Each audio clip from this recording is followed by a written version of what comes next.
We are mucus free. We are mucus free. We are mucus free. We are mucus free. We are mucus free. We are mucus free. We are mucus free. Greetings, brothers and sisters. Welcome to yet another beautiful episode of the Mucus-free Life Podcast, episode 61. Episode 61. We've been consistent. We've been coming out here for quite a while, trying to bring you all some information about the mucus-free lifestyle, the Mucusless Diet healing system by Professor Arnold Ehret, rational fasting, thus speaketh the stomach, definite cure of chronic constipation, a little book that I put together called Spira Speaks, and don't forget Spira's notes. This effort to try to put together some wonderful content and information for you to help you along your journey, help you along in your path and overcoming whatever it is you're trying to overcome, your physiological issues, your ailments, whether it's a stuffy nose and a sore throat and a cough, or if it's something more serious, whatever you're looking for.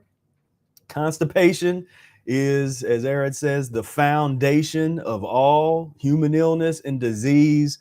And this constipation is almost always and universally created by uneliminated, undigested food substances that are the result of eating pus and mucus forming foods. So, first of all, welcome everybody to this is a very special episode. A lot of you are really going to enjoy this episode.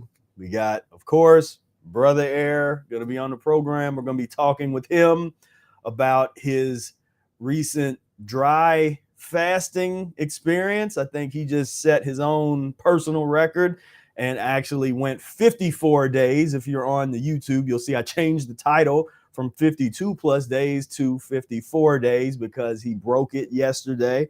And the total amount of time that he was dry was 54 days. We will talk about all that. We will get into all that right up front. I want to say that I do not promote dry fasting. We do not promote dry fasting. We do not promote long-term indiscriminate fasting. We promote, say it with me, rational fasting. Deal with the system, deal with the transition. So when you see some of these things that you're going to see today, is we're actually going to go over some of Brother Air's past, his transition story. This episode will be similar to the episode that I made several years ago called What Do I Eat in a Day? That ended up being a 3.5, 4 hour long discussion of what I eat in a day over the course of 20 years. So now we're going to do something similar to that, maybe not as detailed in terms of the exact menus that I was breaking down, but the overall transition, the way that it looks to go from year 1 to year 10 to year 20 to year 30, what that looked for Brother Air. And then, of course, keep in mind that we're talking about somebody who has a gift for doing what he does in terms of, like, this was for him, this practicing the Mucusless Diet healing system. I always make the comparison. I don't know if he likes it or not, but I always say he's like the Michael Jordan of practicing the Mucusless Diet healing system and fasting, just to put into perspective, because sometimes people hear his story or hear him talk and they want to try to do what he's doing. You don't, most people don't watch or didn't watch Michael Jordan and expect to be able to get in there and play with him one-on-one and be able to do anything. It's a whole other level. And so that needs to be respected and understood in terms of just it's look at it for what is possible and put it into perspective in terms of here's somebody that has a clear goal, a clear vision of what it is he wants to do physiologically, understands what this is all about in terms of the transformation of the human body, the transmutation of the blood into something much higher, much better than what we were born with and what we generally have in terms of this so-called Homo sapiens. We're Homo pussarians is sort of what it ended up. It wasn't supposed to be like that. And we suffer for it. He's trying to do something else. And so just I put all that out there first, just because people get so excited about like, oh, fasting. Well, what's this? And I want to do, it's like, if that's your response, then you're not ready to fast yet. Not like that.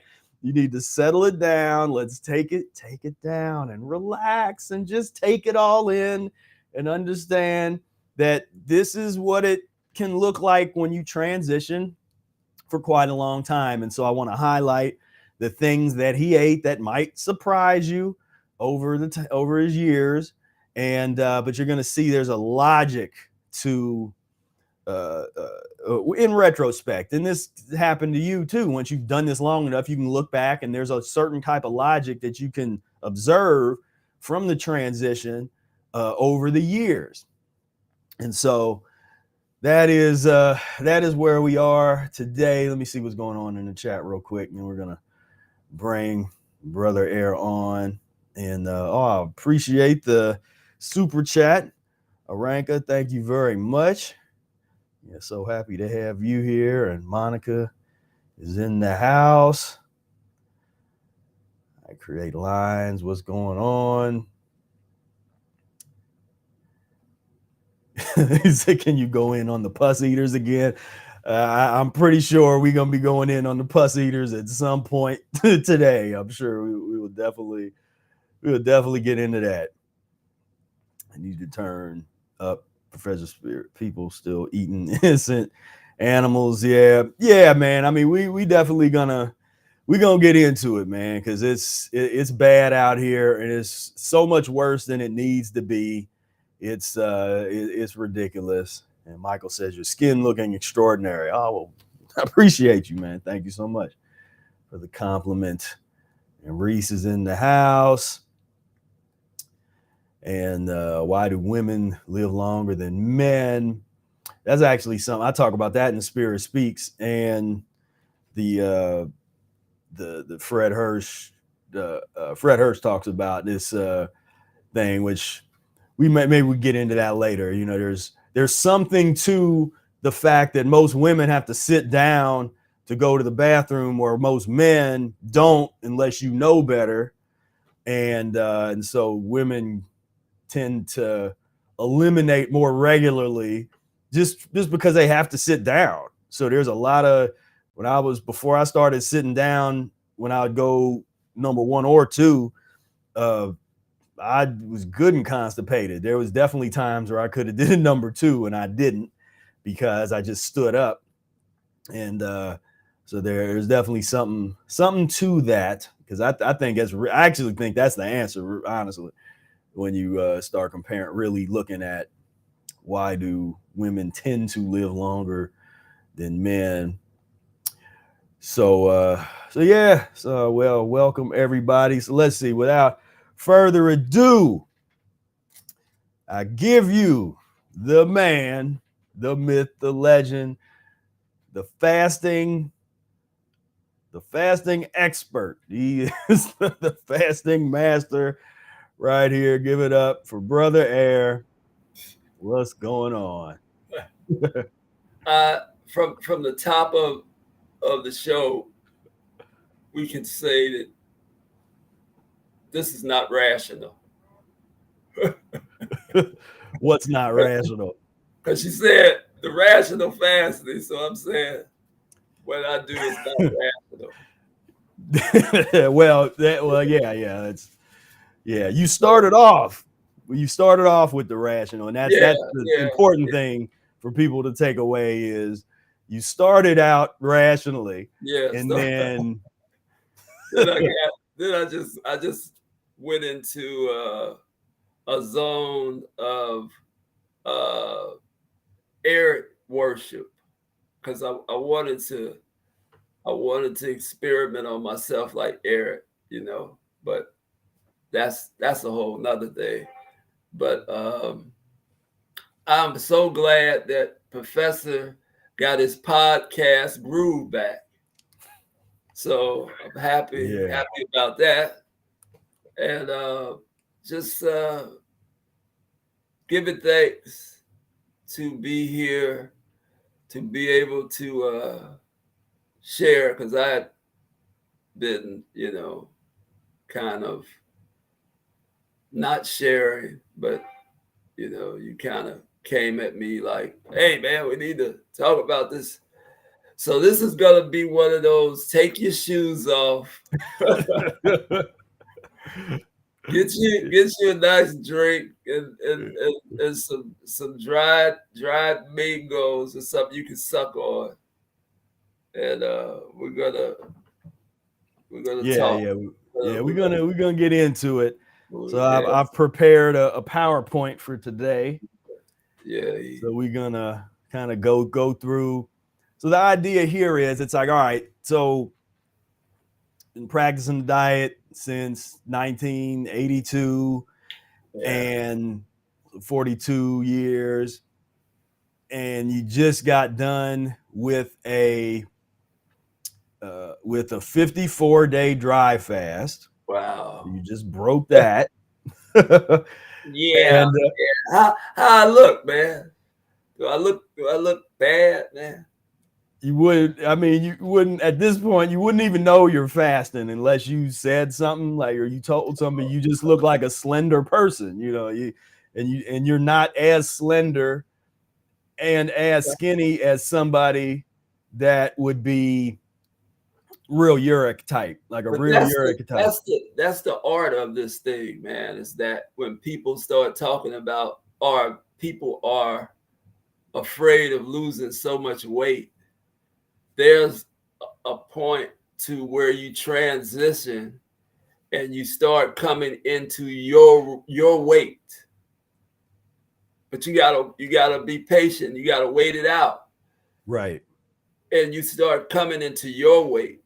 And so, I mean, people see me on the year fast, and I mean, I was thin, over a year. I was thin, but I wasn't. I didn't get the people just saying, "Man, you look emaciated." I didn't get Right. any of that. I'm quite sure people, and then uh, like around Eric Day that year, I think that was 2022. The people hadn't been around me. I mean, like you have been around me, or Takora, or somebody had seen me different periods, and so nobody said, "Man, you're just too thin." You did, this. They might have been thinking it, but nobody never said anything. But that's been a whole discovery for myself into learning about my weight, like like my body, like when people start worrying about will they lose too much weight. Well, do you really know what you should be weighing? You personally, your physiology personally. Right.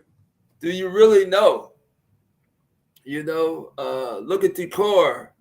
As one of my friends asked me about the core, he said, "Man, did you know her when she had a butt on her?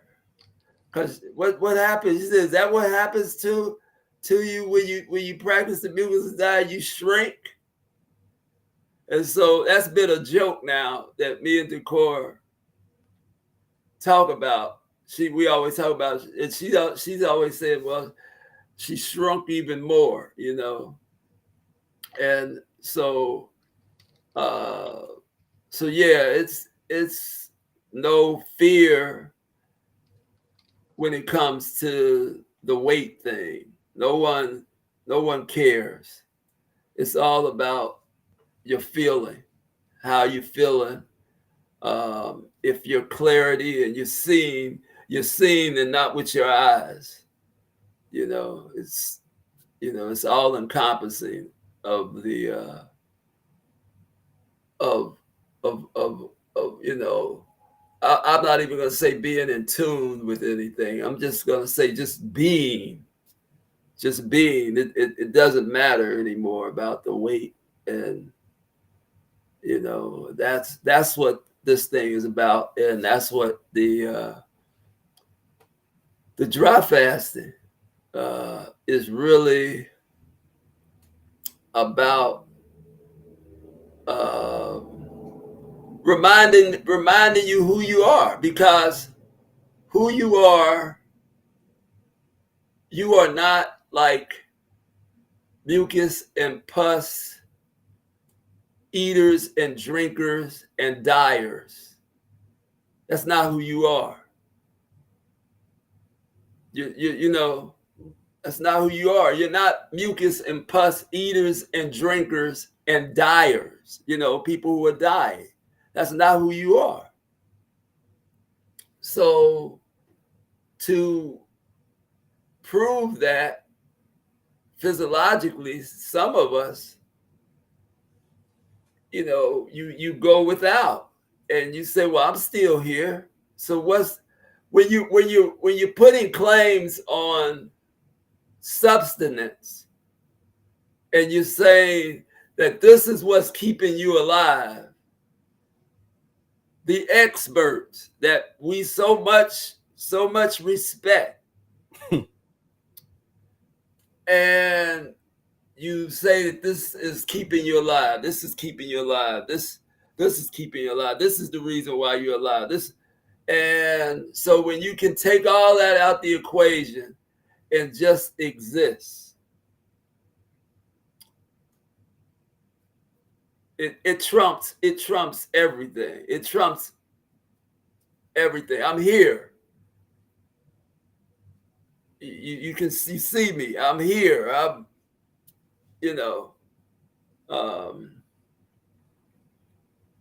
Yeah, and I think probably the skinniest that I think I've seen you at that where I was where it was like just a mental note of the skinny was probably when you broke your year-long juice fast, which we'll talk about in our discussion today. Yeah. But that was just in terms of maybe you were skinnier years ago at some point, but I don't think so. When I really think about, I know the skinniest I got was when I ate fruit. No, yeah, years ago, yeah, and that was before we had met. But yeah, I mean, imagine that what you see, even probably half that. Oh wow, yeah. So that'd have been that'd have been the skinny, the skinny version. Yeah, that was when people were really concerned. People were really getting to me and said, "Man, you crazy, man, you losing it." I was like, I was flying high, man. Mm-hmm. Wasn't feeling no pain, and yeah, man. So yeah, those are some of the things we can really delve into. Yeah. Tonight about really how to transition properly, and I want to talk about the building of the community. Okay. And really how the mechanics of how we put, how this community comes together and how we build and create the culture. I mean, like, we live the culture, we are the culture, we be the culture. Mm-hmm. And we act as though, mucus and pus is not there. Right. It just, it just doesn't exist to us. So you have to have that kind of mindset to, and I think we got a crew of people who are going to be there for the next 10 years or 20 years. I think now we've gotten there. We've kind of weeded out the fakes and the phonies, the folks who can't sustain, and folks shucking and jiving. We kind of, they've come and go. We kind of know now that we got some folks who are really committed and disciplined, and the key thing about this crew of brothers and sisters is that they are listeners. They're listening, and they're listening to everything around them, and they're critiquing, and they don't have a problem with asking questions before the tragedy. In the past, man, we would deal with folks who would just be holding up that banner. I'm a practitioner. And then they'd just, go off on this tangent of, and accept anything and anybody in their circle, oh, you're my best friend today, just met you,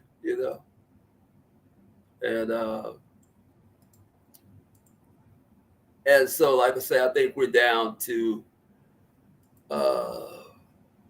some real good cats who are really committed and ready to build, not afraid.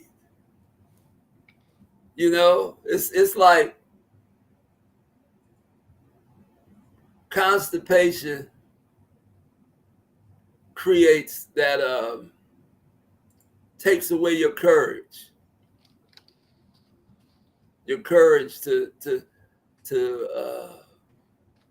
slay the dragon. You dig?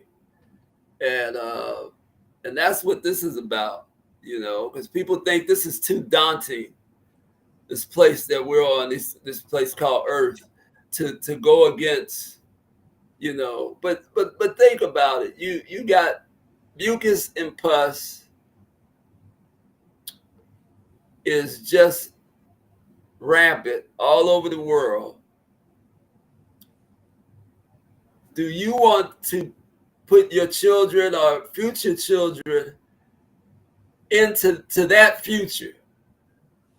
You have a clear understanding now of what's going on. It's very clear.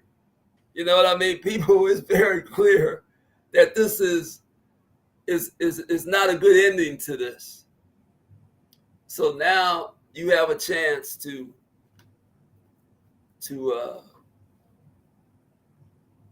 create, and believe me, it can be done.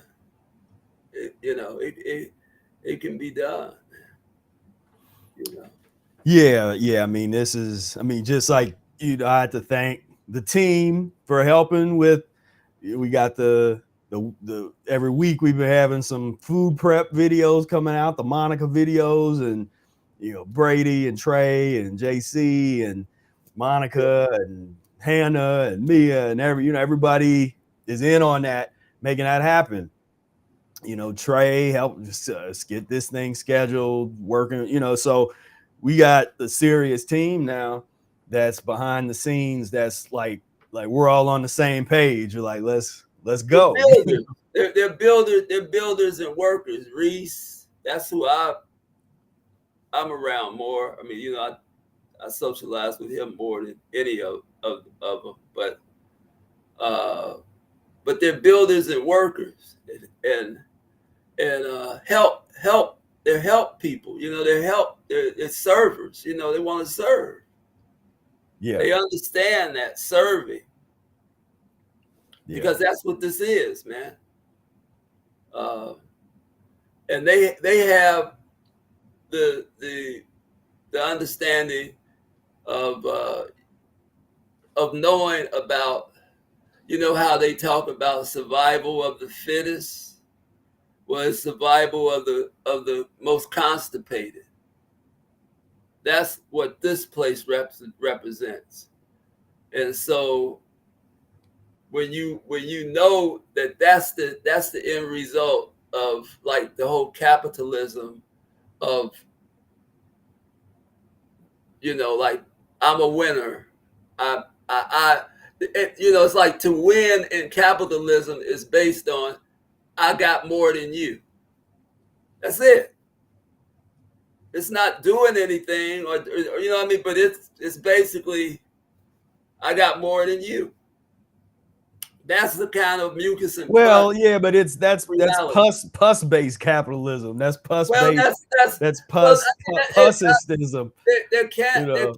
be anything else. But capitalism wouldn't be what mucusless people would practice. Yeah. It just wouldn't be. It would be some kind of like scientific socialism or physiological socialism. I guess we would rename it what we would. Yeah, because I got my own problems with a lot of that. You know, there's some issues with that whole analysis, that whole mouthpiece of how that's analyzed and discussed. But I mean, I guess we would rename it. We would. I mean, I mean, we already have it, which is the resource based economy, is the transitional. That's what makes the most sense in terms of a transitional system to where you can actually transition from whatever economic system you're a part of, because you know, capitalism, socialism, communism, we got all the good stuff all over the world, all the isms. But to actually transition to a competent economic system that doesn't harm people, doesn't harm the earth. Everybody has what they need to have and want to have. The barter system is still in effect. Yeah, but that would be part of the that'd be part of the transition. You wouldn't even need, with the resource-based economy, you don't need that. You don't need any of that. But that's a different discussion that's a whole episode of really like what is the resource-based economy and really breaking that down, because that's a whole other game changer, because I've not seen anything that can get to that in terms of, and then what we bring to it. You can go read the books on it, but nothing. There's nothing like what we're gonna do with that. Right. And now it's something. And shout out to Vadim, because I didn't mention him, but he's on the research and development team. But yeah, he brought some of that to the table, as far as like, he's like, check this out. And I read that and I was like, okay, I see exactly how this makes sense for us. You know, because you always need something that has a transitional element to it. And the transition is always going to be an art. You know, it's not you can try to make it scientific, but it's an art form, and it's going to be an art form for groups of people as well. And it can happen, and we can't be afraid or fearful to move in those directions, because that's your future. Your future is bleak right now in this mucus and pus. If you keep wanting to ride the backs of this, it's it's nothing to, there's nothing to celebrate. There's nothing to be happy about. I mean, it's just nothing. It's like you say, it's nothing. It's a celebration of ignorance, man. When you go out and you see everybody stimulating themselves, getting high. I was telling somebody, I said, you can't get no higher than to not eat nothing, not drink nothing. You want to be high? I say, come on with me. Come on, let's get high. Yeah. You want to get high? I love to get high. You know, I like to get high. You know, let's get high. You know, but there ain't too many takers Well, because yeah, no, they don't know what that. what it comes down to is that they hate who they are and they hate where they are. So that's why they want to get high. It's because they want to change the environment, change how they feel, you know. And I'm saying, but if you come with me and get high, you're gonna fall in love with yourself, with your real self, madly in love with your real self. And so, you know, and find out some real, you know, it's like those portals that they say they're going through. And oh, I can see, man, you know, everything is a delusion. If you use something that you're consuming, it's all a delusion. You're making yourself think that that's a reality, but the reality comes through getting to nothing. That's the reality. V equals P minus O. Vitality. Vitality is what you want. A living vitality. And most of you have not experienced that living vitality. Right. You dig? Air, sun. You dig? That's where it's at. That's the reality of the planet. And for some reason, we gotta celebrate the abundance where we can overeat. We've produced so much great food that we can eat every day, all day, as many chickens as we can have available, as much eggs and bacon and turkey. We can, know what? Why put so much effort? And funeral homes. We got plenty of them in the community. Yeah. But that's part of the fun, right? That's part of it. Part of the fun. You got the intensive care. There's nothing like going and you know something about this. There's nothing like going and picking a casket out. Yeah. I mean, those are memorable times. Those are good times. You know, I've been there where I mean it's just so illogical. What we want people, what we would love, I'd love it if I had a wish and you'd be like, all right, just if I could snap my fingers and everybody would make that connection, that could make the connection of the egg sandwich with the terminal illness in the nursing home, with the funeral home, with the cemetery, they make those connections, but people don't. Folks sit around eating like this, happy and ignorant. And then when they get some kind of really bad ailment, they're like, I don't know what happened. Why? Well, I guess it runs in our family. The authorities are coaching them on to victory. The authorities, the folks with the white coats, they're, right. They're coaching them on, man. So, I mean, it's a celebration of ignorance from the top down, from the bottom up. It's a celebration of ignorance, a celebration of zombieism, man. I mean, that's been our thing, man, talking about zombieism. And that's what we are living through. The planet is going through zombieism. And it's not like those who are manipulating are not zombies themselves. We keep trying to think that they are better off. Those who are in that club, we talk about there's a big club and you ain't in it. The folks in that club, they don't have anything other than, resources, and but they go out just like the zombies, same way, because they're not dealing with the clean blood.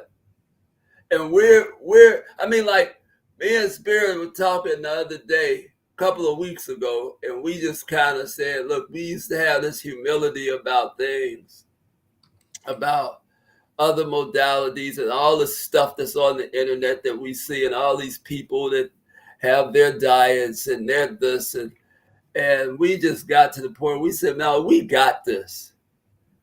Like, we got this. Like we're not having no humility about it anymore. We're saying that if you're not doing this, if you're not cleaning your blood, prioritizing your breath, that you're not doing nothing. I don't care what you're doing on the internet. I see you out there. People make I don't even go looking for people, always sending me stuff. Like, I'm so interested in all this other information. If they're not talking about cleaning your blood, and don't send me no stuff about somebody who got a blood cleanser, I'm not assigning value to that foolishness. Yeah. People have a hard time just like we have it. Like we have the peace. Like we don't need the peace. There's nothing to say. Like we got we got the 7 books. You can get those. And we have some kind of we have resources for you. And we do have some blueprint of how to do this. We're not taking credit because someone else has written a book 100 years ago. What we are taking credit for, I guess, is to keep this alive, is to keep it moving, because somebody has to do it. So here we go. Here, we're doing it. We brought the lemon enemas into the picture.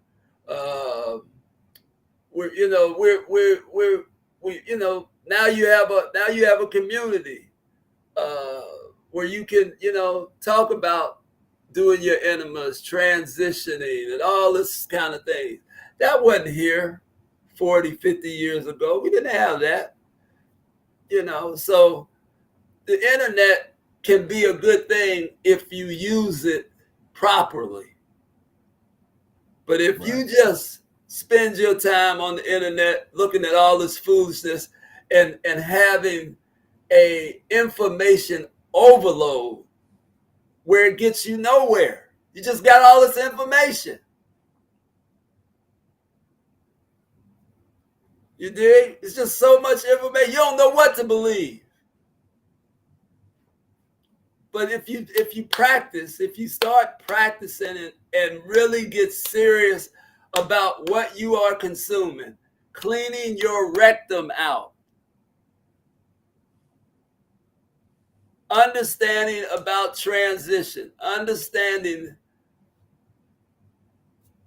the Mucusless Diet. Arnold Ehret is the best information. I put the Mucusless Diet over the Bible. I put the Mucusless Diet book over the Bible. Yeah. Yeah. Yeah, because it's the missing link. I mean, I study every day. Like today I was studying Sumer, and like I study history almost every day because I like it. And from my studies, I can tell you the missing link of all of humanity has been this piece. Yes. And I've been to lectures. I just immersed myself in the 70s, late 70s, into the 80s, into the 90s, into the 2000s, just on all the consciousness. Where is it at? Where is it coming? And even though I would be in the midst of greatness, some great intellectuals, they could not get to the practice of the mucusless diet. They couldn't understand how to clean your blood. They would sit down, have a great lecture. Oh boy, it was like, boy, this is a lot. And then they'd pick up chicken wings. Right. I'd be with them. I knew them all. From Coakley to Kwame to everybody that was, all the Nation of Islam's. They could not get to this because it was all information based. They thought just information was gonna, they had these mouthpieces for, to part information. And we need that transformation of the blood running through you is what can liberate you from the scourge of filth on this planet.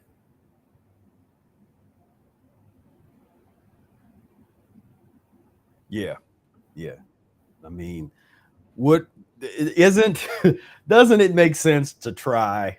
just for people, the people that are like, no, I really like my pizza and my McDonald's. It's like, yeah, but do you like it enough to understand that you're guaranteed this future?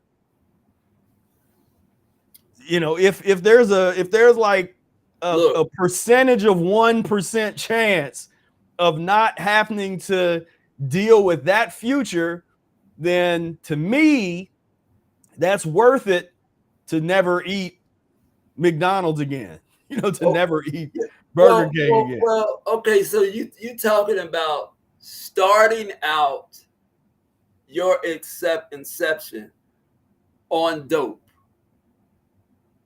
from your mother's nipple, from inside the womb.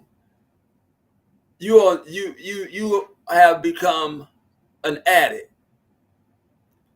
on the worst drug,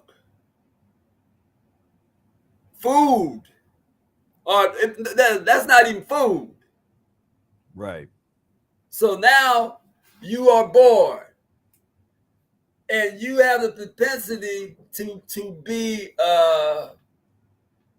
like a real high level drug consumer now. Now you opened up to the chicken and you start, oh man, don't get to the age where you start chewing. Oh man, now I can chew. And I can eat plenty of pus and mucus, things that I can chew now. So now you become a number one drug addict. You're a drug addict now. So you start on the drugs. You get to a point where you 14, 15, 16, 12. Now your stimulant needs, you need to, the jelly donuts and the Captain Crunch does not stimulate you enough. So now you got to take a drink, smoke some weed, stimulant. We still drugs. So then as you get a little older, you need a little bit more stimulant. I'm a guy, I need to be able to talk to women. I'm a little bit more calmer when I start drinking my alcohol. And a little bit more, and I can talk to the women, and I'm cooler, and I can do this. Now I'm checking out some cocaine, and you see how the drug, the cycle. The cycle of drug, the cycle of stimulant, the cycle of drug. The main drug is chicken, French fries, right, macaroni and cheese, turkey, hamburgers, hot dogs. That's the most heaviest drug, because what do we see people when we see them at the end of their line? They may have stopped doing all the illicit drugs, but they kept eating. They kept eating the real drug, and it took them out. So what's the most fatal? Is heroin more deadly than chicken? Right. Yeah. What's killed more people? What kills more people? Heroin, put them all together, combined. Heroin, fentanyl, cocaine, combined, don't have nothing on chicken. Chili dogs. Don't got nothing. Spaghetti and meatballs. Right. See, identify the drug. Because you an addict. You the worst kind of addict. You sitting up here trying to be so civic minded, and you sitting at the count. But it's an election year. It's an election year. I'm excited. We're excited, right? We're gonna be civic. I wish I could hold my fingers up to let you really know how I feel. Yeah. About what you're talking about right now. So because they're gonna save us. They're because we love slavery. We like being slaves. So, massa is gonna take care of us. All we got to do is we vote for the massa that we want. I want a basketball court in my neighborhood.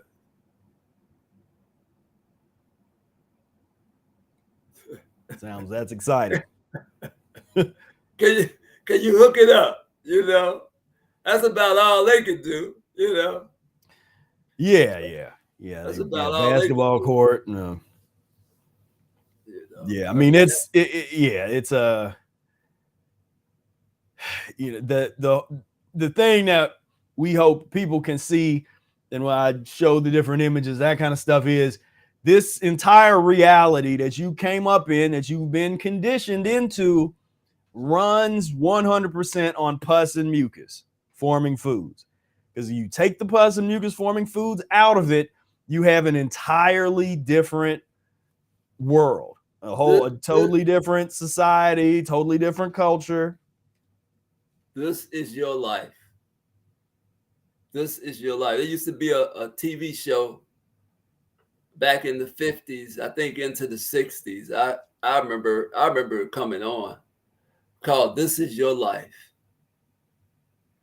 So what you're showing there, this is your life.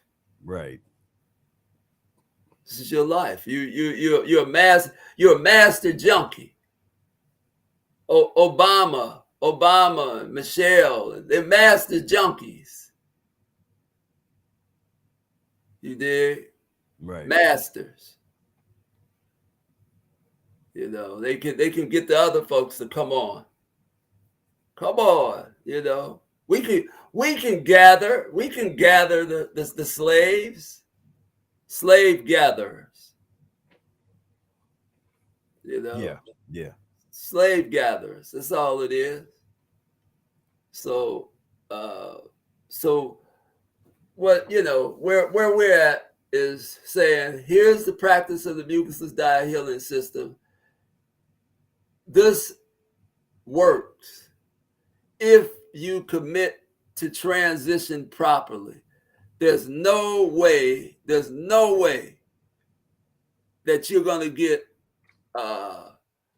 bad results if you do this thing properly. Right. It's just no way. But you got to be committed. You got to be committed to putting yourself back together. Do you want to put yourself back together again? See? No, I want to go to the club. Yeah, I want to hang. I want to go to Wendy's. I want this nasty guy jumping up and down on me. I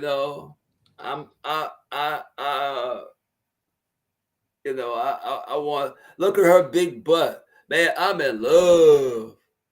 I'm in love with her. You know, that's where we at, man. You know, we're junkies, man. Junkies. You know, like we say, and you know, I'm good for that, man. Junkies don't get no respect. Don't get no respect. Y'all the biggest junk. I don't respect y'all. Cause I know how you will gang up against me for fasting like I do. You'll find reason to gang up against me. Right. You'll find some reason. Oh, he's doing something. He's not consuming, and you know, and we're such goody two shoes. We can't see him killing himself, so we want to keep him alive by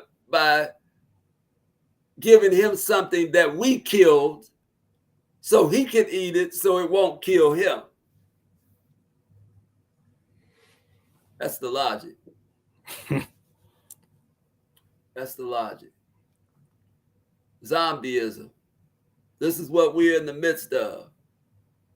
Your children go to these zombie schools that's teaching them all this zombie, how to get along with zombies.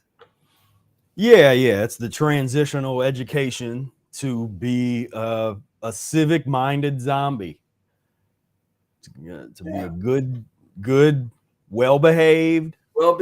Yeah. Stay where you like, because even if we know a portion of you are going to murder and rape, but the be behaved part is only do it where we say you can do it. Can't do it. Yeah. Only those certain locations is it okay to murder and rape. You don't see it everywhere, but there's certain locations where it's like you got the green light right over there. Right over here. You know, be degenerate over there. Yeah. Yeah. And we got initials for everything. You know.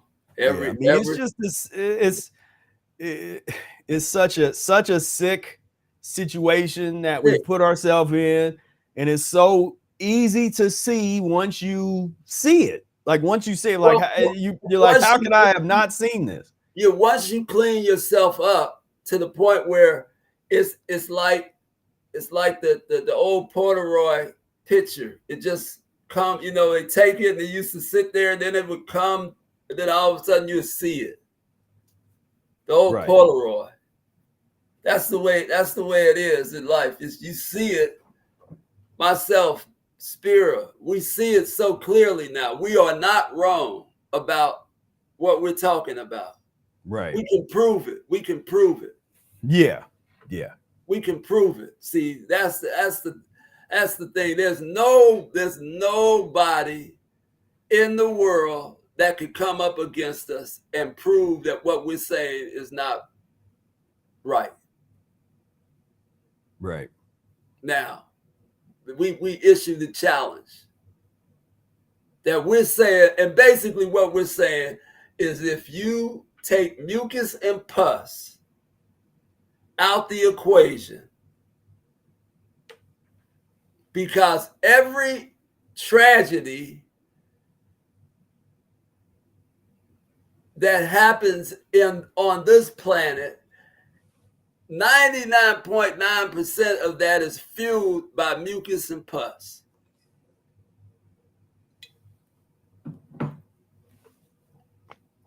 Yep. And us consuming so much mucus and pus has something to do with messing up nature.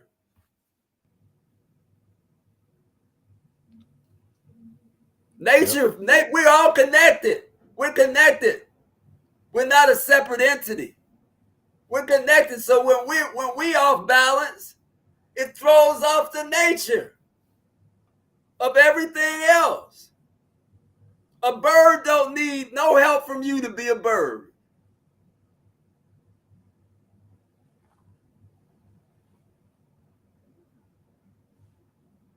But how much help do we need to be a zombie? Well, we gotta have the grocery stores where we could go. We're not growing anything. We're not producing anything. We're not making clothes. We're not. I mean, the majority. We don't produce anything. To be us, to be the degenerates that we are, it takes a lot. It takes a lot of hands in the fire. Right. To be a bear out there in the woods, running around up in Idaho, they don't need no help from you to be a bear.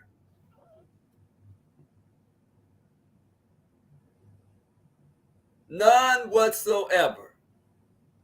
But you try not getting a helping hand. Well, I need my car. I need it fixed. I need this. I need to eat. I need to get. Everything we have is connected to mucus and pus. The mucus and pus train. It's like, pass it on. Oh, here goes my mucus and pus contribution. Oh, okay, here goes my mucus and pus contribution. Here goes my mucus and pus contribution. It's just passed on. Mucus and pus.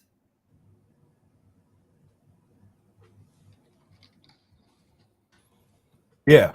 The systems have been set up to optimize the distribution and consumption of mucus and pus. All of these systems, all these from the electricity, and we have all these great gadgets and all this great ingenuity and engineering that has gone into creating the mass distribution and consumption of pus and mucus forming foods. Look at your children's future. Look at what you shoving them into. You shoving them. Go ahead. Go on into it. They got a place for you. They got a place for you. Come on. You dig? Well, we're vegan. Well, that's just as bad. Mucus and pus. Maybe not the pus, but the mucus is definitely there. You vegans have really, really messed up the whole getting healthy thing, man. The vegans really just smoke and mirror the whole. They just muddied up the waters, man. And now it's like it's almost irreparable. But we're here. We got something for you, vegans. So you mean to tell me you don't feel comfortable sending your child to a school that has shootings? Oh, they have safety protocols now. They have safety protocols in place. So if somebody gets done eating their ham sandwich and they feel like they need to grab a gun and go shoot off a few rounds at some kindergartners, there are safety measures in place. So it's rational, right? Man, they will have a shooting at the school, and maybe they'll shut it down for a week. And believe me, that next week, that place is open for business. I mean, this seems like it's something that I would like my children to experience. With walking out of a school terrified for your life with your hands on the shoulders in front of. But when you're constipated, Spira, you don't have any courage.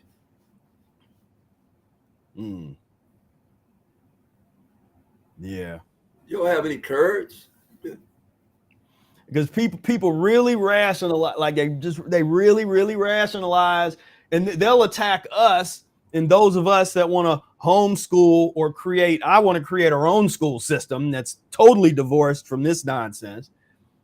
And but we like, oh, but your child will be socially inept.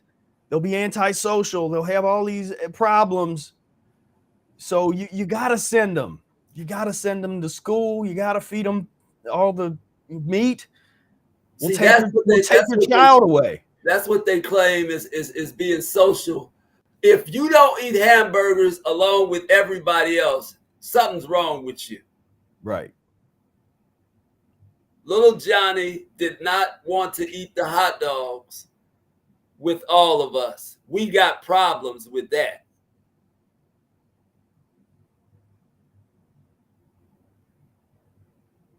Yeah, I mean, this thing was, when I started seeing this, is I went to school and I was right before all this kind of stuff came in, I was out.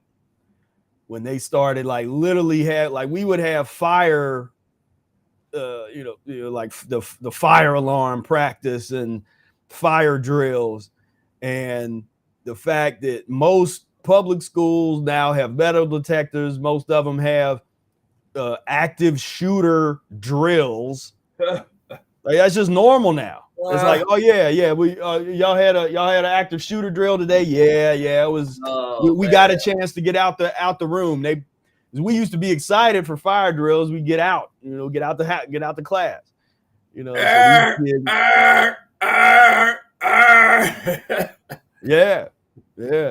You hear that, and all of a sudden you just, man, and my generation probably had the most peaceful school situation, because even my aunt, they had atomic bomb drills. So we didn't have that. All we had was fire drills. That was it. Like, we didn't have no atomic bomb drills, no active shooter drills, so. Yeah, man, it's But people, the whole point to me is, like, people really got to make that connection that it's not something else. It's pus and mucus eating. It's nothing else. It's not mental illness, and it's this and that. It's like, it's the foundation of all of it is pus and mucus eating. The foundation of all mental illness is pus and mucus eating. Yes. Nothing else. It's like, so we found it. Like, we don't need to search. The search is over. We've literally found the foundation that can explain all of these things, all these insane behaviors. Yes. Now that we found it, now we need to take action. Yeah. Now we need to do something about it. And it's not going to be trying to write, papers and we already played that game. That ain't going to work. We got to build. We're acting as though they're not here. Right. We're going to build what we need to build for our future and the children. And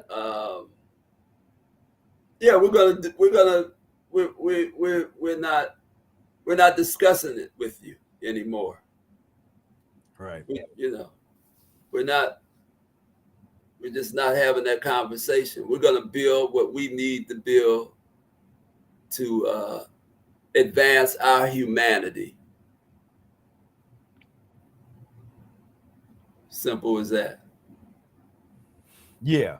I mean, it's just, there's no debate.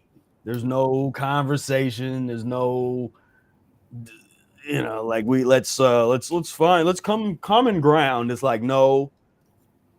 Me and Spira already started. We already started.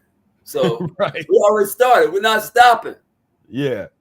We started. From the backyard. we started. Right. So it's on now, Yep. Yeah, it's on and popping. Let's get into this transition here. It is the BROAIR transition.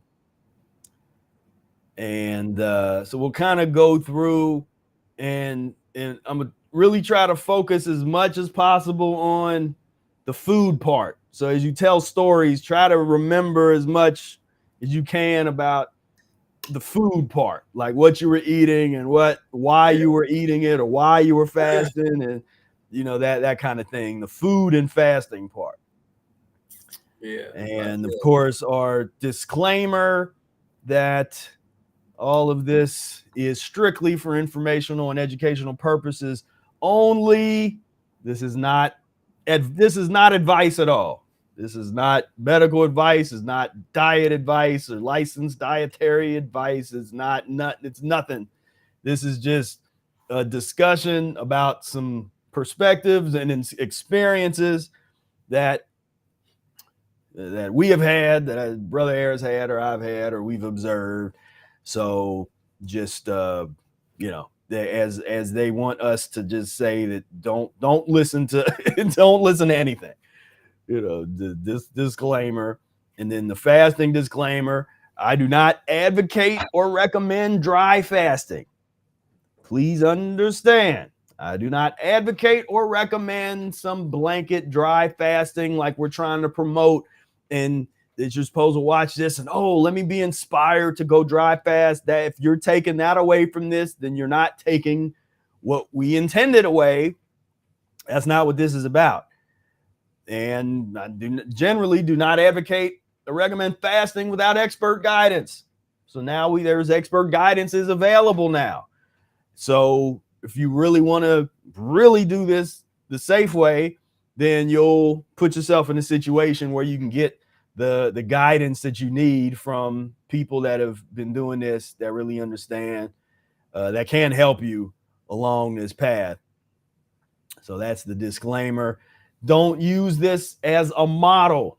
This is not a model for you to follow and say, okay, Brother Air did this, so this is what I'm going to do exactly. That is not what this is meant to be.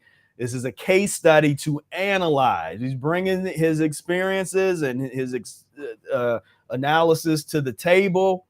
And so you take it in the way that you read the Mucusless Diet book, and you take it in, and some of it clicks in, other things you're like, okay, I don't know about that, but just take it in, and then read the Mucusless Diet book, Rational Fasting, Spira Speaks, all of the Arid books to fully understand what is going on, why we chose, why Brother Air made the decisions he made, and just this entire process. So a couple terms most of you all know. Mucusless means foods that do not create or leave behind any hint of slime in the body. Mucus lean is some menus that incorporate a little bit of mucus forming foods in there, but is a combination of mucusless and mucus forming into a dietary period. I coined a term, intermittent short-term juice fasting. You got intermittent short-term dry fasting, long-term juice fasting, and long-term dry fasting. So these are, in general, Brother Air's transitional periods that you'll see demonstrated here. And I encourage you to review lesson 15 from Mucusless Diet Healing System book or the e-course. This is the template for the video I made a few years ago, what I eat in a day. And so I actually took some time and went over some of the lesson 15 in that video, I believe. But for today, I'm just telling you, go check out the transition diet lessons to understand what is happening here and what is going on, the art and the sophistication of the transition diet. So we got the first 10 years of Brother Air's practice of his transition. He started practicing the Mucusless Diet 1982. That's when I was born. And in the beginning, it was a classic transitional diet by the book for the most part. This includes raw and cooked mucusless and mucus lean menus. for BROAIR was an emphasis on mucus-free, but that's going to be raw and cooked mucus-free foods put together by the book. I can refer to the transition diet lessons. He drank a lot of fresh juice and did regular juice fasting periods, 2 to 3 days per week. That was his rhythm. And periodic 2-week long juice fast. So within the course of those 10 years, here every once in a while, pop off a 2-week long juice fast, not a big deal. And that is that's what that looked like. So a good foundation in reading the book, checking out the transition, not trying to be 100% raw, not trying to fit into any kind of dogmatic situation, just dealing with his interpretation of what's recommended in the transition diet lessons. And I don't know if BROAIR, you have anything to say about the first 10 years, anything to add?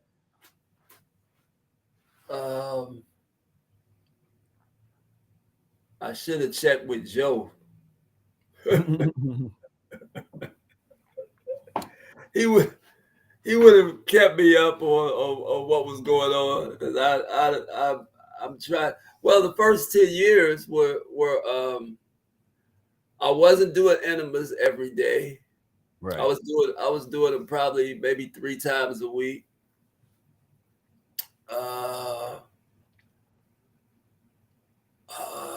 I was doing a lot of starch first 5 years. I guess the first 5 years.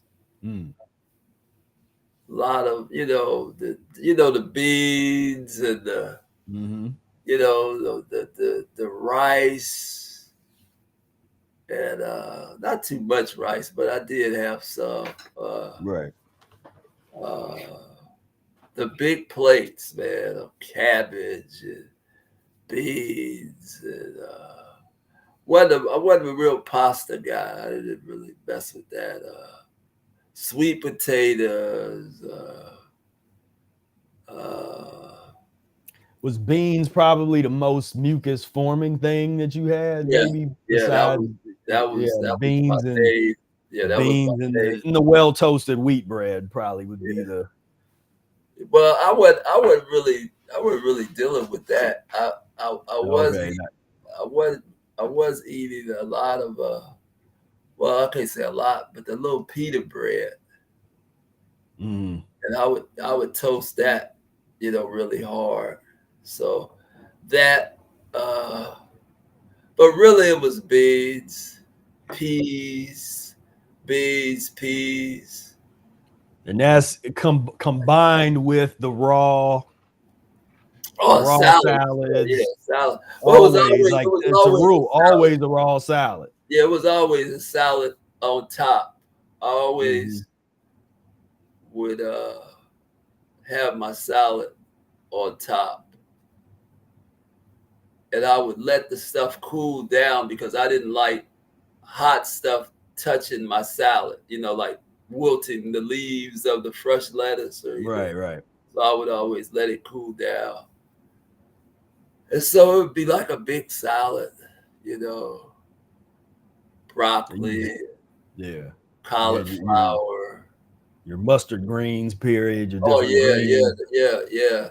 That the mustard green period was probably into my 10th year, where I really got into mustard green salad, red leaf and mustard greens, tomatoes, wild onions, cucumbers, and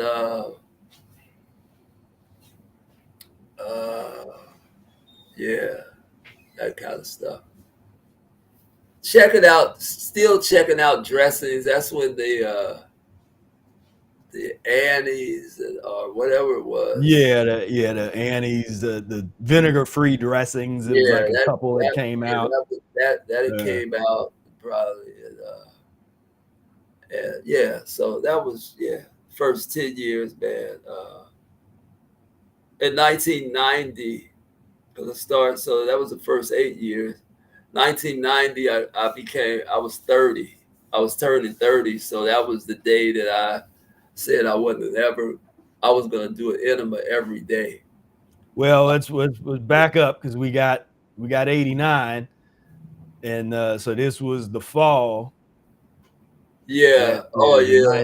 1989. So let me go. I'm gonna go over this real quick. People, they know what the fall means. So this is an excerpt out of Spira Speaks, but I call this here the healing crisis rebirth period. I came up with that today, but fall, and this is my definition. There's other people that could define it differently or have a different interpretation of it, but this is mine.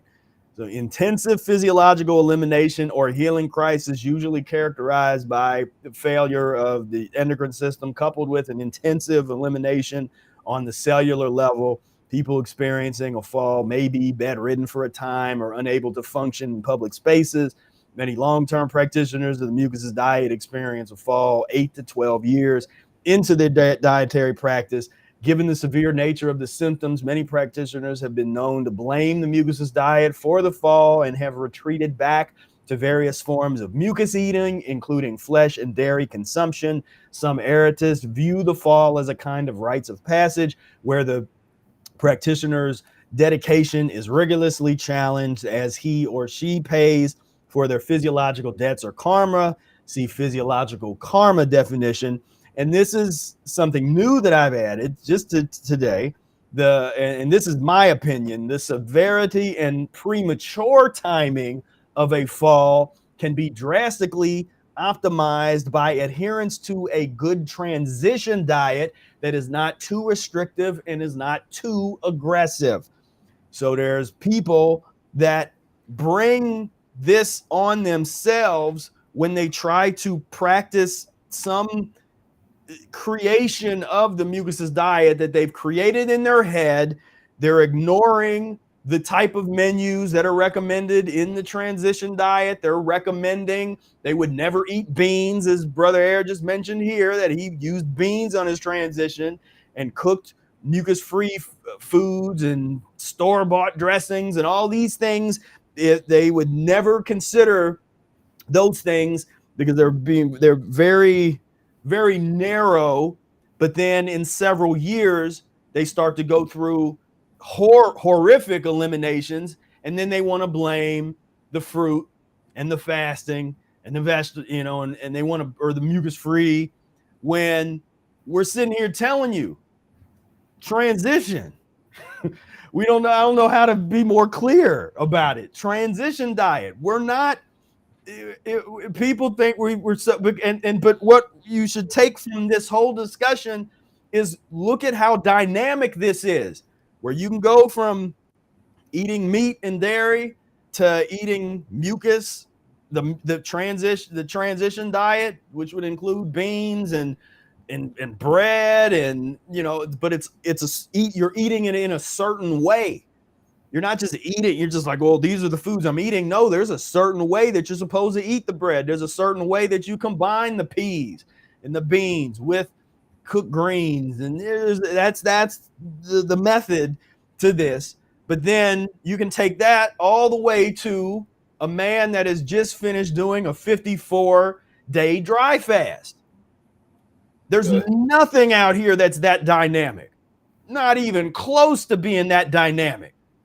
Because most people are they're talking, well, I'm 100% fruit. I eat nothing but fruit for the rest of my life. Or the vegans that are like, well, I'm gonna eat processed fake meat the rest of my life. There's nothing dynamic about. You can have periods of processed vegan food on one end, which I certainly did. And then on the other end, you have long-term juice fasting periods and dry fasting. That's all the way, and there's nothing else that is that dynamic, that has all of those, that type of potential within it, that has all of these different dietary modes within one potential system.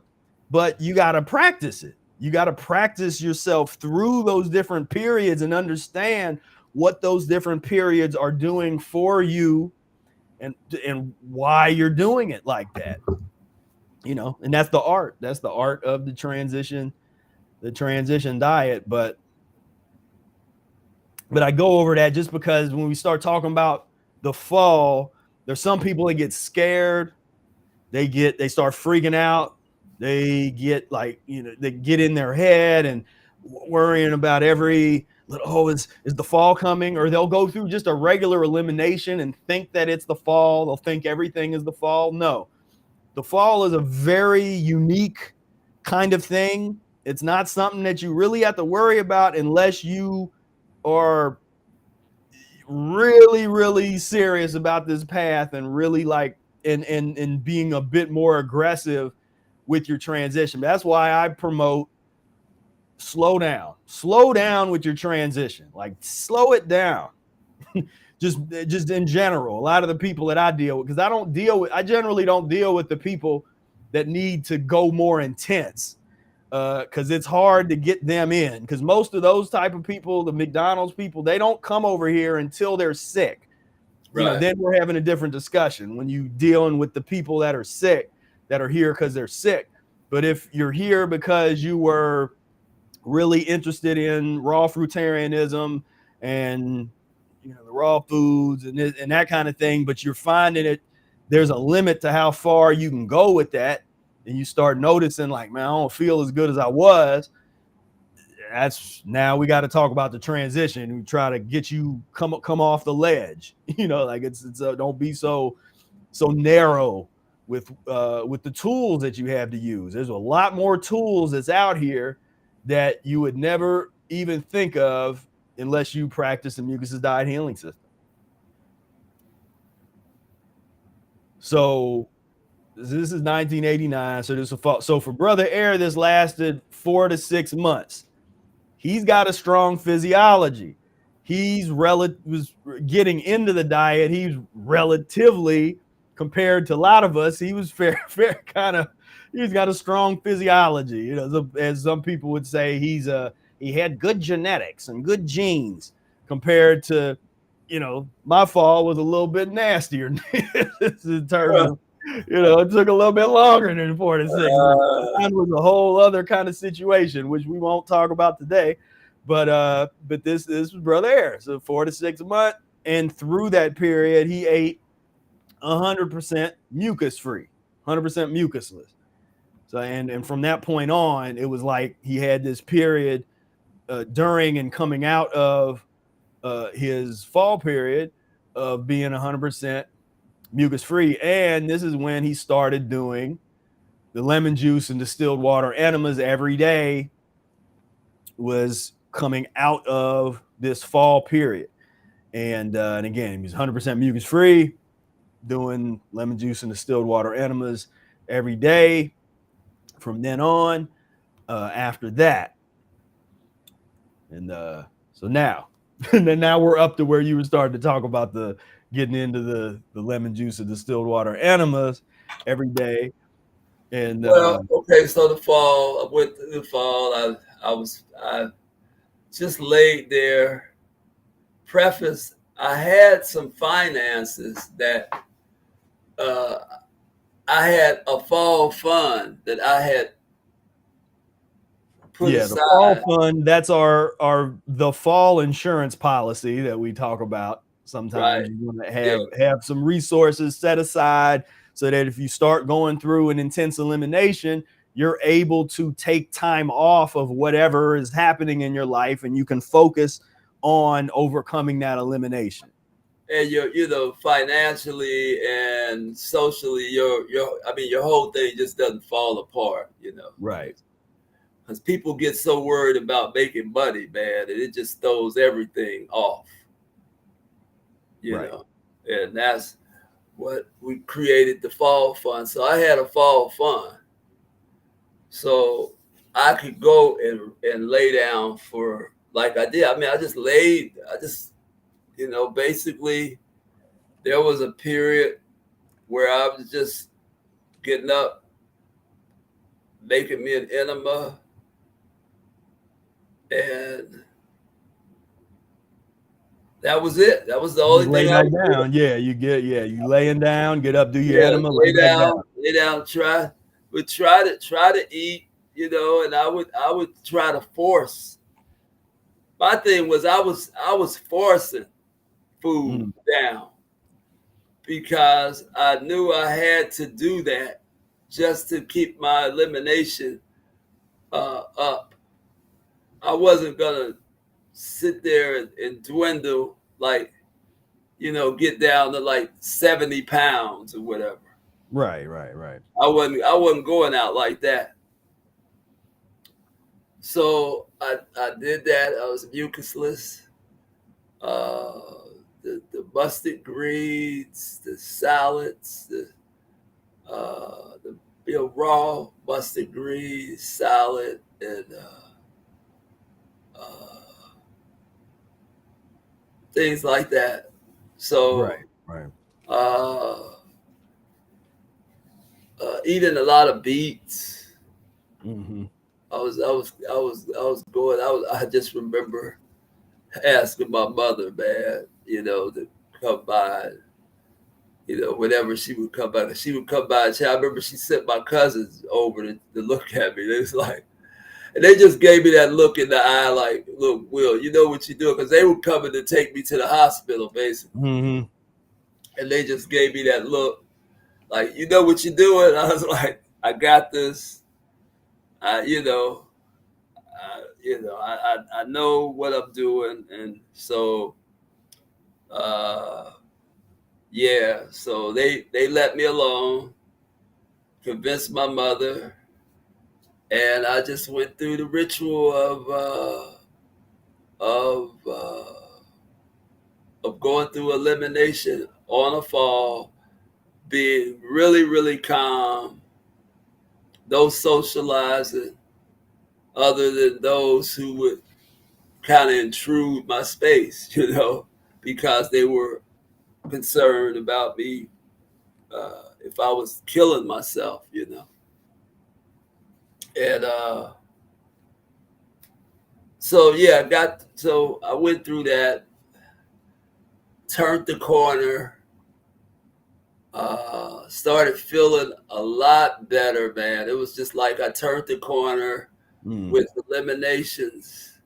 I could feel myself. That was deep because I could feel myself every day at a point getting better. Like literally, like, oh, okay. I can move my legs, you know, Mm. Mm-hmm. like I can, like, you know, like my circulation, everything had just zapped, you know, and I just remember everything coming back, and Because I forgot to mention is you know, in those first 10 years, you was still playing, you were pretty physically active. You played basketball all the oh yeah, time with the guys, yeah, and you know, you yeah. had your little workout regimens and just I grew did up all that as an kind of thing. athlete, so Right. I was a hooper from 5 years old. I mean, Right. I've been hooping, you know, in leagues, and you know, so that was what I would do. That's what I would do uh, to stay in shape at that point. Playing music, I had kind of put that on the back burner. I got to a point where I decided I wasn't gonna go in bars and clubs. As a jazz musician, you can imagine what that was like, to make a decision about not going in bars and clubs as a jazz musician. But this was kind of the line in the sand about where we at right now. I knew that this right now, where we're at right now, I knew this was coming Mm-hmm. because I was drawing the line in the sand back then in the 80s, as far as me, just even with my art, as much as I love the art form of playing creative music, as they call it, jazz. Uh, I gave it up to the point where if it wasn't going to be played in somewhat cleaner places, then I wasn't going to be involved in it, you know. And that's a mindset that the artists and the musicians and the artists and the promoters of all this have to get. You know, we still in slimy ass bars to this day. I know so many of my partners that, you know, still play these little dumpy bars. And I mean, it just looks so ridiculous now because they're not making any money. That's another part of it. They wasn't making any money. We were making more money then. Now it's just pathetic to see what the musicians are getting, especially the so-called creative musicians. I think you get what you put out, because the cats have decided to recapitulate instead of create. And they're paying for that. They're paying for that. So they get treated like slaves. But, you know, it's inside of the zombie arena. You know, zombies don't have no love for other zombies. Right. You know, zombies can't love, you know. So, you know, it's it's a false thing. Yeah. So it's coming out the fall, and someone had asked where did the fund come from? You know, you know how to save. You know, you said you know how to save money. You know. Yeah. And, yeah, but I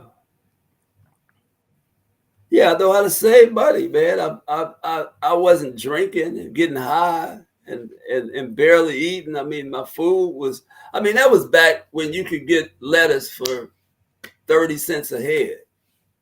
Yeah.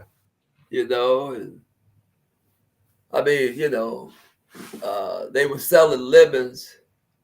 I was buying cases, but if I was to go to the store, you could get 6 lemons for $1.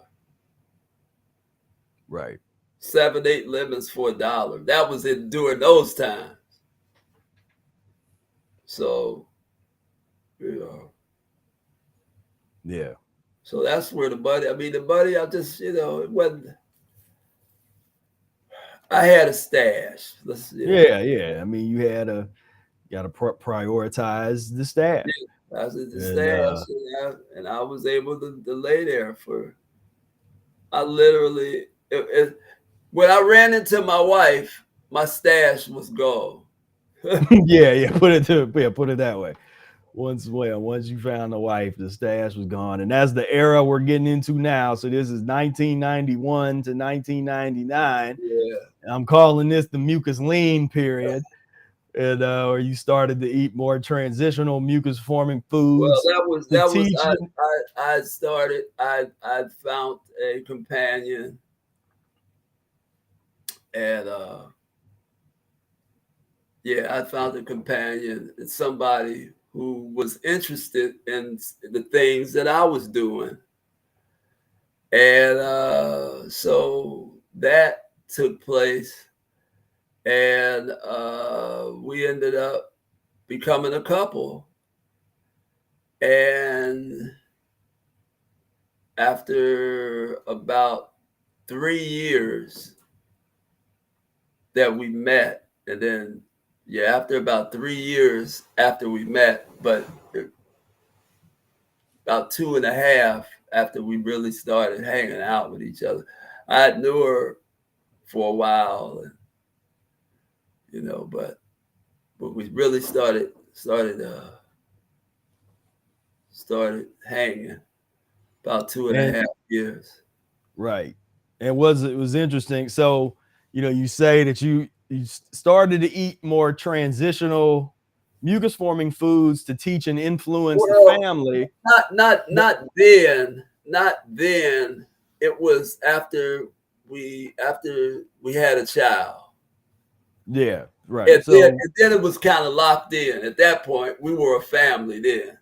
right. It was kind of locked in. So yeah. So 1994.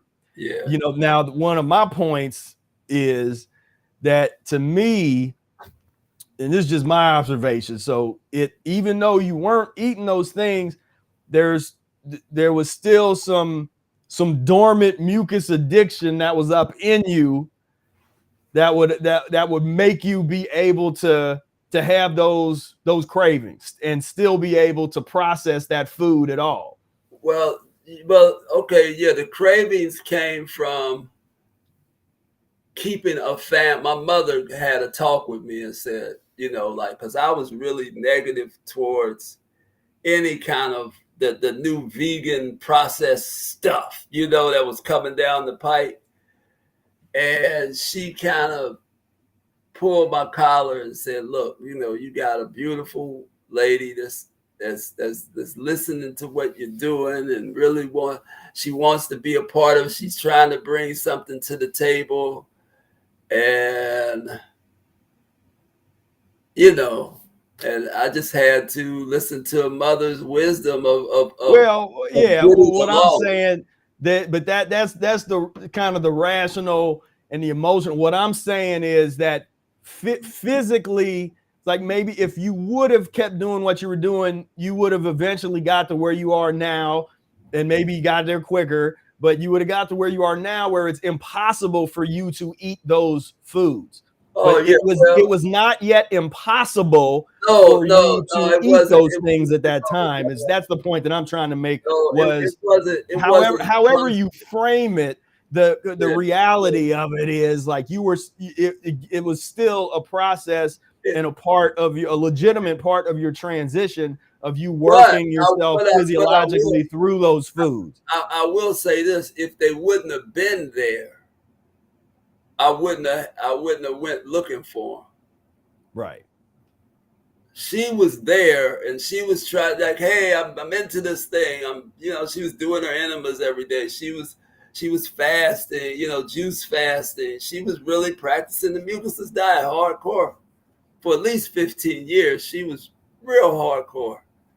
And so, it was like, okay, I have to get along. Then a child comes along and you're trying to figure that one out, like, okay, talk is over now. So how are we gonna raise him, and what are we gonna, like what you're consuming starts there in the stomach. And so it was and then so all the general transition principles apply. The things that you got into that would surprise some people would be you got into the peanut butter and jelly on wheat toast. Well, that was peanut butter and jelly period after 1994 for about 3 years. No, that was probably around 19. That was probably that was closing out the 90s. So just a couple years. I mean, we're within a couple years in 90, all the 97, maybe 97, 98 or 98. Well, Well, it would have had to be if it was before the first long dry fast, then it would have been it like was 96. 90, 95, 96. Yeah, something like that. Round, yeah. I'm thinking that around 97. About 97, just the close out of the 90s. Because I just remember, about 97. 98, 97, 98. Yeah. Because I mean, like real ferocious. It was 2 years that, I mean, like I said, I ate that stuff for at least 2 to 3 years. And what did that day look like? So because I think you had described it before, like the first part of the day was basically like a classic transition. So you had the fruit meal in the afternoon. I was a mucusless diet. I had whatever, broccoli, I mean, I've never not started the day without fruit. I mean, that's always Right. been, for 40 years, that's always been the piece. So around dinner time, because I ended up doing most of the cooking in the family. Mm. So I was making, acorn squash, broccolis, all kind of, salads and stuff. And then she would bring in I tell you what I was eating. I even made my own little recipe of it, the nature burgers. Yeah, well, that's on here. Yeah, I would make those like real thin, like potato chips. So that was about the only thing that I was really eating that I really liked, as far as that whole processed food stuff.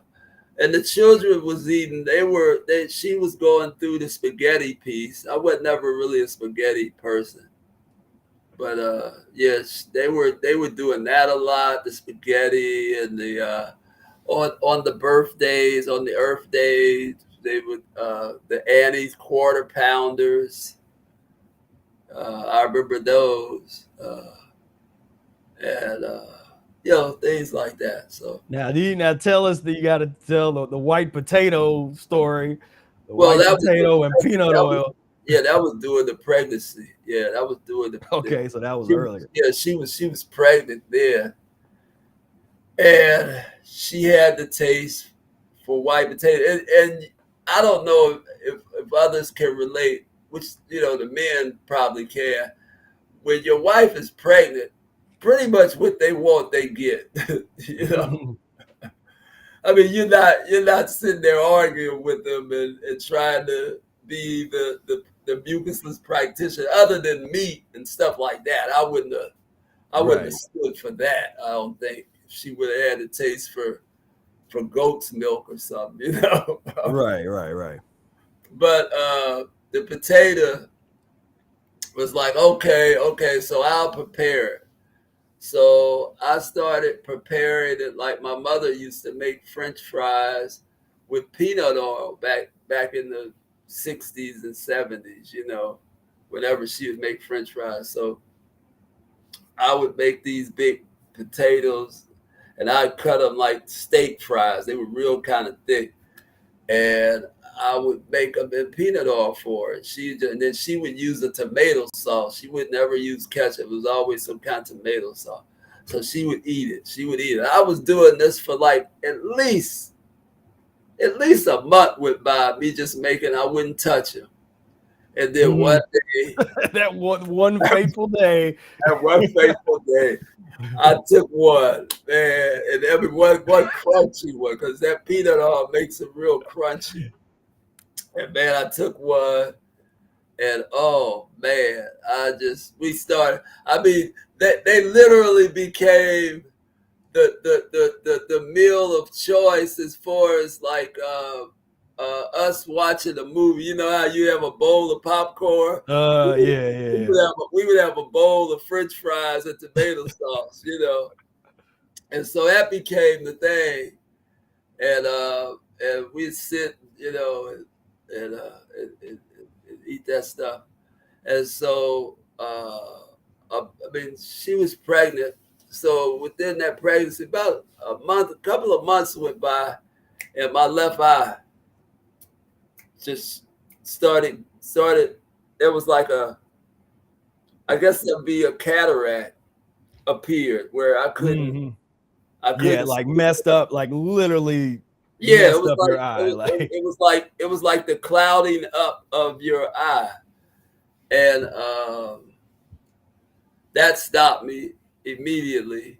And it was a very big cloud, as far as the space. Now it's a little bit better, but it's still there. I think it just damaged, that whole thing is. Yep. And that's, and there's so much lessons to learn from. Oh yeah. Because I learned Just him telling me, but that's what I talk about, like that, those invaluable times when I was getting into the diet. Just me hearing that story, that made me, I never ate another white potato again. Like I wasn't gonna dabble, I wasn't gonna mess around with it. Like I heard that story and I'm like, you know what? I'm gonna just X off white potatoes, is just gone. Like that's not a part of my world anymore. And so I didn't even mess with it. Now, there was other things that he mentioned that I did go mess with and checked out. And some of those things I could process and eliminate, and some of them I couldn't, but that's a big thing. So just to put all this stuff into perspective, because regardless of why you were eating the transitional foods and the mucus lean, you were doing it, and you were working these addictions out of your system. And so to me, that's a real, there's a lot to learn from that. There's a lot to learn from, you were eating these things. This is 15, 16, 17 years into practicing the Mucusless Diet, and you're working your body through these different mucus lean, mucus forming food addictions. And another thing that I learned from you was sort of the mentality and the idea of really like running at those different addictions, like, running at, and not trying to run away from. It's like, if it's there, that craving is there, and that it's like, what, it's like, all right, hey, look, let's work, let's eat our way through it, because you could have tried to did the thing of like, well, I'm gonna try to fast away and do enemas and fast away all of my cravings, and it was like, no, you were just like, well, we're in it now.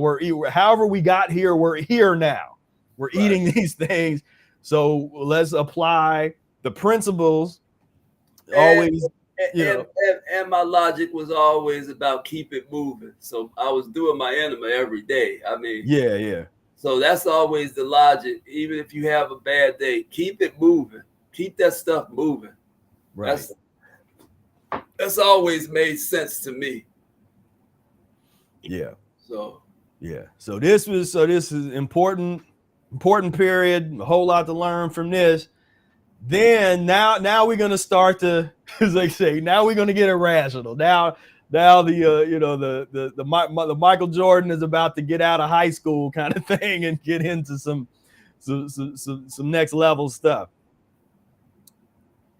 Yeah. So 1999. So this was around then when you said this. So you did the first long dry fast. So this would have been after you had enough of the peanut butter and jelly on toast, and you're like, all right, look, I'm done done with the white potatoes, and done with everything.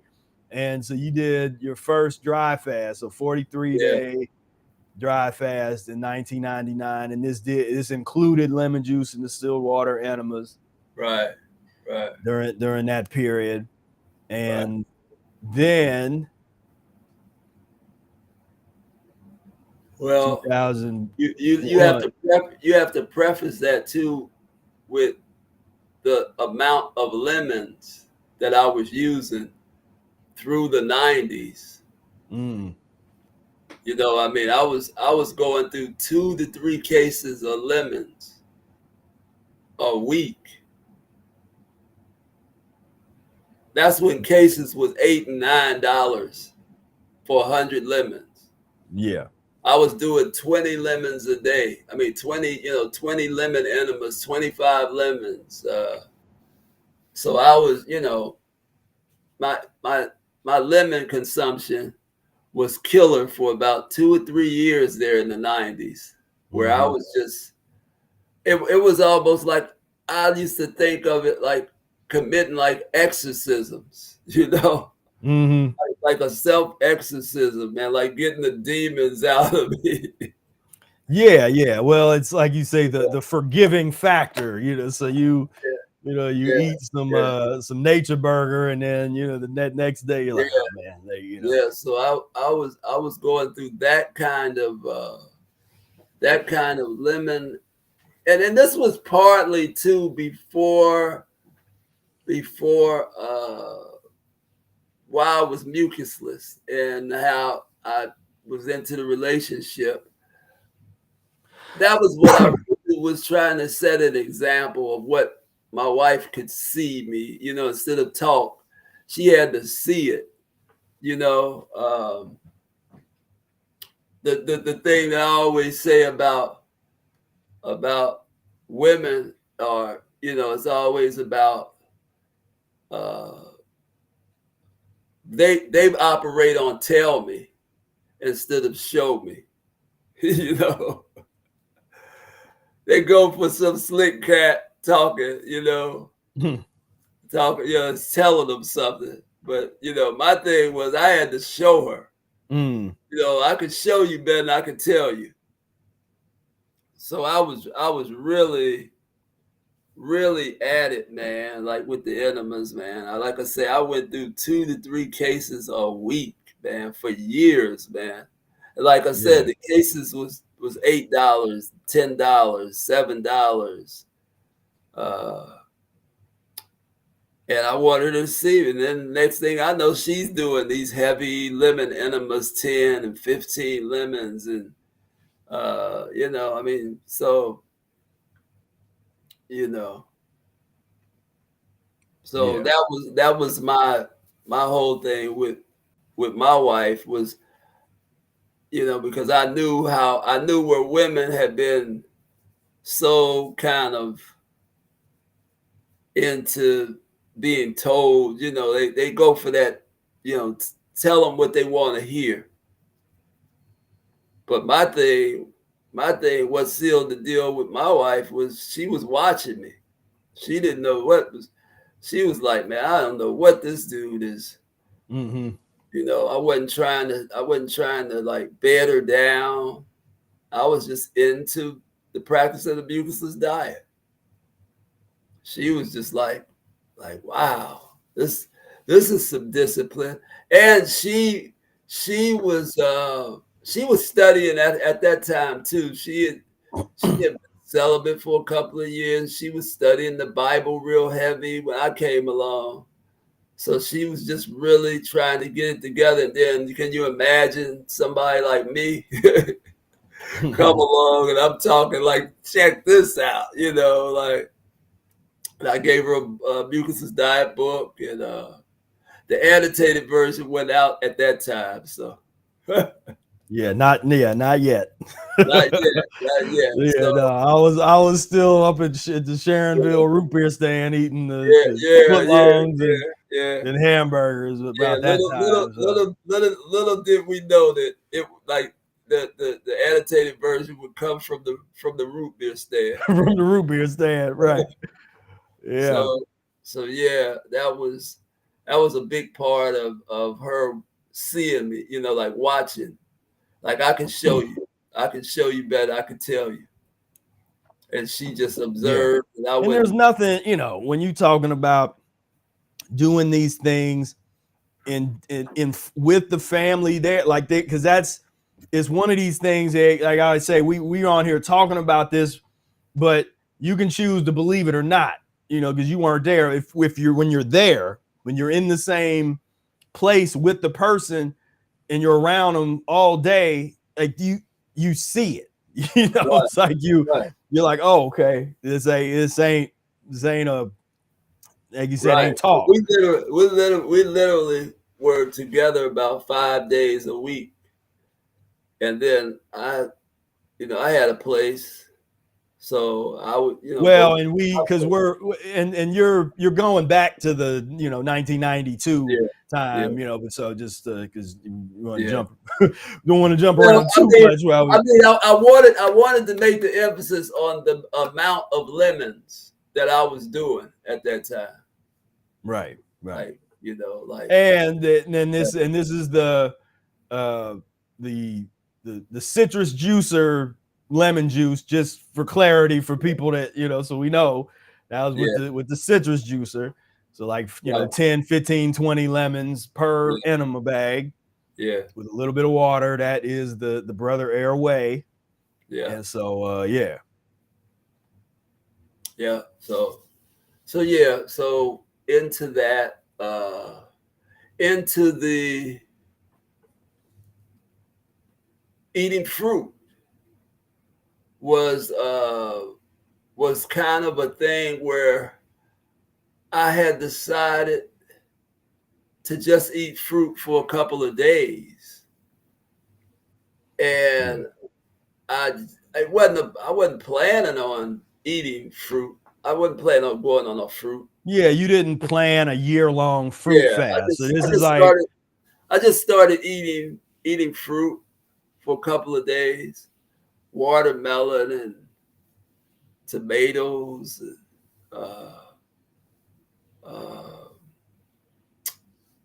what else? Pineapple, whatever kind. I just did that. I was like, okay. And then I just kept, as I got to about the third or fourth day, I was like, man, I keep this thing going. I feel all right. And I just kept it going. While doing my enemas, I was doing some pretty heavy enemas at the time too. So I kept it going for a year, man. And that was talking about losing weight. Now, if you want to talk about weight now. Yeah, so yeah, you're saying this was the skinniest you ever had been your whole life was this period, Man. this 2001. Yeah, that's why when you see people talking about they eat just fruit, I just be looking at them like, okay. But you know the fruit that they eat is all the fat fruit. Right. So, that don't count. I wasn't eating avocados. You dig? So, and when you talk to those who eat fruit, who are raw fruit people, who just eat fruit, avocado is king in their world. Right. They just love they love that avocado. If it wasn't for that avocado, they wouldn't be hanging. Yeah, brother Air's never eaten an avocado. I've never eaten an avocado. Never tasted one, never, And so that's where you could, like I say, if people are eating fruit, and the number one thing about, especially your physiology, and especially a physiology that hasn't done any transition, I could imagine what kind of, because I had done a pretty decent transition, and about the last 7, 8 months in, I was pretty thin. But can you imagine these people who claim they're fruitarians, and you see them all muscled up, and man, don't buy into that. Don't buy into that, because they're eating something with fat in it. Yeah, fat or fat and starch. Fat and starch, yeah. So yeah. So yeah, man. And we're not saying that you can't do that. We're saying that that's not mucus free. That's not Mucusless Diet. Well, we're not saying that you can't do it. We're saying that you're not gonna. If you're gonna eat fruit, just fruit, real fruit, you're gonna lose weight.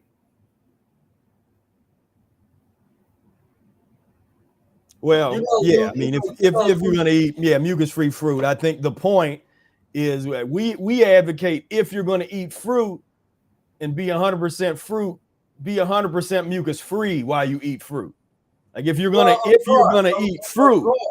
Of course. Well, you say of course, but that needs to be emphasized, because that's not. But see, what I'm saying is people don't like to lose weight like that. See, that's what I'm saying. They don't like that part of it. Well, of course they don't like any of this. That's what this is like. They don't like none of it.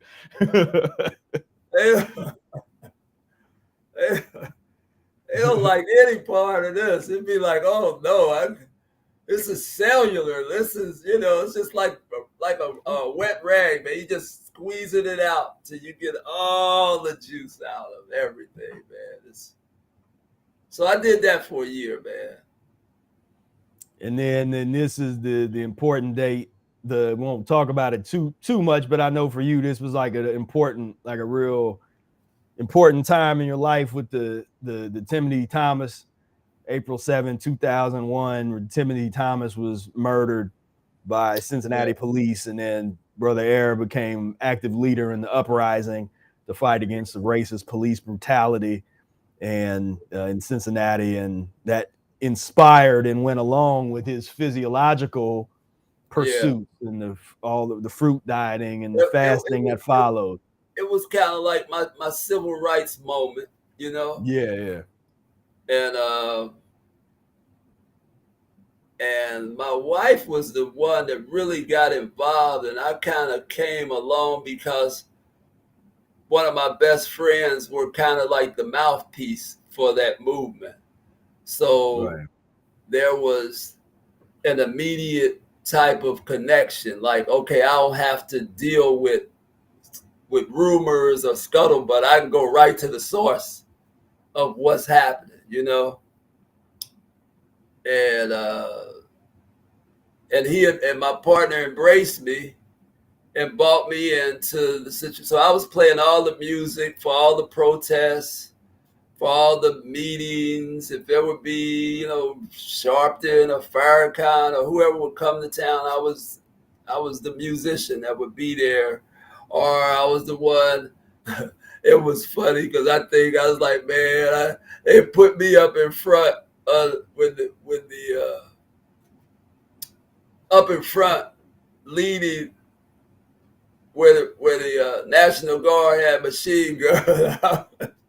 I was like, how smart was that, man? I was the one up in front leading them, with my drum. Right. And, there go the National Guard with machine guns facing us off, Right.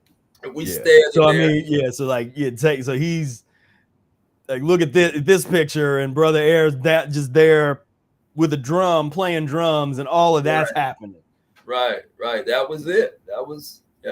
And he's fasting and eating nothing but fruit. So somebody asked a question about spirituality earlier, we have a whole different kind of take on that, because there's a certain thing that people expect to hear when you start talk about spirituality, and they want to hear a certain thing, and we don't talk about that because most of that certain thing that you want to hear is based on pus and mucus eating.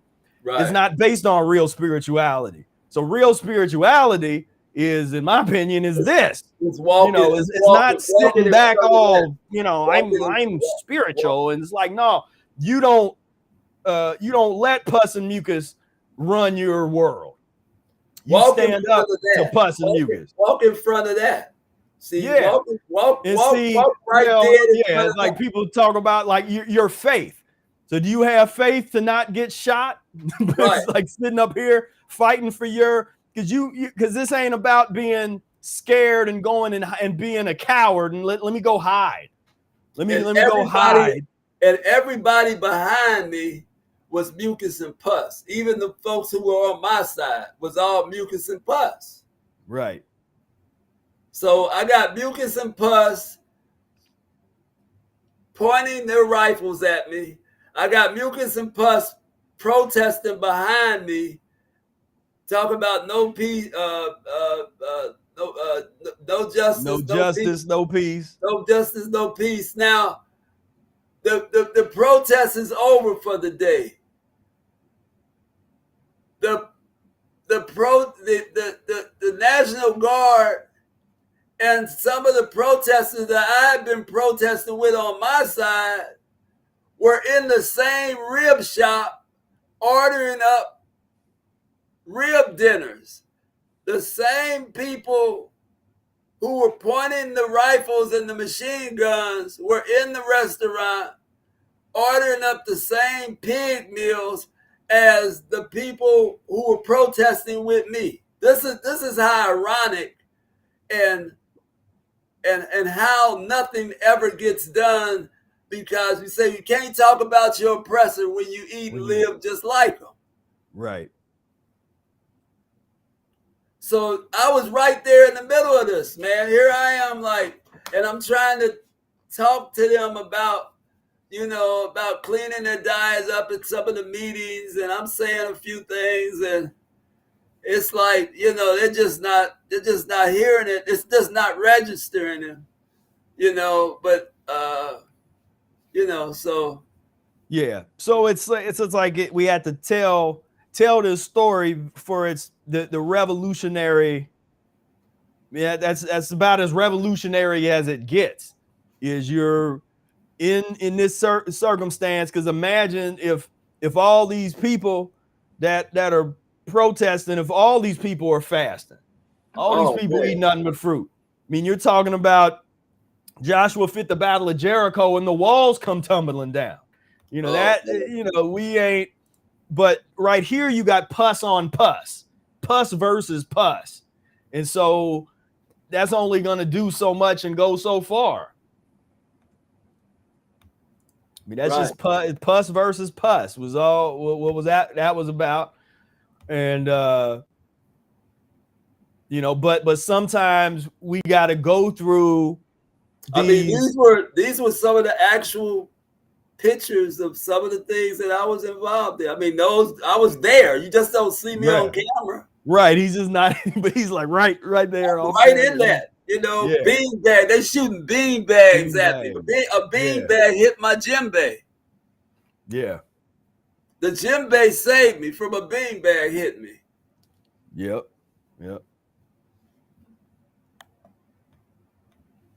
So, like I say, we but at that time I could not convince, and I mean it wasn't a hard sell. I wasn't like, but I did have the ear of the leader, and he was trying to hear me, but I mean, it's one of them things where we're on record, and that's what you want to do that. And we like history, we're fans of things that of revolutionary transformation, and so that's body, mind, and spirit. So that's going to be in your environment, that's in your body, that's your mind, that's everything. And so when you're called to do something that's right, when you're called to do and be righteous, you got to have some courage, because if it was what they say, if it was easy, everybody would do it. It's like, this is so to be in that kind of situation where this, it's pus and mucus galore. And some people could say, well, you go in your house and be safe. Why are you out there? It's like, because would you say fearless?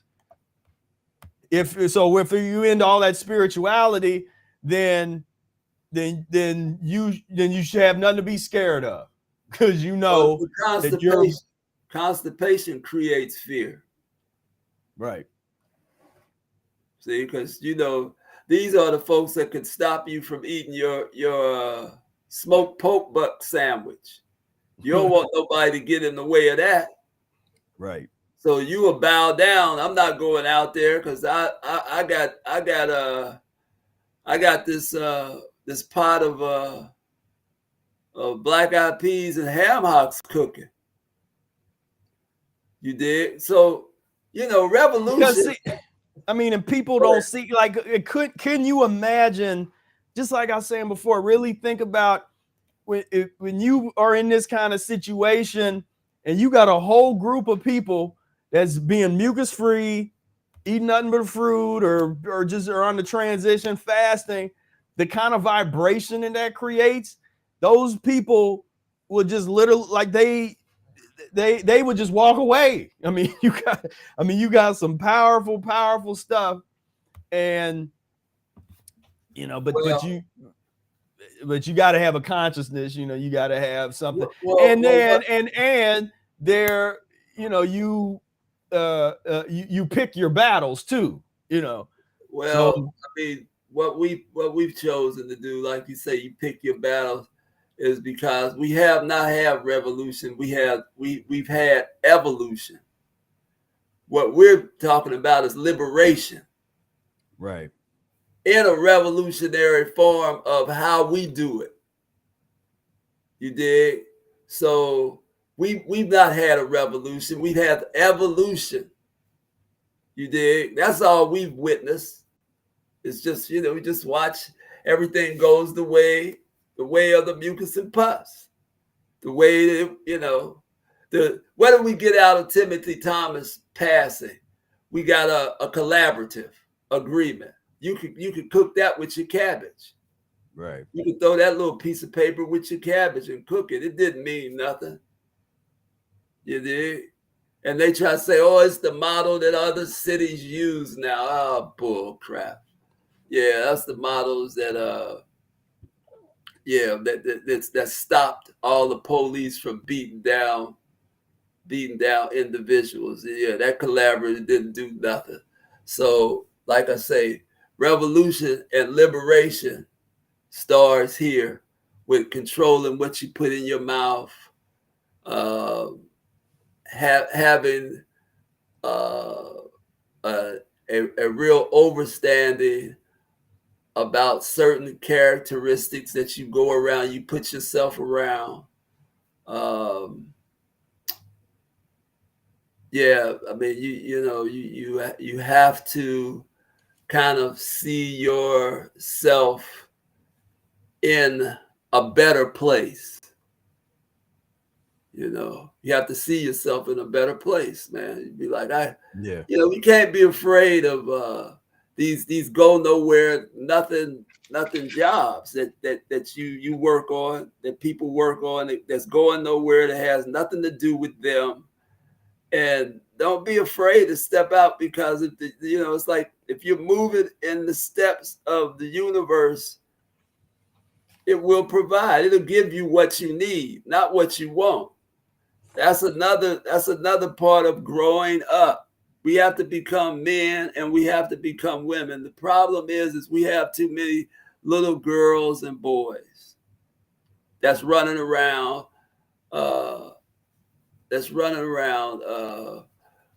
faking like they are grown, because grown women will act a certain way. Grown men will act a certain way. Little girls and boys, they the one that get in all the chaos and the buffoonery.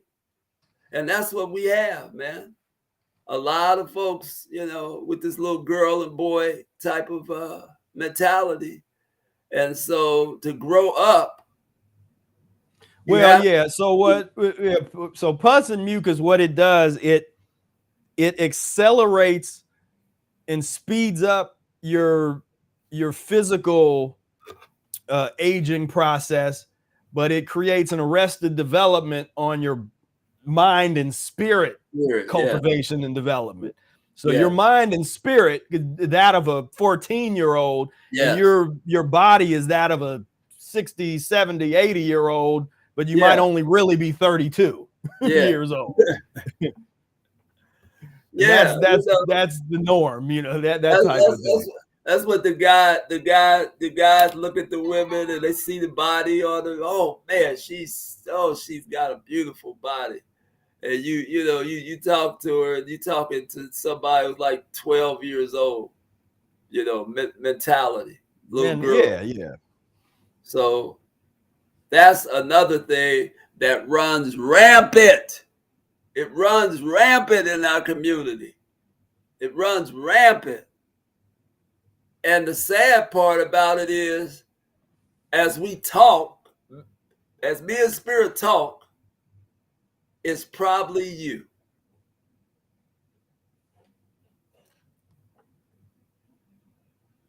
That we're talking about.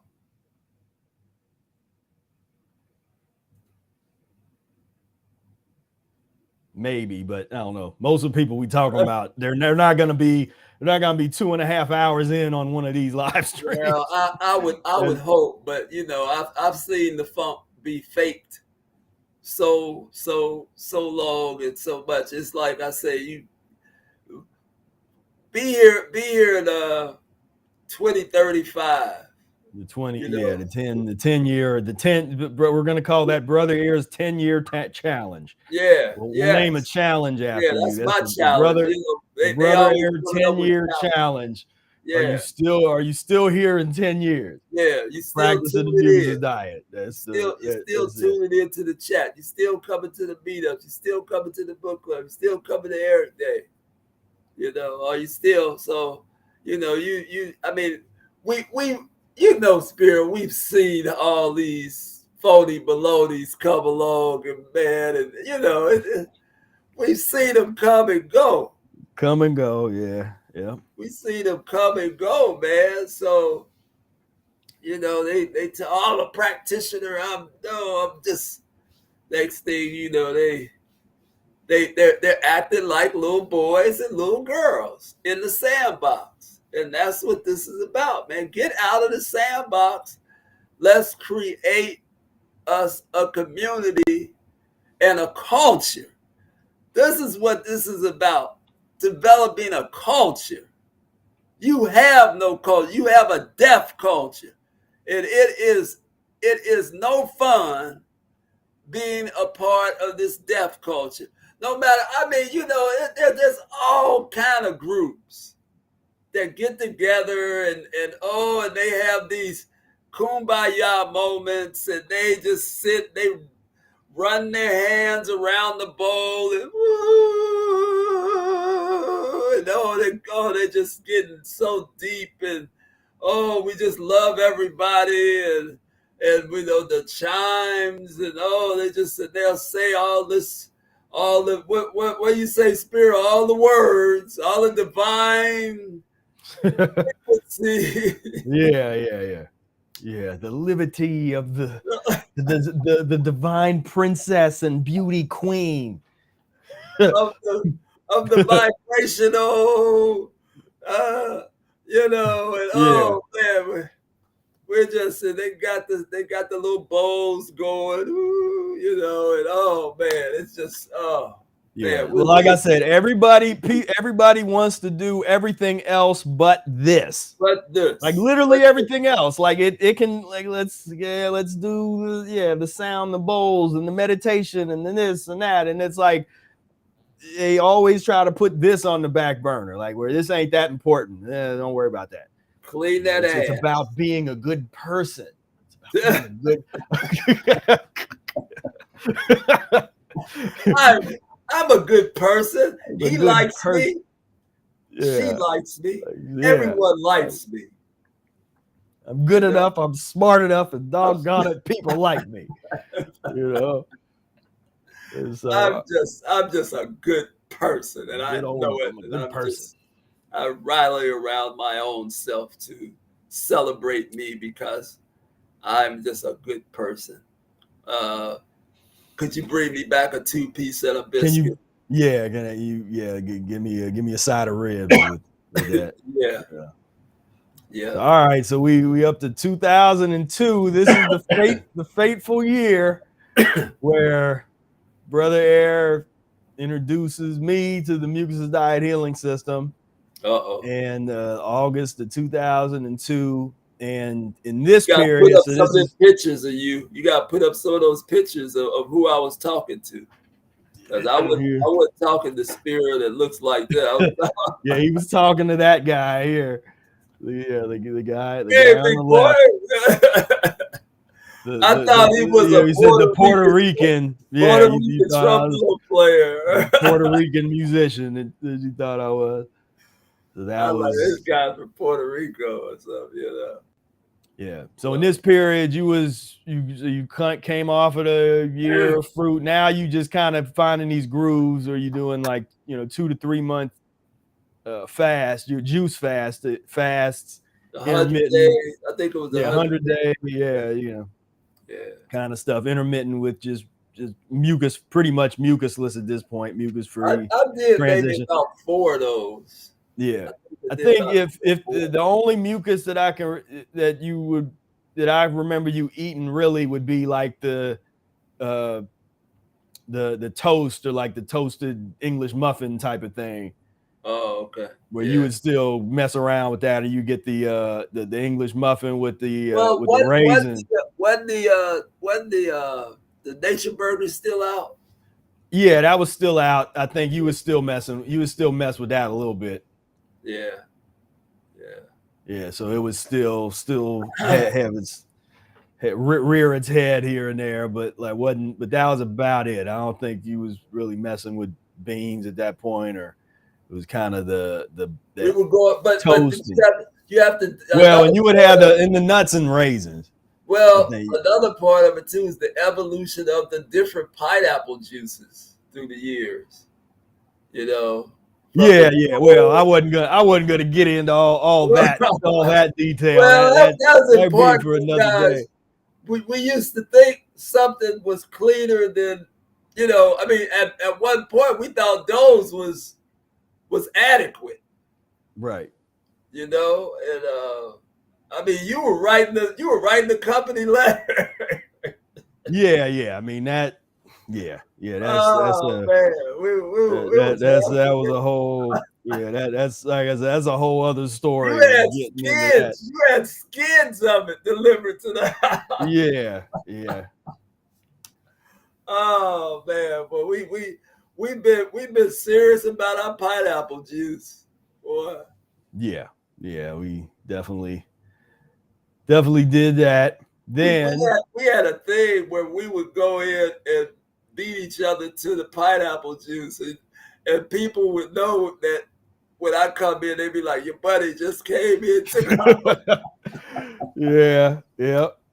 I mean, like, damn, like, dang, man, this dude, he just came in, wiped us out, Right. Yeah. So we get into the first 8.5 month juice fast, 2003 to 2004, and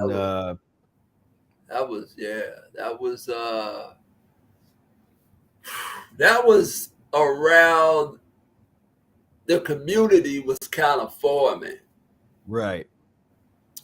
With the children and it was something was happening. Spira had got into it. Ryan, the Breath Air and Ensemble had formed. There was something happening. We'd say something was in the air. Right. The air quality was very good at that point. Yeah. And here's the album. I'll play a little. I have to mute us, I think, to play some of this. This was Possessions. But this album, so he recorded this on July 19th, 2004, and this was right before he broke the fast, like right before he broke the 8.5 month fast. He recorded an album, and you can find this is on, we don't talk about it a whole lot, but it's out there. It's on Mucus-free-Life.com and the firemusicprojectlive.com. But good music to do enemas by. Right. Let me see. I might have to redo this here with the share the audio. All right.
I had heard that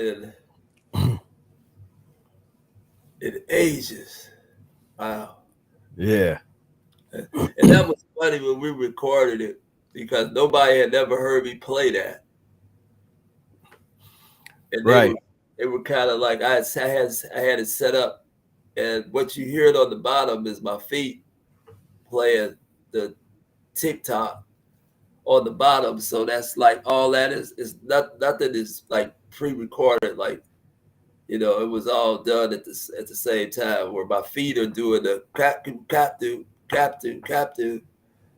in Right. five. I think it was in 5. 1, 2, 3, 4, 5. 1, 2, 3, 4, 5. Yeah. So I set it up, and I remember Spira. Somebody asked Spira to give him a ride somewhere. He was like, "No, man, I got to hear. I ain't going nowhere. Yeah, I don't. I got, No, it was like we making history. I don't even remember who that was or what that was, but that was like no. I think it was Charlie. I think it was Charlie Schweitzer because it was his house. Okay. And he was okay, yeah, he wanted a yeah. I was like, nah, I ain't going nowhere. Yeah, he wanted to ride. So it was like, what are you? No.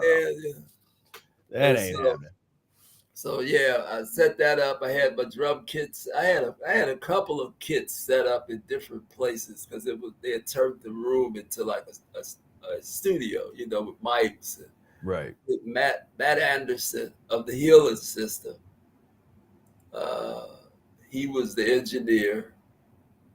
We used Charlie Schweitzer's house, and yeah, so that was a piece that was inspired by an African woman dancing at the Finley Market one day. Her eyes was kind of like rolled back in her head, and I was just playing, and she just started dancing to what I was playing, and I just followed her, and it seemed like she was dancing in 5/4, which for those who are not musicians, 5/4 is a meter and a count of 5. 1, 2, 3, 4, 5. 1, 2, 3, 4, 5. 1, 2, 3, 4, 5. So it seemed like she was dancing in that way. So I just followed her, and she just danced for about 10, 15 minutes. I just played this around her dance. And that's where, and she looked like she was possessed. And that's where the name comes, possession.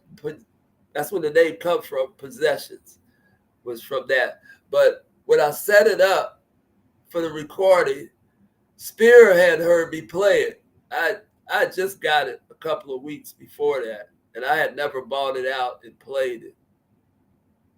But I knew if we were going to do this, because this recording session came along like that week, we decided to do it. Like, it wasn't anything that was planned out. It was just like, man, we should document. We should document this, you know. So we started figuring it out, and though Matt Anderson stepped forward, he was like, I got equipment, and Charlie was like, well, I got a house you can use if you need to play, you know. So that's how all that came about, and that too was developed around watching that woman down at the market and me just following her dance moves. So that was 2 days. Was that 2 days before I came off the fast? I think it was like 2 days before I came off of the 8.5 month fast. So, yeah. So, the good old days, man. I wanted to say a shout out to brother I met in Kroger's yesterday. Looked like it was Vitzi, or sorry if I'm dogging your name. It was somebody I think who you talking about might have Vizzy says, hey brother Air is homie from Kroger. Yeah, man. I met him earlier. and I talked to him, and he said that he was going to tune in, man. He's a man of his word. So I just wanted to give him a shout out, man. I appreciate you tuning in, brother. Hope you can, stay tuned and check out what we do and other things on the channel, man. And just plug in, man. And he was talking about his health and how he wanted to do some things. So, man, you found a good spot to be in, man. Try to get a copy of the Mucusless Diet Healing System, annotated by Professor Spira. That's where you start at. Start right there with getting that book, and then here we are. We got a meet up on Wednesdays. Got a book club on Sundays. Got all kind of private chat stuff going on. Yeah, it's all kind of things plug into. On, man. So, but Spirit, I always tell you, man, always promote the Mucusless Diet. We were in the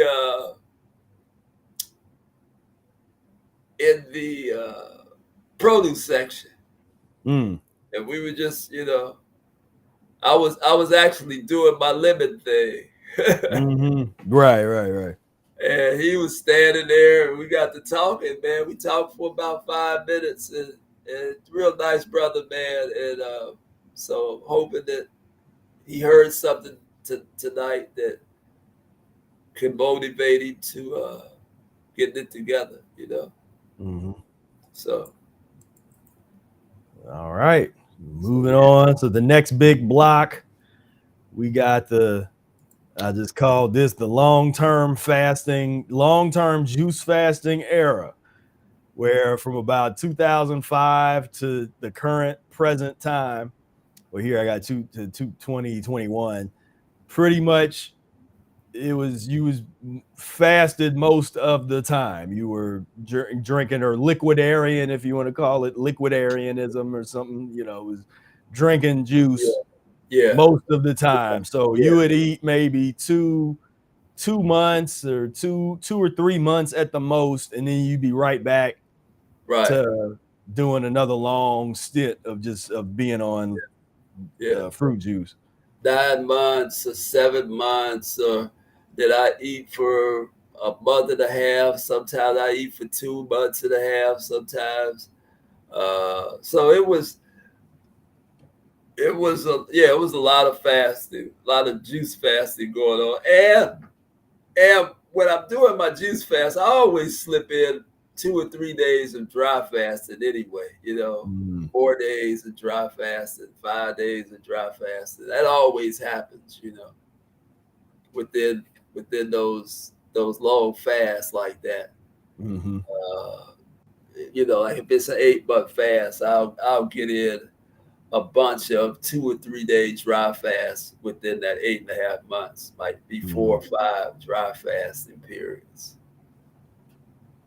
Yeah. Yep. Yeah. So I mean, so that's kind of once you get to that, you just that's rinse and repeat. You in that mode. Yeah. Then the next thing that I listed here was the 2017 severe headache elimination period, because that was kind of an interesting benchmark period for. I mean, I was almost like I mean, the closest thing you probably came to like a second fall, where it got bad. Yeah, that was kind of like the second fall where it got bad enough to the point where you were literally was even thinking about maybe going to a emergency room or doctor or something. Yeah. It got that bad. It got there after a couple of months. I was just because I was trying to fast. I was doing certain things, liquid fasting, and I was just doing a lot of things that wasn't getting rid of this. And basically, I was having these migraines that were like like made me like almost delirious. I mean, literally a few times I was delirious. My son even got so worried that he would stay home during the daytime to make sure that because this would happen around 11 or 12 o'clock to about 2 o'clock in the afternoon every day. Every day it would hit me around 11 o'clock, noon time to around 2 o'clock for a couple hours every day. I didn't know what was happening. Man, I'm trying to go through this and I'm dealing. Yeah. And then it would go away and I'd go on about my day, whatever that day was. Could be playing music or whatever. And so I finally dry fasted because that was it. I was like, okay, I'm either go to I mean, it felt like, this is what it felt like to me. Now I can't say that, but it felt like an aneurysm that was about to like just rupture. Mm. And it didn't. And I mean, but the pain was so intense. I mean, one day I literally were out on the porch in my underwear, man. I was just out of it. I didn't know. I just needed some air. And my son, that made my son like really have to stay kind of close to me. So that was happening. I mean, this, like the elimination can be really, really, really fatal in some, like when you're trying to put yourself back together, it can really be heavy sometimes, man. And that's kind of the thing. It's a hard thing to talk about because you don't want to. It's like some people get terrified. It's not meant to terrify you, But that's again why I promote. Don't do what BROAIR is doing. Practice your transition. Do your transition nice and slow, and because the point is, if and when a severe elimination happens, you will have the proper tools and the experience and the mental, the mentality to be able to deal with it. That's what that's about. Is don't panic. Know that you're gonna fall. You're gonna fall in some kind of way. It might not be adrenal. It might, but it's gonna. Everybody has their thing. It's like each person sort of has their little fall. Because I've seen a lot of social falls. That's where people don't even get a chance to have a physical fall. They have a social fall. A lot of folks, a lot of folks just can't even. They don't even get the opportunity to have a physical fall. They don't fall off because of some social stuff or some. You get the emotional falls, people that can't really handle certain emotional things that come up, and we always talk about that. It's the relationship stuff. It's like I need to be in a relationship. And they just throw everything away for what they think this is gonna make them feel better, and it becomes the crux of the problem. It's like, damn, how did I get here? Like man, you try to replace something, that you think is gonna make it all better. I love him. She loves me. It's like, I love her. Yeah. I love her. I mean, I'm talking about emotions a bit broader because there's a lot of different. You went in on a specific emotional, social. I'm just saying some of the things. It's common. It's common. Some of the things that what people I deal with and the problems they come to me, and I be like, I just look at it and be like, wow. But that is and then to come out of that that come out of even the emotional stuff like that. A lot of times it's not come out right. You know, they've not done what they're supposed to do. It's like, you know, it's like this insanity, like this buildup of insanity. They keep doing the same things over and over and over again, expecting different results. You know, it's just right. You know, so we, you know, so the point is like we showing, because sometimes people that would be the criticism is like, in the natural health sphere, that's one of the main criticisms. Oh, you only show the good stuff. You only show when everybody's feeling good and when everybody loses the weight and when everybody, you know, when everything's on the up and up. So we're showing you this is the whole story. Like we showing, you know, at least not every little detail, but like we hitting some of the types of issues that you might have to go through, you know, depending on your, because all this stuff this is just his story. You know, my story's different.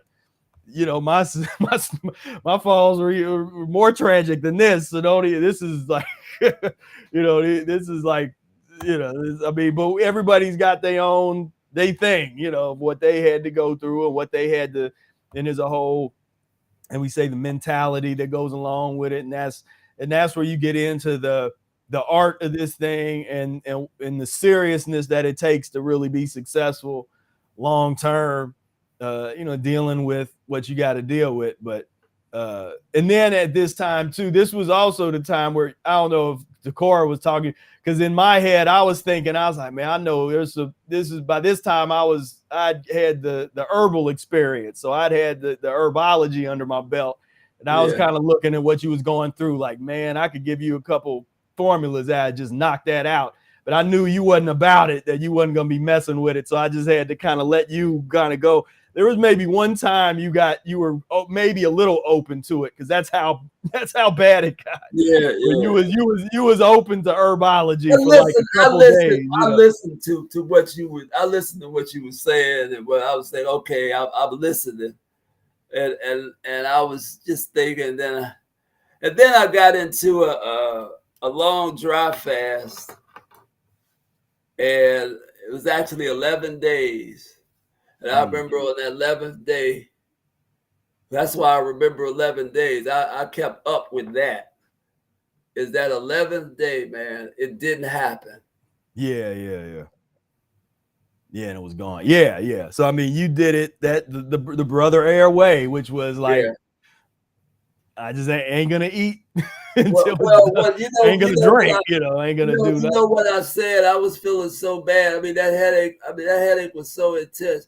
I was like, okay, if it doesn't get better now, I'm gonna go get like a CAT scan or whatever they do, just to tell me if it's just something. To see what they say. Yeah, right. You know, I wasn't gonna let them do too much, but I was just gonna at least tell me something, like, and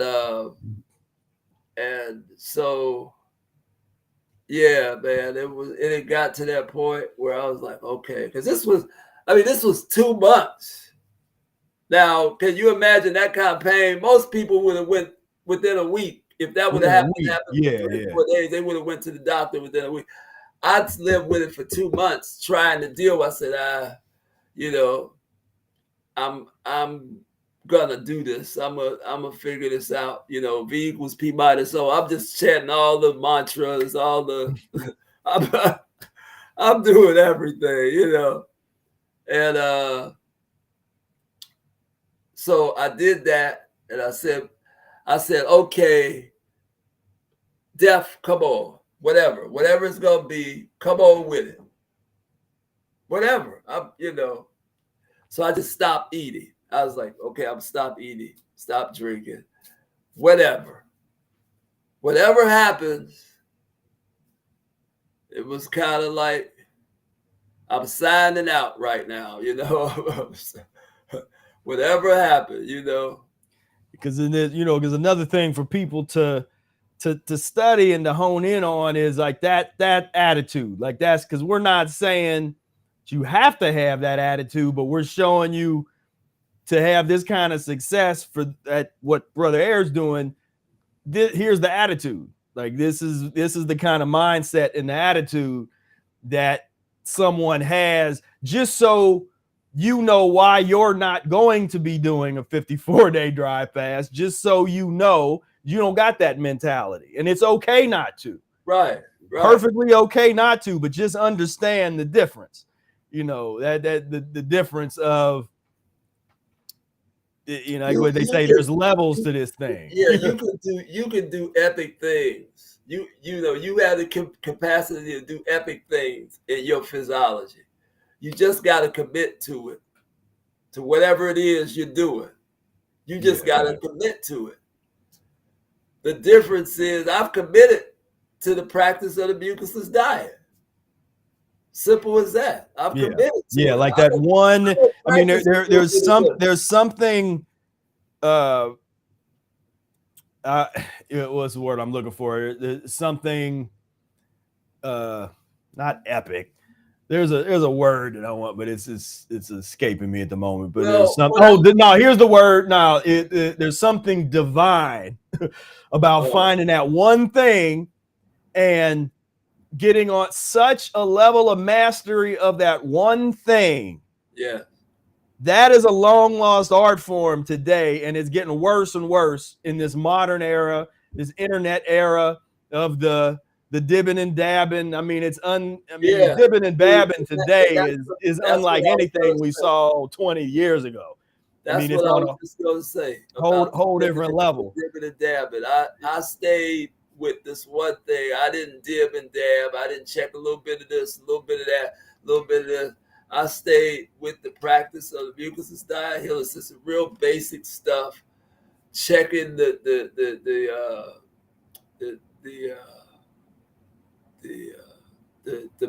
tongue and everything, the mirror, magic mirror, magic mirror. I'm going back to every little basic thing I can get to. I never did not like go check this guy out or this thing out or a little bit. I didn't even know who these people were, man. I didn't know who nobody was.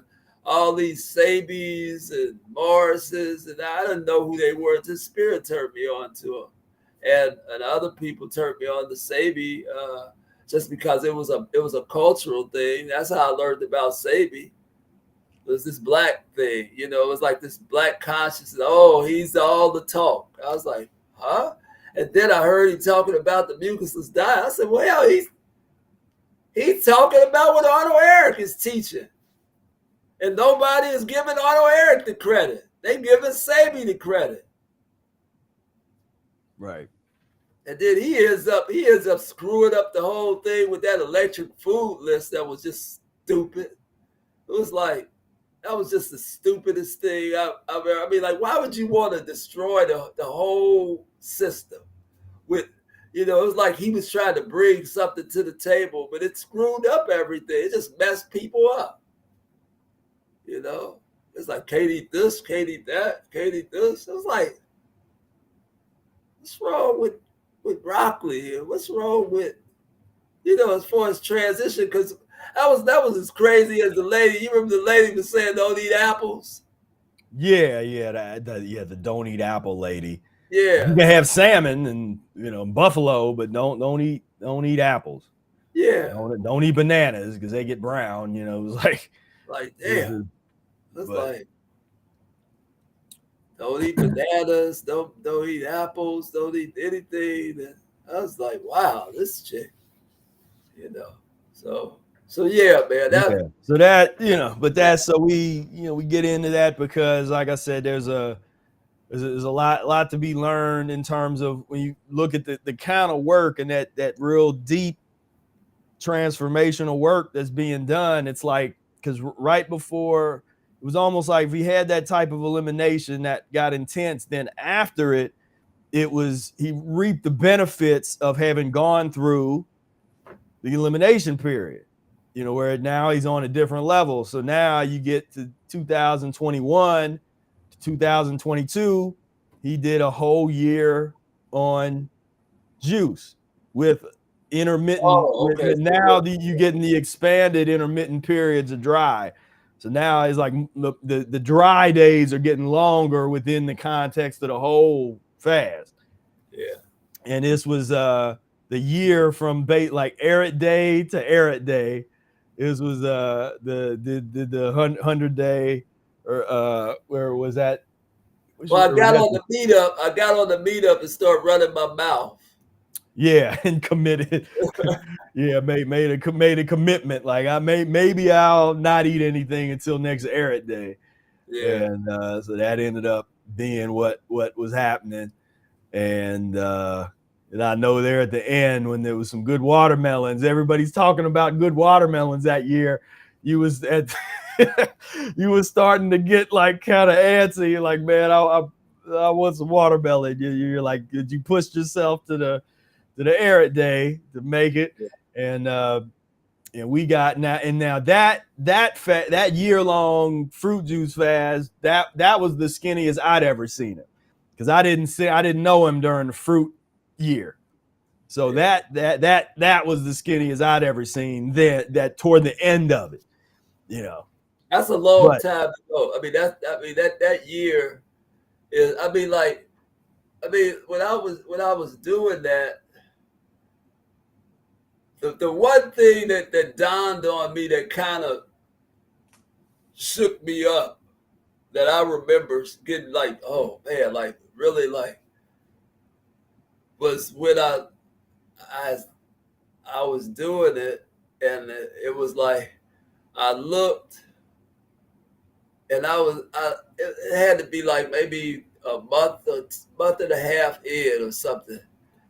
And I just thought to myself, I said, man, how long do I have to go? And I looked, and it was like 10 months to go.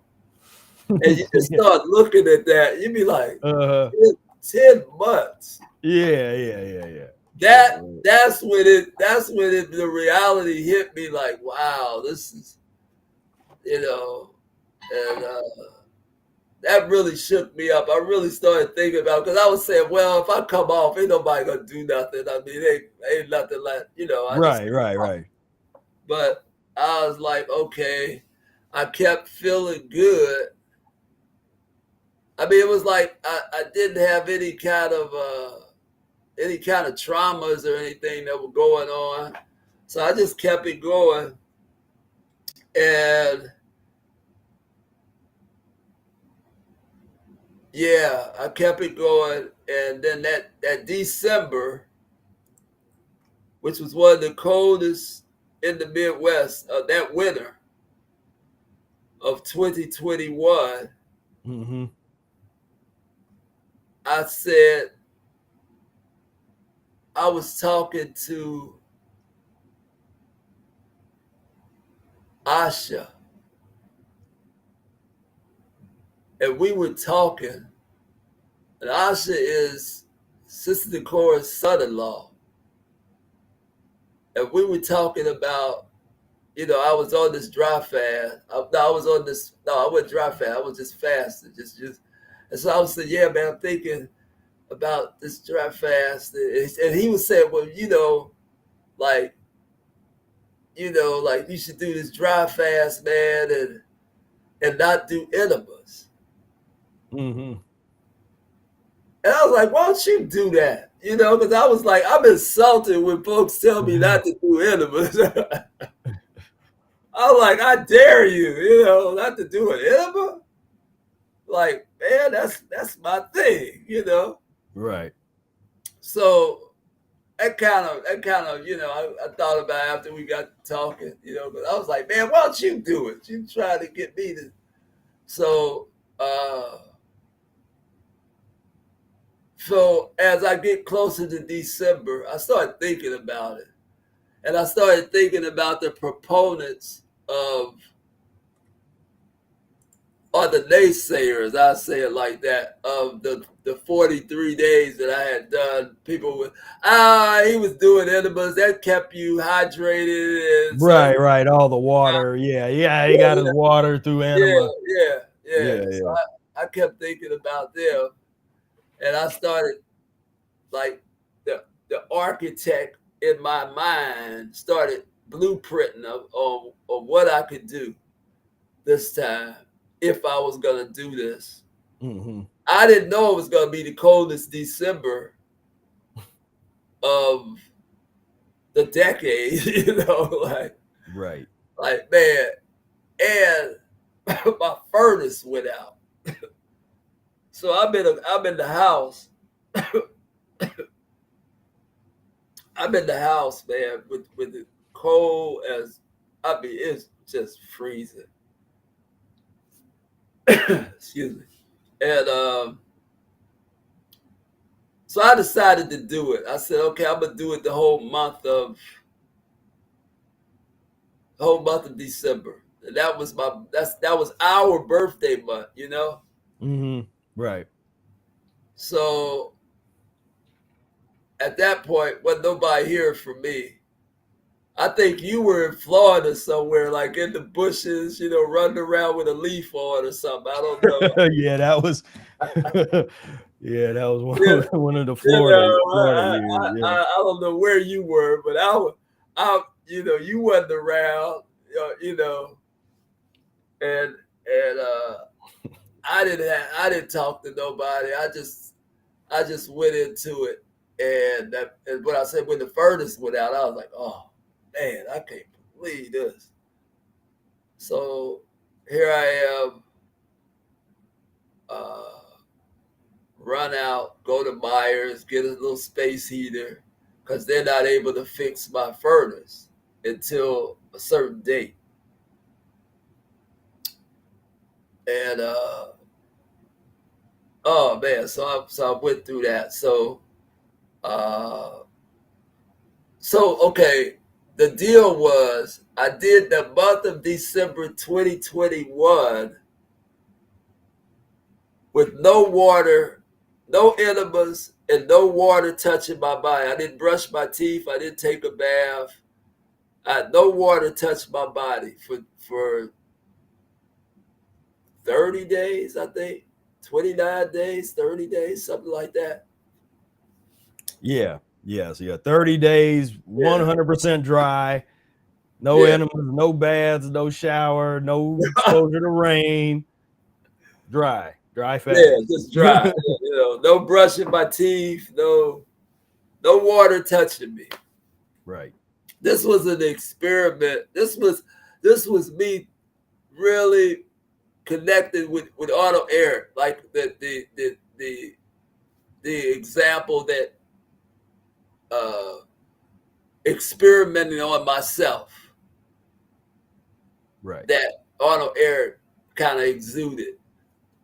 So this was my attempt, like my real attempt to really do something that was kind of groundbreaking for me, because I couldn't, like, some of the things that he had done was, he cut himself, he started back eating meat, and I couldn't do none of that. I was like, I'm not doing that, So, but what can I do? I said, I could do this. And so I started that. And so I ended up 29th, 28th day or so, I started having these dreams, man, that was just like scaring the crap out. I mean, just, oh man, like, because I'm only sleeping like an hour and a half, maybe. That's another thing, is that, even to this day, that's how much I sleep now. For the last 25 years, I only sleep maybe an hour and a half, maybe an hour, maybe an hour and a half, maybe. So I was going through these dreams that was scaring me, man. I mean, they were just, and so it happened again the next day. Almost the same dream. And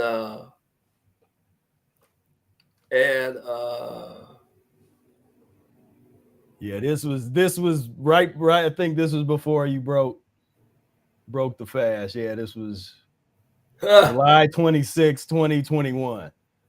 Okay. Where were we at? That was Eden Park. So I never released this. I like this was like a little sometime this will end up on the documentary. But I think I interviewed you before. This is like the day before Eric Day. So the day before you're gonna break it. So I think I got video of you breaking it. That's what I was looking for. And then I saw this. I was like, okay, well, this all was right. the Wow, I never seen that. I yeah, don't yeah. even remember that. Were we doing the band thing? Probably. Yeah, I think we was doing Right those up there on band the step, rehearsals. on the Yeah, steps. this was on the Yeah. step. Yeah, Okay, yeah. So we okay, was yeah. over there doing those Yeah. band rehearsals I remember. on the step. Yeah. And Yeah, because we yeah, get through, it'd be nighttime by the time we get through. yeah. So because we got because I got video of that of us when we were when we were playing. So so uh with so I came off of the fast a day before the last month of December. I was trying to do the whole month, but I ended up missing it by one day. So I came off the fast to juice, not food, just juice. And I started again. At that point, it was about 6 months in to a juice fast. Mm-hmm. So I started that back and took that on to July, the end of July, August. I think it was like August or something. I know it was a year and 6 days that I stayed on that. So and there was a video of me coming off, I think, eating. I think that watermelon was that. Yeah, watermelon. Yeah, I guess that video was somewhere. I was looking for that video. It's someplace else. I think I know where it is in here. But basically, the video of you actually breaking the fast. Yeah. And I think we posted that somewhere. It was either live or like an Instagram story or something. So people saw it. Yeah. But, Well, that was real funny that day, because to have a panel of people picking watermelon for me to come off with was funny. I mean, there was literally a panel of people like going through watermelon, like yeah, there were like taste tested watermelon. There was a whole system in place to get get the watermelon. it was like, it's And, got to be sweet. No, that's not sweet enough. Okay, let's check this one out. Okay, so they cutting open all these watermelons, man. Oh man, that was heavy. So yeah, came off at Eric Day. Yeah. So yeah. so Yeah, was, so that was that. Yeah. And I was gonna look. I might, see. I don't know if I keep looking for it, I'll find it. But basically, we had the video. We captured that. So once we do in the future, when I do that year's Eric Day documentary, I will grab that because I can't remember. I might have put a clip of that in the current documentary. I think it is. I think it's it. I think it is. It was. I've seen it before. Yeah. Wait, let me.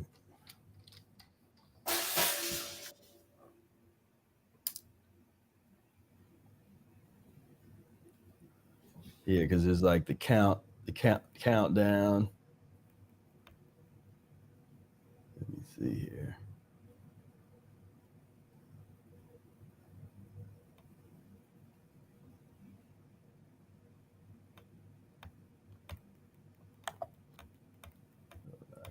I don't know. I'll find it.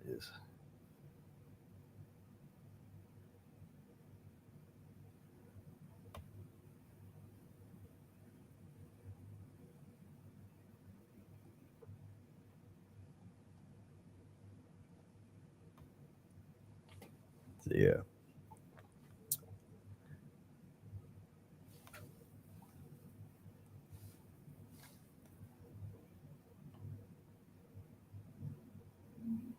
I didn't put it on here.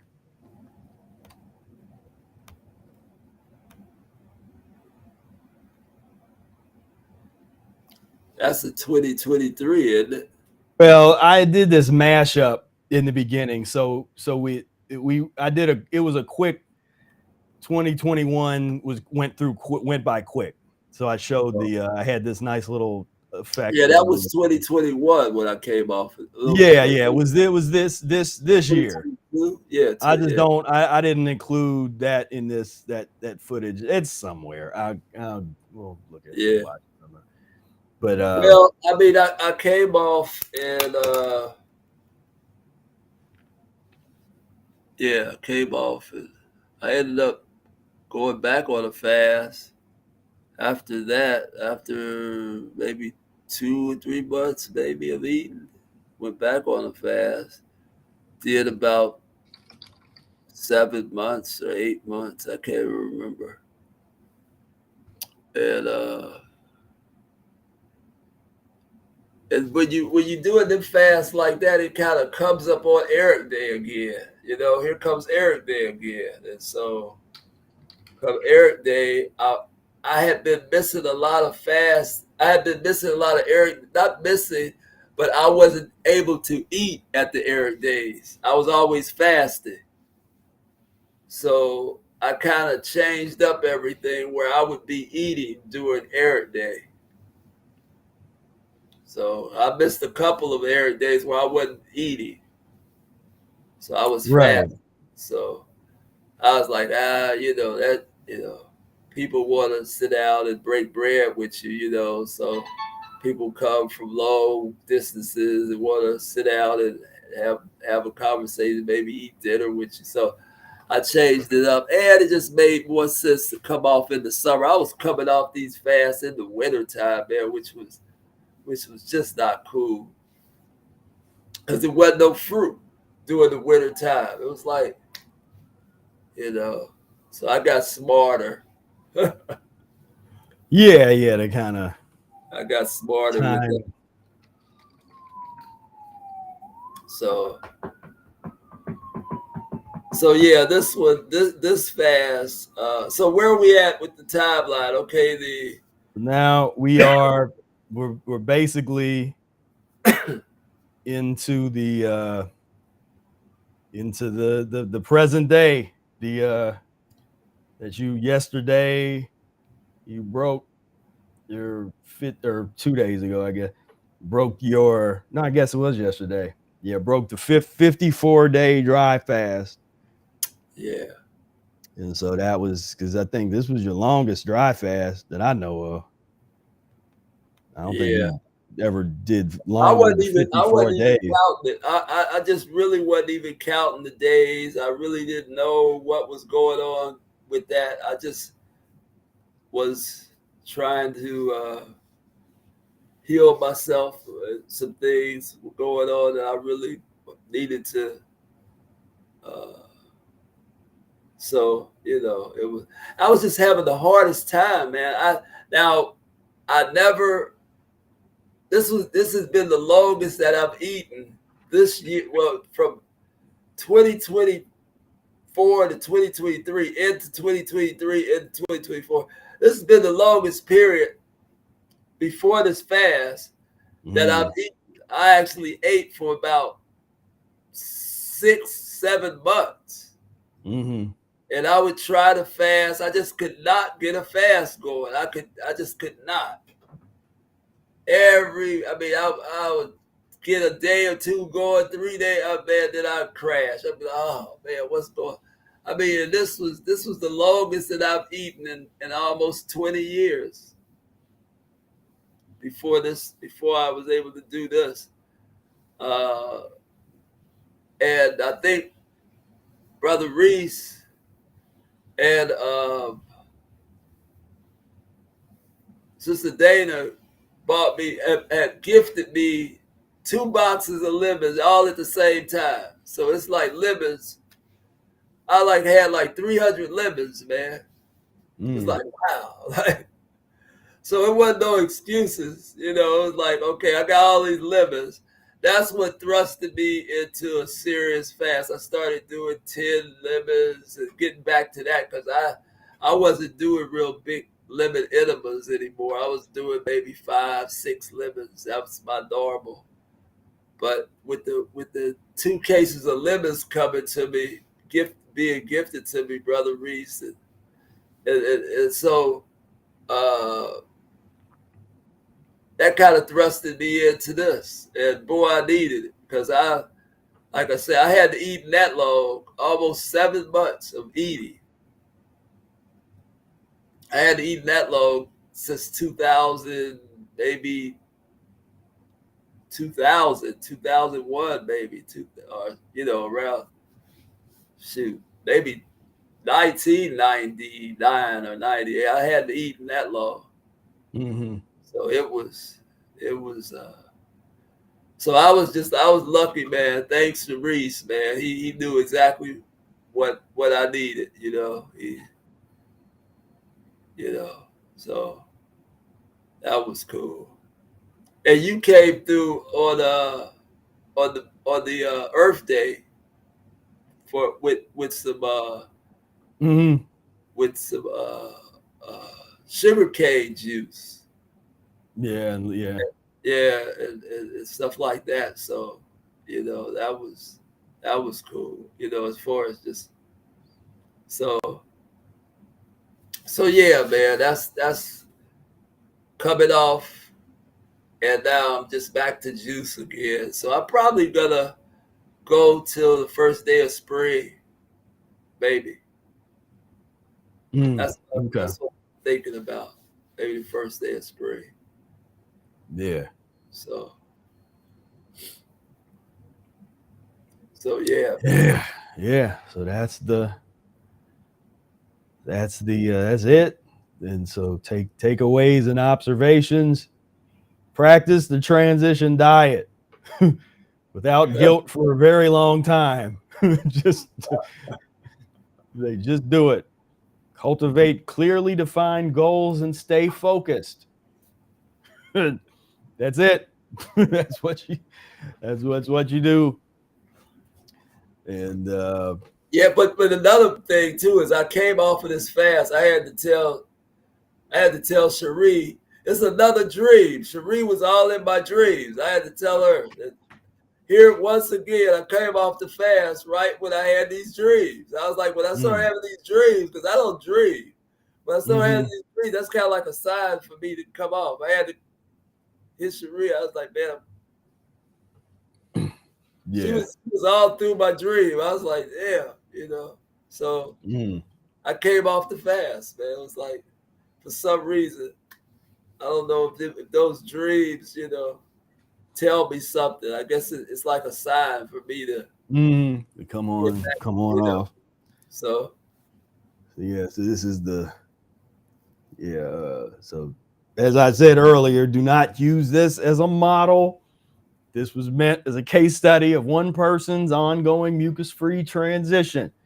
Read the Mucusless Diet book, Rational Fasting, Spira Speaks, all the other good books, and get on to your transition, because when you tell your transition story, it should be different and unique and interesting, but different from mine, different from Brother Air, different from Reese, different from Brady or Vadim or whoever. Everybody's transition story is going to be different. And that's the kind of thing that we can kind of sit around the campfire and share our unique story. There's nothing cookie cutter over here. That's what people used to. People are used to the cookie cutter, like you were saying. In some of these groups, everybody sounds the same, the way they talk and the way they look. They all sort of look and sound the same. Like we're dynamic. We got people from all kinds of walks of life and cultures and races and backgrounds, all kinds of stuff that's in our community that's coming from different places, and everybody's gonna have different transition because you're gonna crave different things. You grew up eating different stuff. Everybody has different different things they got to deal with. And like I talked about in a recent video, where you got to be prepared to deal with whatever is uniquely hard for you. You will be like the Mucusless Diet and the mucus-free path is going to find your personal weakness, and it's going to push that. Like it's going to like push on like where's your weakness at? And it's going to start pushing it. If your weakness is social stuff, it's going to push on that. If your weakness is food addiction and you just can't, you have trouble with that, it's going to push on that. You know, if your problem is you don't feel like working out, it's going to push on that. If you don't feel like doing breath work, it's going to push on that. Whatever your weakness is, it will be exposed on this path. And that's, people don't like that. You know, people don't like that, but that is a good thing on this path where, you know, it forces you to become, it forces you to become a better person. You know, forces you to take things to, you know, whole different level. Like you said, read these books. These are the books and we have the free training. I'll post this up again, but you can see down below. So we got the free mucus-free training that you can, I'm gonna post this in the, well, if I can get it. But so, you know, at the end of the day, it is all about transition, transition some more. And just, you know, this is what it looks like when you really dedicate your life to the transition. You know, because you're not just transitioning diet, you're transitioning, you know, body, mind, and spirit, and earth, and, you know, humanity, everything. It's all transitioning. And so you can see there, I just posted in. If you want to join me for free training, click the link, join on in, and of course hit the like button and the share button and the subscribe button, and let people know. The companion video to this, which will ultimately probably be the companion video, is the my what do I eat in a year, or no, what do I eat in a day video. Maybe I'll post that link up there, because this would be a good, like, if you like this one, if you want to see more details about my journey, then what I eat in a day. And I never forget, it was, I thought it was funny when I did this, and somebody looked at it. There was like, because the video was like 4 hours or something. They're like, if you can't tell me what you eat in a day, and if it takes 4 hours for you to tell me, then that ain't, you know, they just had this attitude and left. And I was like, that's part of the karma, because that, you know, that person needed what was in that video more than anybody on this planet, but they weren't ready. Their hubris and their ego got in the way. That, and these are literally, when you start getting into that's always interests me on this path. That's literally, we're talking about fatal flaws, you know, fatal decisions, where that video might have saved that person's life, but they had an ego. Like, I don't even want to watch you talk for 4 hours about something. You should own what I eat in a day. That I'm used to watching those videos, and they're only 5 minutes or 10 minutes.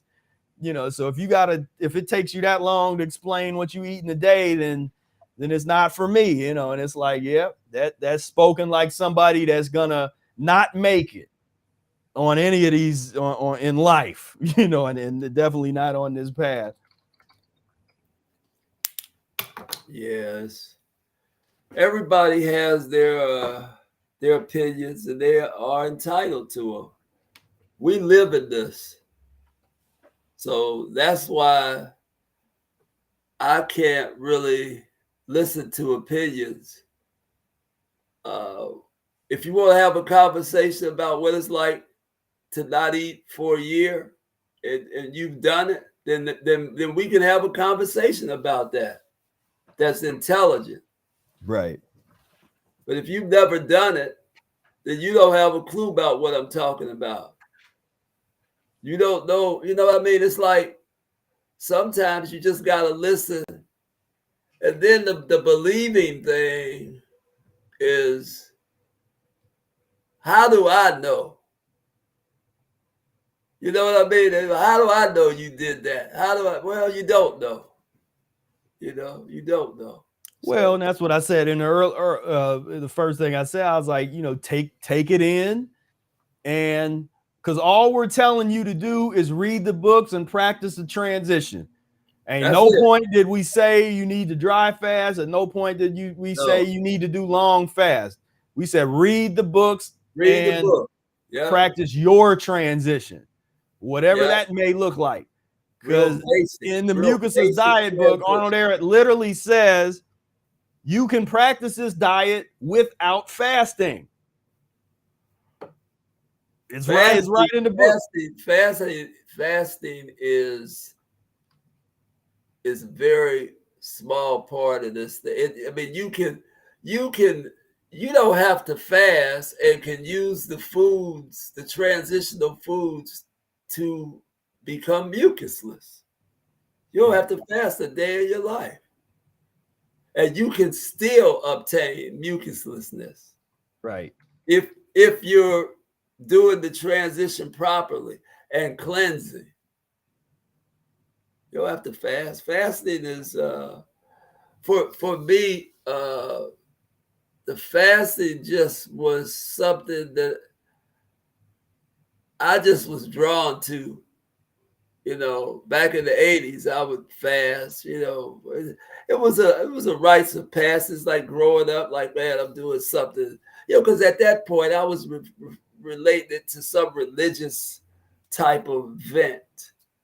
You know, just from all the people and things. I mean, I was going to the mosque. I was going through my religious, as I call it, the dogma years, you know, just trying to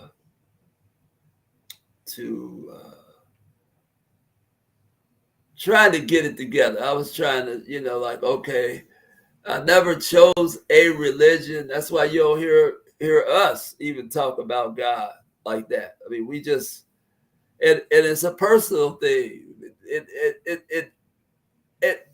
It doesn't need any validation from me what Spira believes in.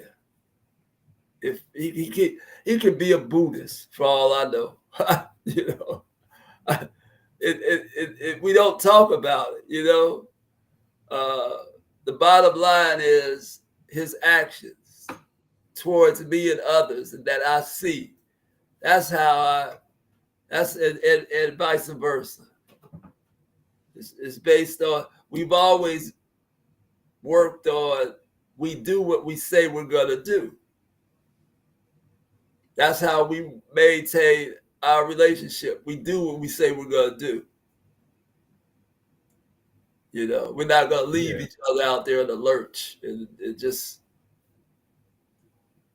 you know, it works like that. And so, you know, with somebody, you know, your word is bond. That's how we live. Our word is bond. If we say we're going to do something, we're going to do it.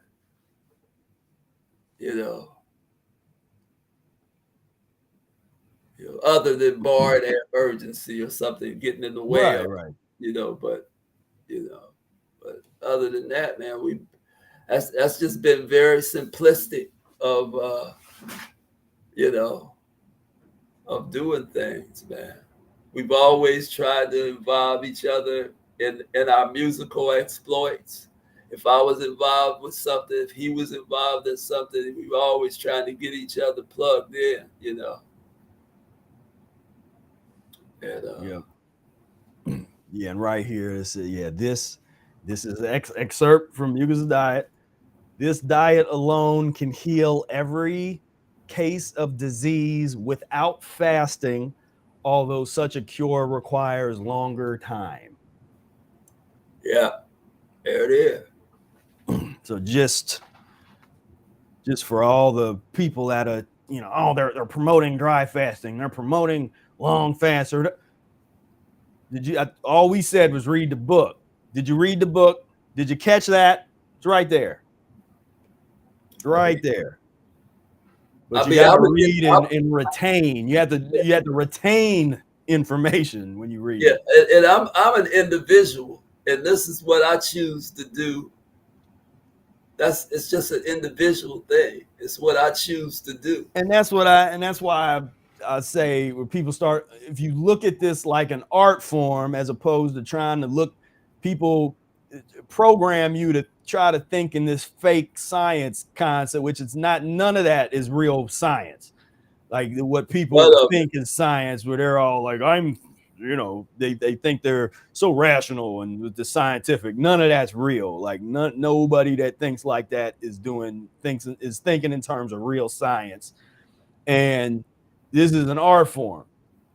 And so what Brother Air was sharing his art, is he's sharing his physiological art with you, like check this out. Like this is, Coltrane playing the sax. Brother Air is fat. He's doing 54-day dry fast type of. That's a physiological art form. And to speak about it and to kind of share it and to public is like a public artist, putting their art out there of this practice. And so I mean, it's something to understand and appreciate from that standpoint, as opposed to, it's like you got to get your ego out of it. There's a lot of people that watch these type of stories, and their ego gets involved and creeps in there, like they just like, oh, he can do that, I can do that, like you got something to prove, or you got something to, this old that's kind of that pus based competition. It's like, this is not that. Me, Vic, and Mike, and Spira and Khalid, we've never been in competitions with each other. I mean, like, he's fasting, I gotta fast too. Yeah, like, yeah, no. I gotta do. What they did was they just sat back and watched me. It was like, okay, all right, we hear what. I remember when Vic came over and sized me up. He's like, he had to come see. I mean, you don't get Vic out. You don't get Vic to come. But he came up with some excuse to come over to the house. And he wanted to. Yeah. I remember that. I went about 8 months at that point. And he made an excuse to stop by. He's like, okay, I'm stopping by. And so, yeah. So it was a thing, man, where we were really trying to, and still are trying to advance humanity. That's all we're trying to do. Yeah. Humanity. Yeah. I mean, we all bring in different pieces of the puzzle to the table, and that's what we encourage others to do that. And to do that, you have to really come correct. You got to be doing something. Because your humanity needs advancing. You're raggedy right now. I think as humans, we're living just on the lowest base level that we can exist. Right. We're just on a low base level right now, and this is a way, through your physiology, through cleaning your blood. Every little bit helps. Every little bit of blood that cleans up helps. It creates this vibration in the universe and in our nature. When you get all this clean blood in one place, man, the power of the radioactivity.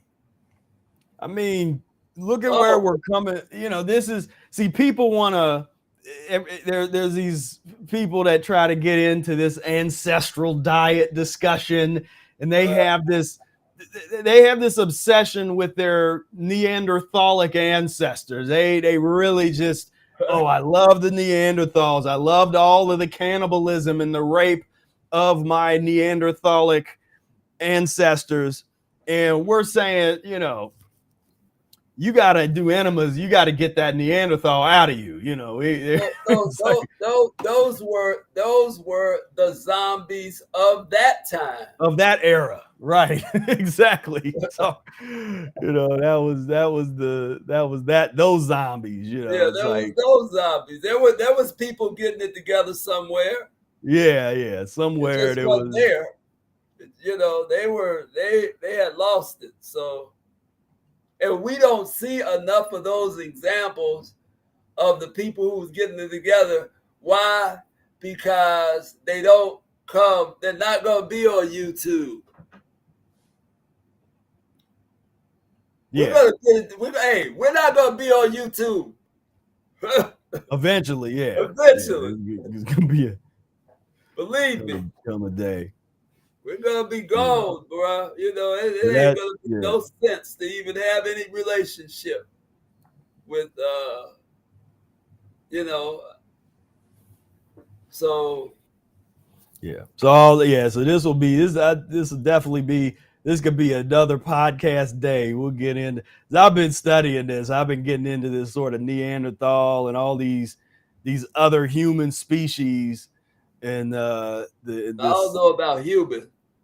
Well, so-called human species, things that are related. Well, we're not humans. I mean, we're just using that word as a, right. In the homo, the family homo, homo. Yeah. Sapien, homo, all the different homo. But, because it is interesting that and me and Vic used to talk about that, because we talked about, like, there's the periods where you can see the transition in flux, and then there's like these plateau points. So we're kind of in this plateau point. I think we're starting to see the trend. It's like that the degeneration of the species again, like really actually see it. But you go through these long periods where everything kind of, where you don't see that immediate change. You don't see the extinction, in the same way, or certain animals transition and then down into different forms and the morphology, but all that stuff is kind of interesting to me, is that the history of these of the morphology, and we're real limited in terms of what we have access to, of what they found, because it's basically just got to look at bones, and that's all they really have to confirm anything, and it changes every day and every year. The mucus and pus eaters examining bones and fossils, and what they come up with from their analogy, what gets in the way of them really coming up with anything is the mucus and pus.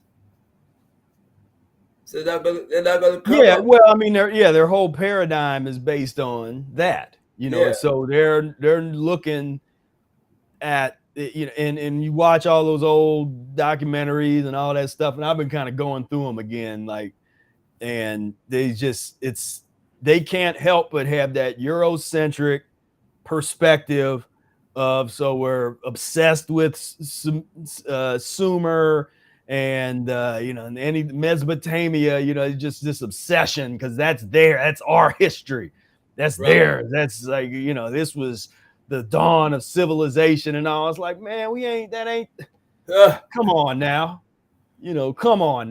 that ain't, first of all, that ain't that long ago. I was telling my son and his buddies, I was like, when they talk about the Big Bang, even that is destructive. You know, it's like they would have something that made a lot of noise. You know, like Yeah.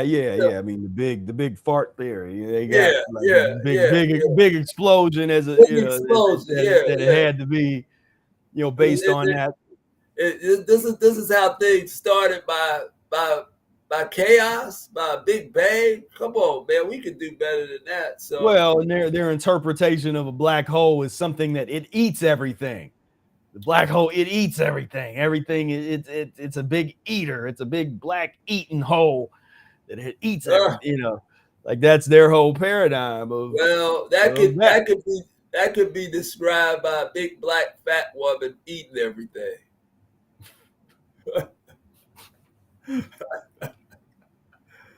The black hole, we don't understand that the black hole is us. That's what we are. But you got to be empty. You got to be empty so that the blackness can fill you up, and that and so I mean, but a lot of people don't want to, they don't want to, it's a lot of, I guess you could say, fair-skinned Caucasian people who don't want to be black. That subject, when you start, that's a whole other episode, because you gotta. There's a whole lot of education. I mean, we say that there's so much education that has to go into what you just said. That's years. That's years of study and practice to even understand what you just said. Yeah. You know what I mean? Like that's, Yeah. Well, I mean, it's just like, do you really want to get it together? Are you really interested in putting yourself back together? Then the road that you have to go down, you say, don't get scared if it get too real.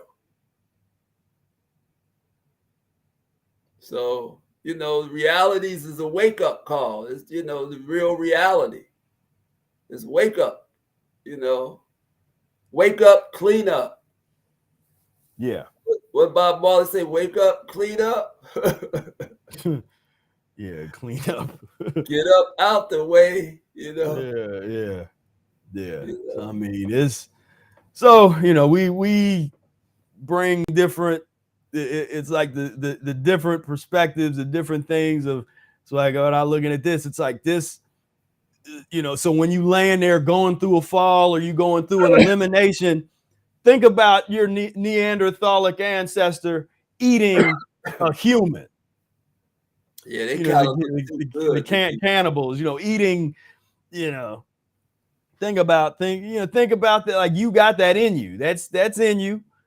Even if you're the product of Neanderthalic rape or slave, slave rape, slaveholder, like we all that's pus and mucus. We're all products of, you go back far enough, unfortunately, and that's kind of sad, sad to say, we're products of rape, in our bloodline, and that trauma has to be eliminated. That filth needs to be eliminated, and this is how you do it. And that's the way. And the way you start is by what you consume. That's where you start at. That starts the process of cleaning yourself up. And an understanding about breath, like really focusing in on breath, on how important breath is to you. Like really think about it. It's like we don't even think about it some days. We just you just get up and go, and we don't even give thanks, man. Like, oh wow, I'm breathing. Wow. This is everything. It doesn't get no better than this. Breath. Could ask for anything more. Breath doesn't get no better. What do you have, Spira, that you can entice me with that could be better than breath? What do you have materialistically, or what do you think that you could give me that would get me to say that, okay, I want that instead of breath? What do you think you could? The only thing that a perfectly sweet watermelon No, would do. You'd think about it and then like, no, I'm gonna bring. I would think about it, but no, I take breath. Breath Breath, is yeah, paramount. It is everything. It is the gift that we say that keeps on giving. It is the gift, and we need to really understand that. How people, it's like they thinking that they're going to like grow up to be something. I want to grow up to be some, or even in their older age, as they get, and they still want to do something. They want to be like, I'm gonna have my own this, or I'm gonna do this. And they're like 40s and 50s, and they still got these ideas of success when they got everything. You've been given the gift of breath. It doesn't get no better than that. right. To be thankful. To be thankful for that, and move on from that. But to think that there's something else out there that I gotta develop this. I gotta, it's we're so backwards, man. We're just so backwards. That's sad. We're just so backwards in our thinking and in our evolving. We've evolved into these degenerates. Abnormal has defined what normality is. That's sad. Yeah. That's sad. It's sad, and it's That's sad. the tragedy. It is the tragedy for The tragedies of nutrition. right. Of nutrition, boy. The tragedies. We could go on and on and on and on. And yeah, so what we're committed to is just, like I say, advancing humanity and trying to share and look for those who know infinitely much more than us. Show us. Bring it to the table. We're looking for what we need to expand. Ain't nobody walking around like, hey man, we got it, man. We here. This can be expanded. This could be, if you got knowledge, and you living, like on the meetup the other night, I was asking somebody talking about they knew a breath area, and they're mortal. I was like, well, hook a brother up, Right. Hook a brother up there if you know him, introduce me, which it was just, just somebody that's, kind of not stable. So, Yeah. you know. Yeah, we get some of that. Yeah. So, I mean, that's cool. But is there anything in the chat, man, that people are asking or No, I mean, we kind of covered as we went okay. through. There was a couple questions that popped up, but I mean, we just sort of. So did we get to the covered it. end we got to the end of this? Yeah, that was the end. Yep. Okay. Yeah, we got, because we basically went up to yesterday to you breaking the 54-day. Yeah. The 54-day piece, and so we got it in. Yeah. Well, I'm gonna keep this thing going. Juice. The juice piece for another, hopefully, a month or so. Till maybe 3 weeks. Mm. Uh, Other than that, man, I'm feeling pretty good, man. I'm just working on the exit, just trying to get my head into that, Mm-hmm. and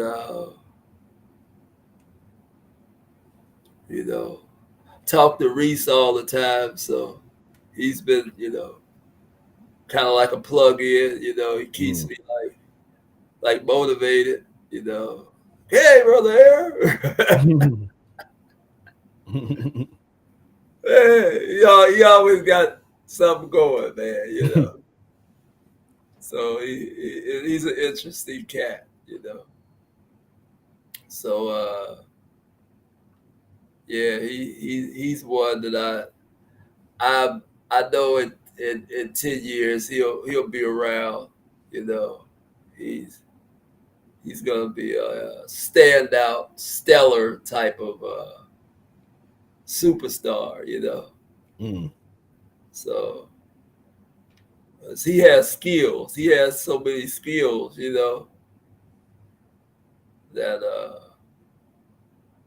all that's gonna do is just grow. It's just gonna grow and refine. Yep. So so that's gonna be a great thing, man. Watch him develop. It's fun, man, to see younger people like that develop. Yeah. Yep. Because you have to remember, you were about his age. Mm-hmm. Yep. And so see if you can do what you did, then Reese can. Reese's possibilities are. Yeah. It's like you kickstarted something, man, and here he comes, man. It's just like, you ready for the pass, like, Right. Yeah. Yep. Yeah. It's you like, know. Yeah. Yeah. I mean, the younger folks are, I'm officially, I guess I'm not the younger folks. No more. We got No more, younger folks. not no more. Not no more. You kind of a It's, seasoned vet now. yeah, so we got some young people that's serious, that's serious about trying to find out what this thing is all about. And and give them the room to bring to advance it and to bring some things to the table. Got to give them that room, man, to be creative and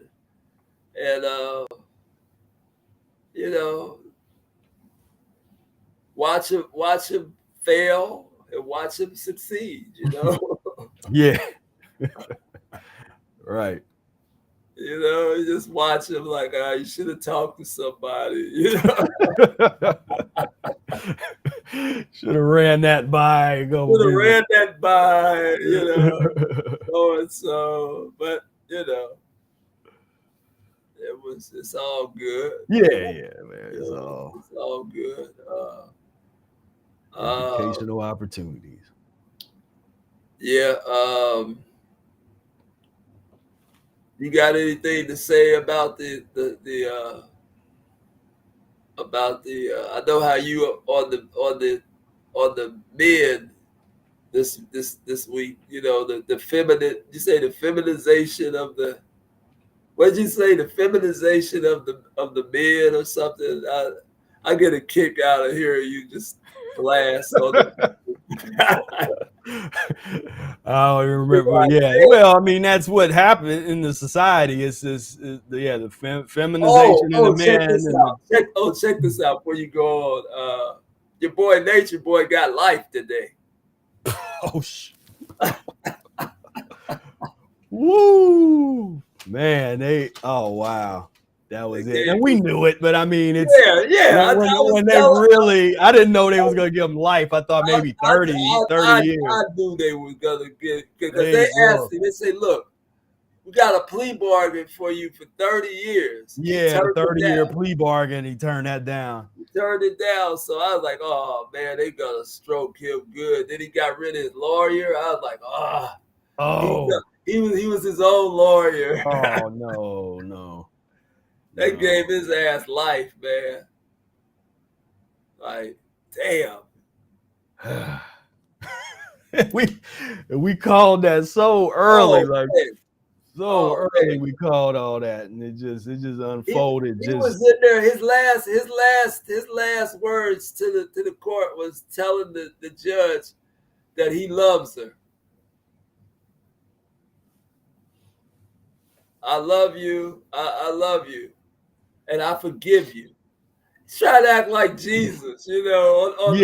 Like like he's being crucified. They know not what they do, boy. This dude has such a. I was like, man, this dude a Messiah complex, like a man. So yeah, I guess we finally talking about him now that he's got we finally we'll give him some juice now. Ass is fried. People go back to some old videos. You'll see us talking about. We ain't gonna say his name, but then we talk about 333. 333 years. 3 man. Yeah, so he's gone, man. And so that was kind of deep, you know. Yeah, and he's got the kind of charges that anybody that knows anything about prison, these are charges you do not want. You don't want to have these type of particular charges when you go to prison. But he don't mind charges you don't want when you go there. He don't mind it, man, because he a bisexual anyway, so he don't mind. I ain't talking about that, because these charges you get green lit to be killed. Like you just this ain't green lit for fun in the sun. Like this is because he did something that was just abominable, man. And I literally seen him having these women fight on video. I literally watched that. Like, I cannot believe this brother and the sister. I mean, they were beating each other's ass too for him. Like about 6 of them. Mm-hmm. And he was just standing there, like, and they were, busted lips and knotted eyes. And it was just, I was like, well, this dude is sick. That's been a study in degeneracy and sick, man. That's a rough piece, and we sort of we had people involved in ways that we were more involved in that than we wanted to be, because of people that we knew involved in it. Yeah, that didn't need to be. I was always get the hell out of there. It was being put in my face, right? Like, like, check this out, So, Don. He brought up like your boy from Subway. Yeah, he got. I mean, you just get to a point where they coming after you. When you got them type of charges, that doesn't fly. that doesn't fly even in prison. That's not acceptable. Yeah, he got his double decker. Right. So this is hey, for I mean, I think yet another one that criticized us. Oh When you yeah, criticize, that doesn't usually end well. It just traditionally it doesn't end well when you criticize us about how we trying to we saying do some enemas, eat some fruit, eat some vegetables, transition, do a little bit of fasting if you want. So to vilify that doesn't usually go well. Oh no, Hennessy's, potato chips, and I mean that was it. Started out. This is the way it kind of framed it. Started out talking about get back to nature. Next thing you know, he's smoking weed, drinking Hennessy's, eating steak. Got these women, got these young girls, man, just doing, all kind of demonstrative things, and he even got the goofy people, the goofy guys, punishing them by putting them in the closet for 2 and 3 days. And I'm like, boy, now are the young people are they that, what's the word I'm looking for? Like, yeah, is it that easy to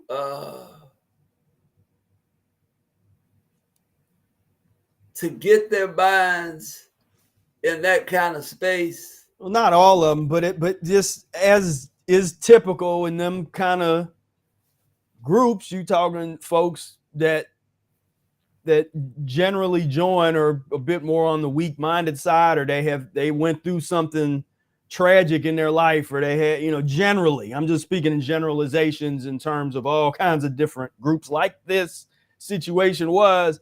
So it's not just it's like, yeah, there's people off the street, but you know what I mean? It's like there's a there's a targeting of a certain type of person, like a certain type of damaged person that really needs help, that needs some real type of, transition along with some good old emotional detox type of help. But they find someone like that that's at that charismatic type of whatever that is, that kind of dominant thing, and they get into it, and before you know it, you're drinking the Kool-Aid, and that's the problem. So I mean, ain't nothing new.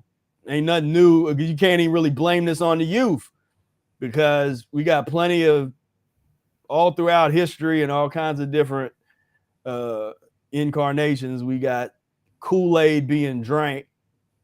And so, luckily it didn't get to that. I don't think anybody committed. I don't know, maybe they did. I don't hope, I don't think you're supposed to use that word on YouTube, the S word, but so I don't know. It's like I said, we were there in the wings. We trying to get folks like read the Mucusless Diet. Like we were literally, he's like literally these people I talked to a couple of them, man, and they would call me, hey, brother Aaron. They were very respectful to me, and I'm like, this is what's happening. And a few of them got out of it, and they didn't get into the Mucusless Diet, but they did leave. They did leave that. Yeah. So you got, he's got a few of them still hanging in there talking crazy, and so few of the women are still there. And so what they gonna do now?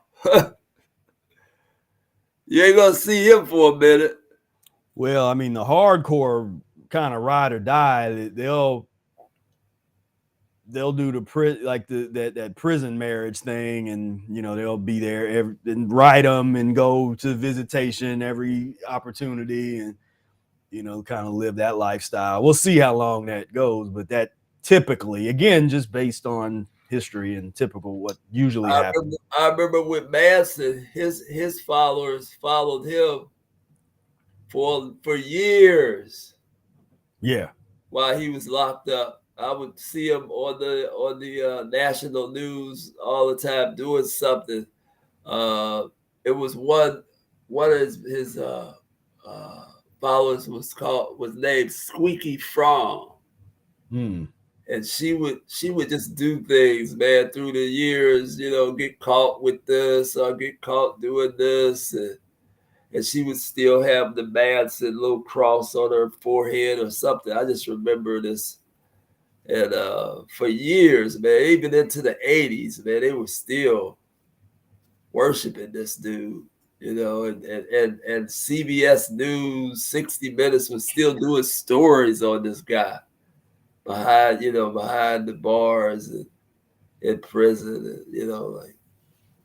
but I mean, they don't nobody really give a rat's behind about this clown today, but he's not gonna get that kind of press. But I just wanted you to know, because we had, when it first came out, we were when things were happening, we kind of looked at this thing and kind of called it.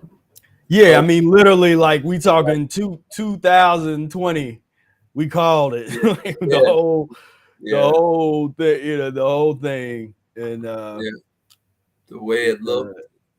Yeah, and there's even a video, and people can find that. They can find the video even with us talking about it and just not bringing his name up, but being like, "Oh yeah, like this dude he's gonna end up in prison."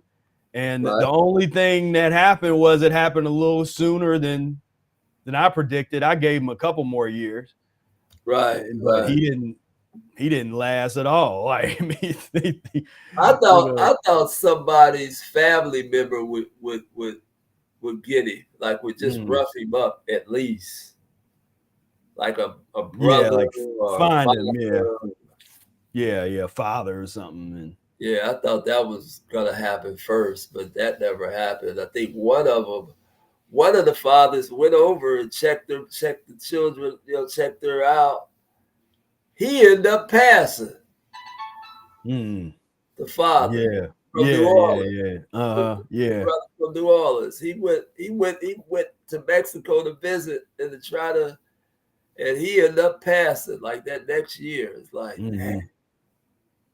And she was the one that was here in Cincinnati. She ended up coming here to Cincinnati.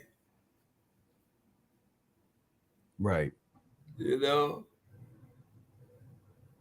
Yeah, because there was a time where he came to Cincinnati or something, and he was in Columbus. He was in Columbus. Yeah, he was up. Yeah, they was like, it was. I was like, okay. Yeah, but she came to Cincinnati, was here, and my son had seen her before around, here,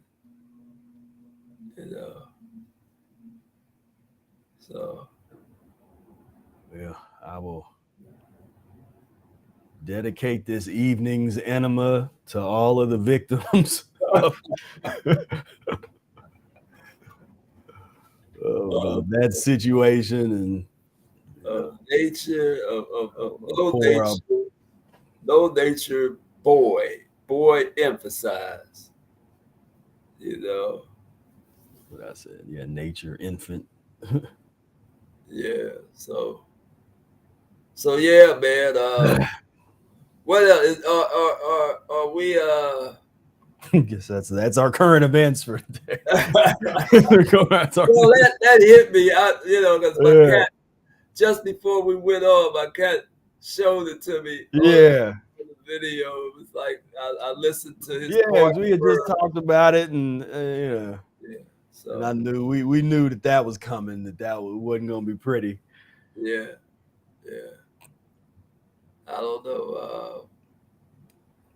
We got nature.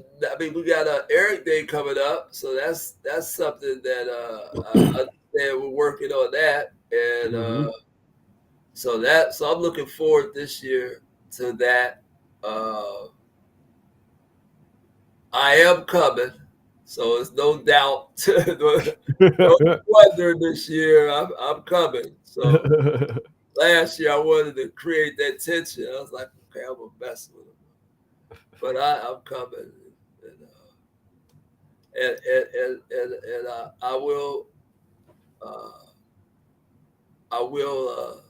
assist in the making of the BROAIR salad. You know, I'll be there. So yeah, that'll be fun, man. They've been testing out recipe. They've been like going through and making. Like everybody's making their own BROAIR salad, and you trying to get it scientific to the amount of stuff. And so I'm thinking about adding one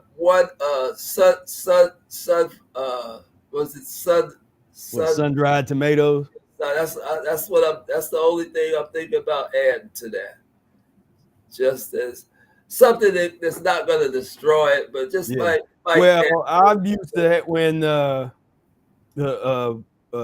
another friend of ours they had put sun-dried tomatoes in it like several years ago. This was like like 2000. What was that? 2019 or 18. And they put habaneros in there to give it some heat, which I didn't really want it to have any heat, but you know, I mean, we might could have that sitting on the side, like if you want. But no, I like the BROAIR salad with the sun-dried tomatoes. That was good. Yeah, I like that. So yeah, man. But I'm looking forward to it. It's a very exclusive ticket. Very exclusive ticket. So that's something. And we're real. Like I'm just real happy with the team, and they working on it. Like where it's like we're gonna have Air Day pretty much planned and ready to go in just like a couple weeks. Next week or two it's done. Like we already got it. With all the menus and all the organization of who's doing what and all that. So I'm always happy with that. That's what I always wanted.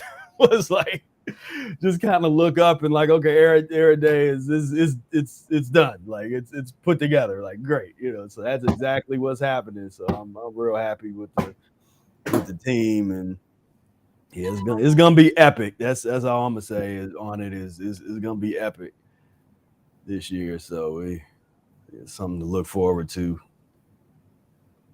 Yeah, it should be fun. Are we gonna perform, man, or do something in the performance? I mean, that's just something we had to talk about that or think about it or see what we want to do. We hadn't talked about that yet. I was thinking about calling Charles Lloyd. Let's see what happens to Bitcoin and some of our crypto portfolios. Let's see what happens to that, and if things go really well, then we'll make that happen. That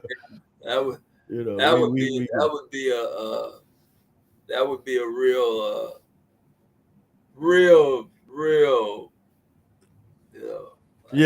So I mean, if that's that might that might be, I mean, that might be more of a 2025 thing than the 2024, but we'll see. You never know what happens with these with that kind of thing. So yeah. So that'll be interesting.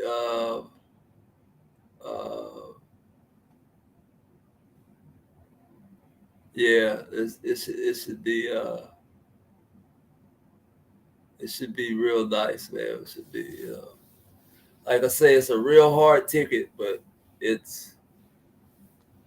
should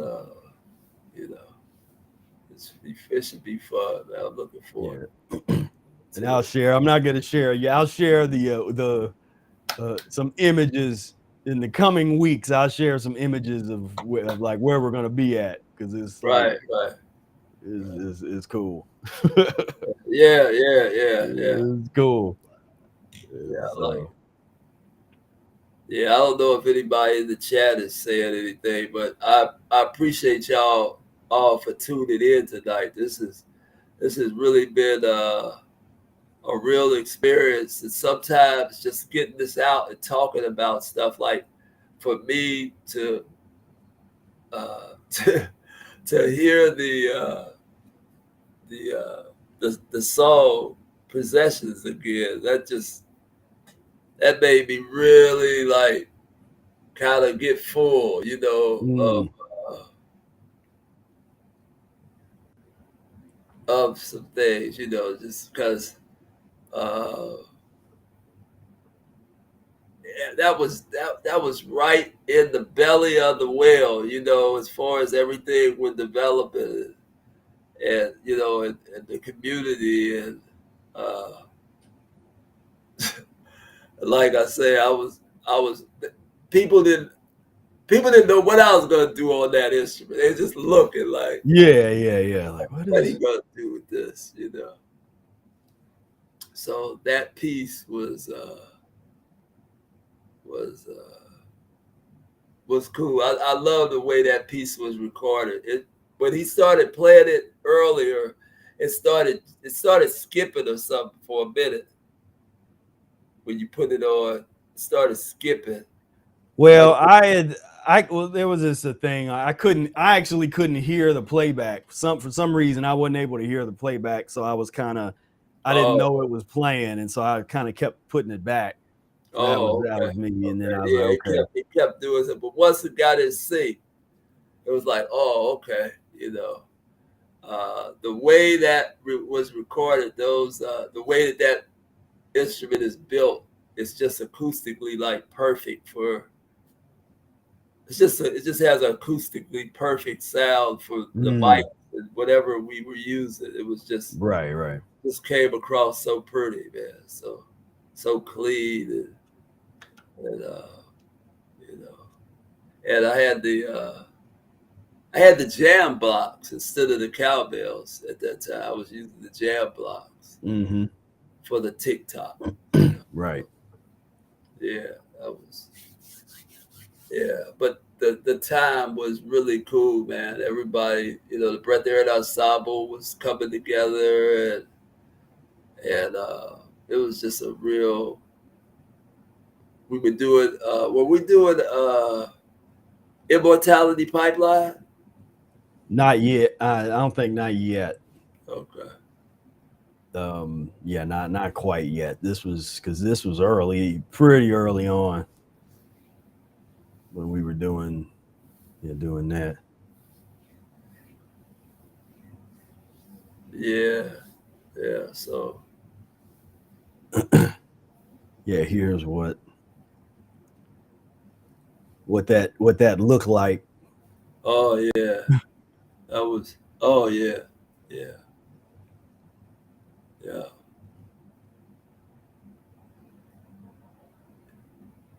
Yeah, that was it. I went through about 3 or 4 of those, man. Yeah. Because we used to take them around different festivals, and the sun would be beaming down on them all day and just wear them out.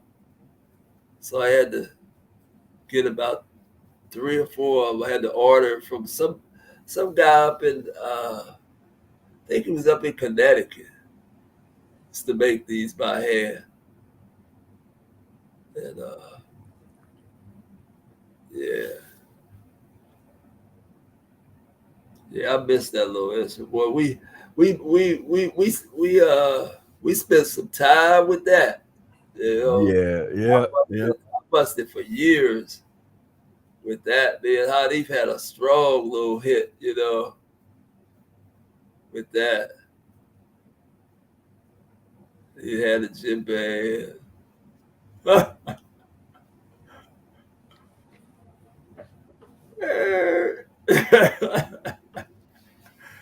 He would blow the horn, but we had all kind of cues. Yeah.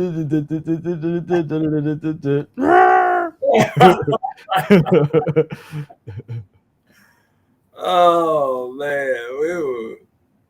crazy, man. That was the days of the Newport on the Levee bus. Yeah, yep. You Yep, did a few days up there, didn't you? yeah, yep. Yeah. Yep. I used to do that hit. And yeah. Yep. Yeah, did that. And, Yeah. So yeah. well, other than that, man, is there any other subject that we need to cover? No, I think we can call it because we made the 4.5 hours. Oh, okay. We hit, we hit our quota where it's like if we don't get to that 4 hour mark, people be like, wait a minute, what are they doing? They say they've been shorted, huh? Yeah. So I mean, we got it in, and I think you was talking about the community. I mean, it's growing, and like we've been saying, this is the opportunity to get involved is now. Yes. It's like Revolution, this revolution, liberation. Be involved in something that can safely grow your children. This is, I mean, you do not want to like, well, what they say, it takes a village. Like, no, it takes a mucus-free village. Yeah. All day, mucus-free village, yeah, to raise. And that's what we're talking about is, no alcohol, no drugs, no meat, no dairy, very, very few grains and starches. And just, the transition is the come in point. That's the starting point, is the transition. You gotta commit to that before anything, is that you're gonna transition away from this stuff, and so and you want your child, man, to grow up in something sane. You don't want your child to grow up into something insane. This is insanity. Right. Everywhere you look, man, it's insanity going on. Everywhere. They ain't nothing. I mean, I wish somebody would post something good that, is there anything good in this society that could be, other than mucus free? I was gonna say what we post. Yeah, well, I mean, is it anything to do? Any place to go? Is it any activities? I mean,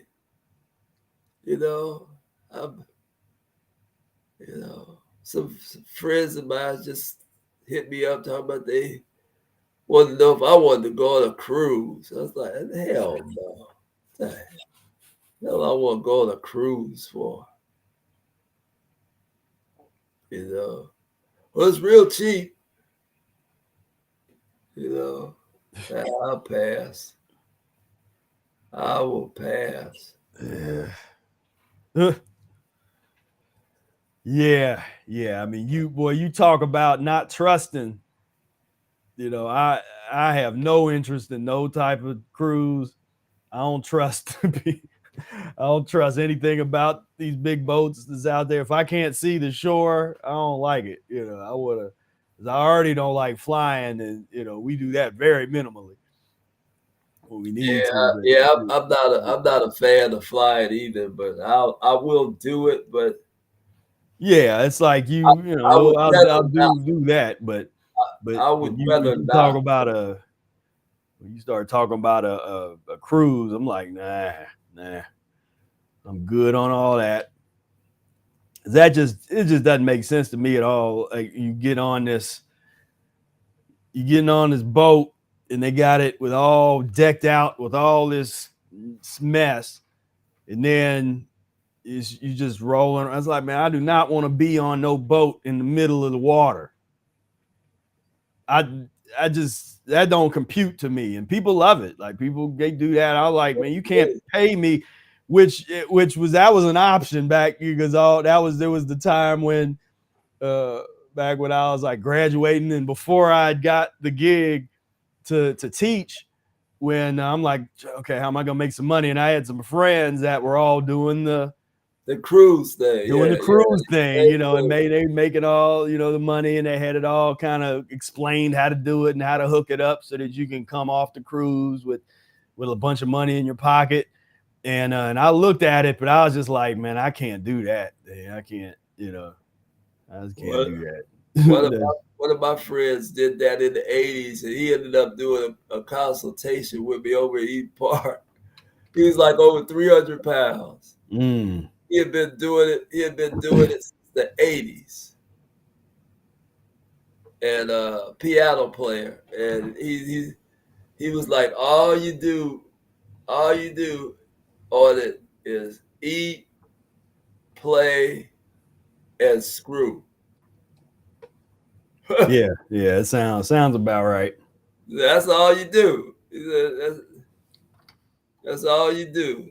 You know, and he had got so big. And we met over there at Eden Park. I said we could meet over at Eden Park. And we met, man. I didn't even recognize it. I was like, yeah.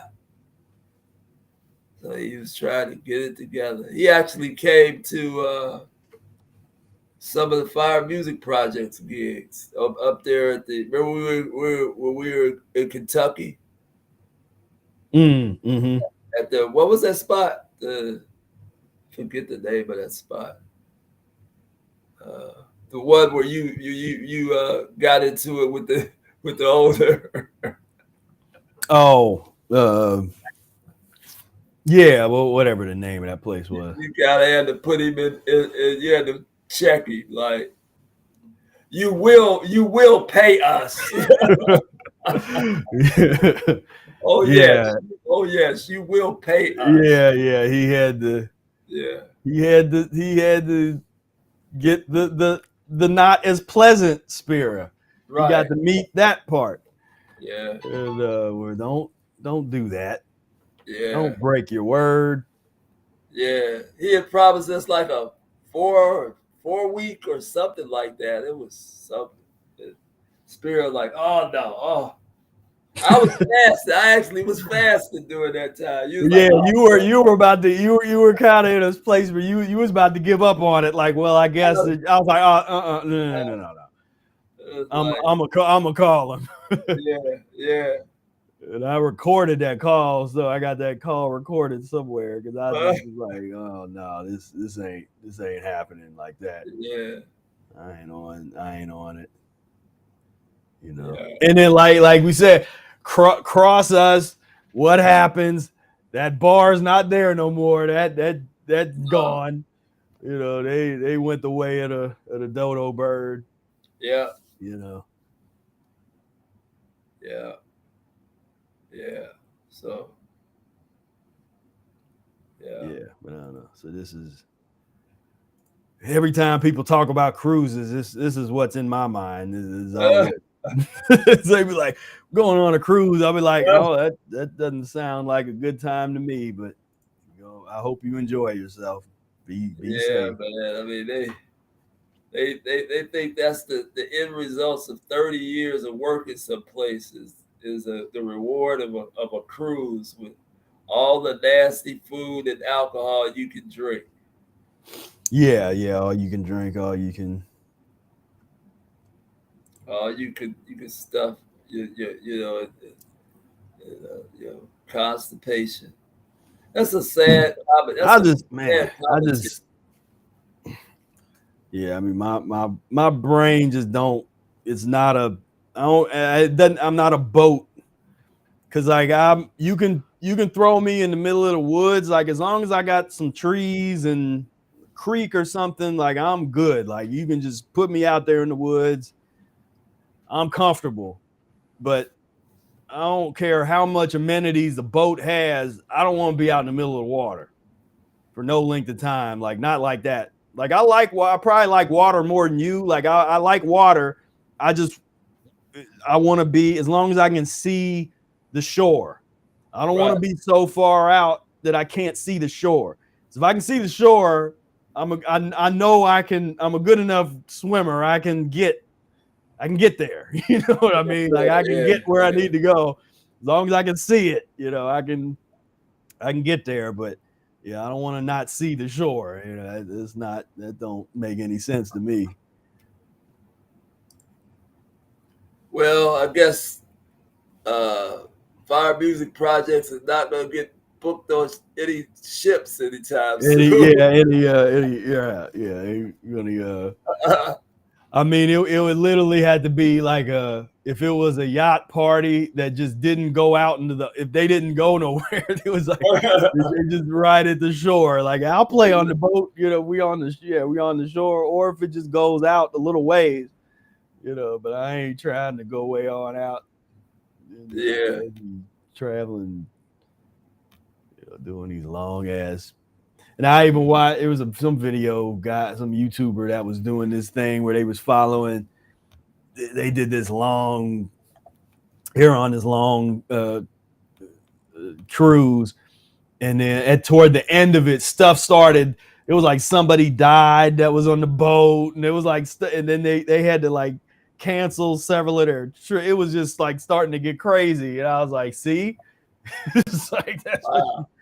You know, see what happens, you know, because what you gonna do? It's like somebody dies on there, what you gotta put the body and freeze a body or something down in the bottom, and then they gotta, you know, or if somebody gets like real sick and you stuck out there, and then and at the next stop they'll get off and, you know, have emergency services come, and, you know, it's just a mess. That to me is just it's like unnecessary, just unnecessary. It's like it's one of those things as humans do that's just very unnecessary because it don't make sense on any type of level in terms of nature and trying to, you know, it's just like this. I don't know. It don't make no kind of sense. Yeah, well. So you got your. So I guess you got a friend. Do I know this friend that was trying to get you on the cruise? Oh, yeah, but you know, I mean, you know, that kind of stuff is just goes in one ear. Yeah, they know. They already know when they know I'm not going. They know I have no interest to be a part of that, you know.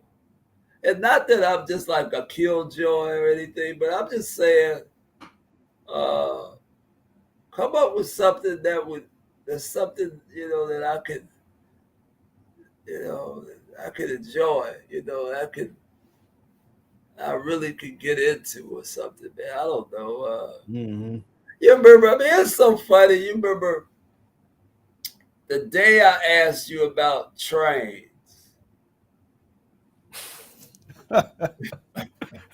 Yeah. I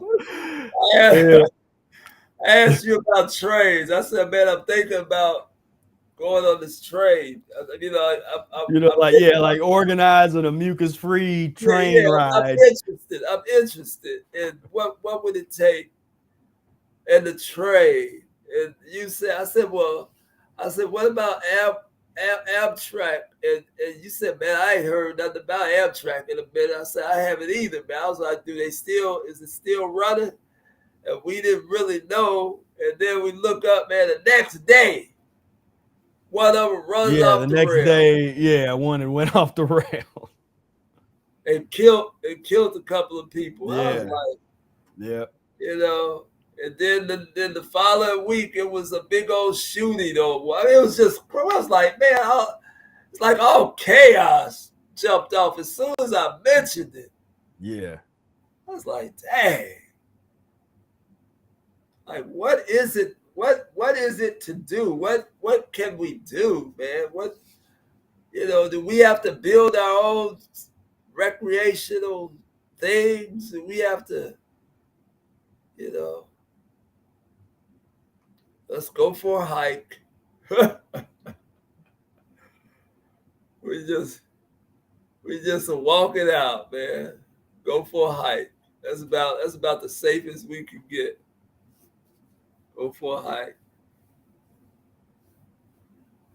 Yeah. No, we can definitely go for a hike and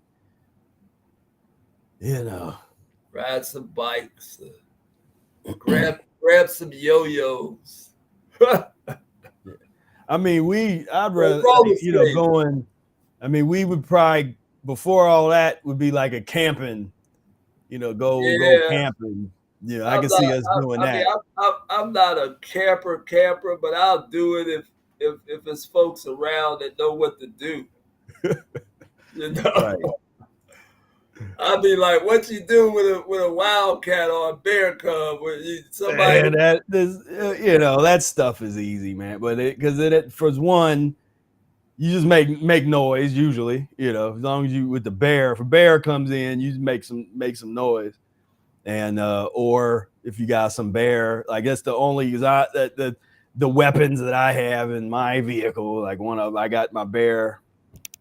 I keep my bear mace around. If you're in bear country, you can have your bear mace. If I'm in bear country, I need to get me some bear mace too. Yeah. We all need to equip ourselves with whatever. Yeah, I mean, it's instead of Reese, he played the flute. The bear just walked right on by him. Right. He said he was playing a flute. The bear just walked right past, like, okay, that's nice music, If he would have had out a bucket, the bear would have tipped him and kept on. Right. So, okay. All right, man. All right, Reese. Man of Steel. So, Monica says, I don't know what she said. I was reading something. She's down for camping anyways. But she's got that spirit of,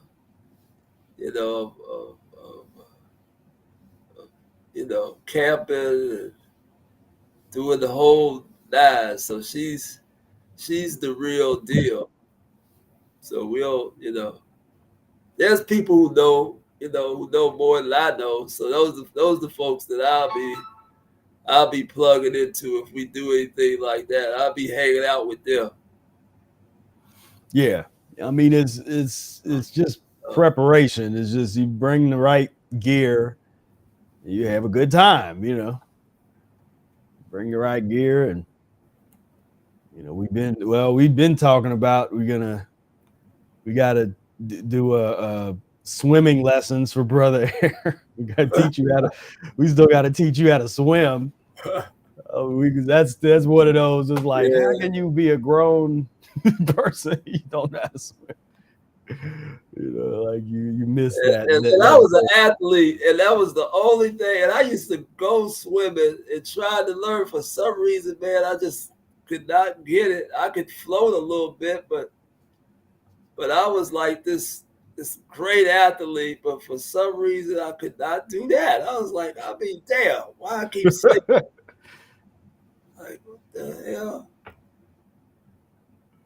Because that is one of them things that is like riding a bike, is you don't lose. Because I hadn't swam in a long time. Then a couple of these Florida trips out there, I got out in the ocean, and I can still because I was always good at swimming under, doing the swimming like under the water. Because we used to play this game called Sharks and Minnows.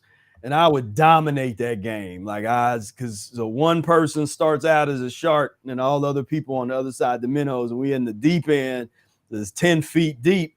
And I was at big old fat boy. I could dive right down to the bottom of the 10 foot, and then I just one by one I bring every one of them kids up to the top. Then when I was a minnow, and there'd be a whole bunch of sharks, because once you bring somebody to the top, you touch them on the head, then they become a shark. So I would usually win and be the last minnow. No one could bring me up. because I just go straight down to the bottom.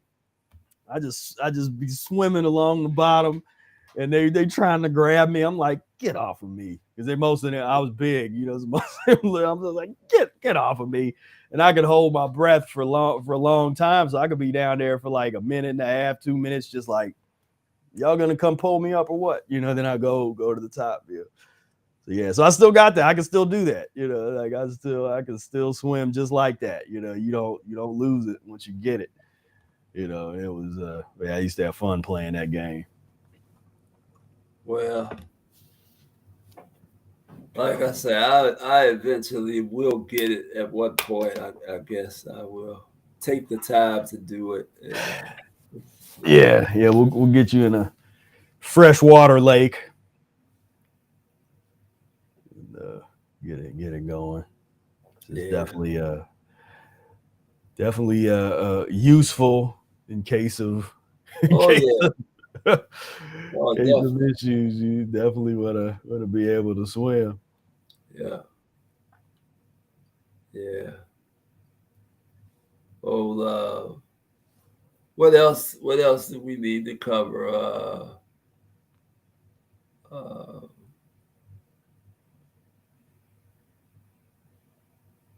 I was just trying to think of people in the what people are going through and what they're doing, and the research and development team is doing pretty good, right?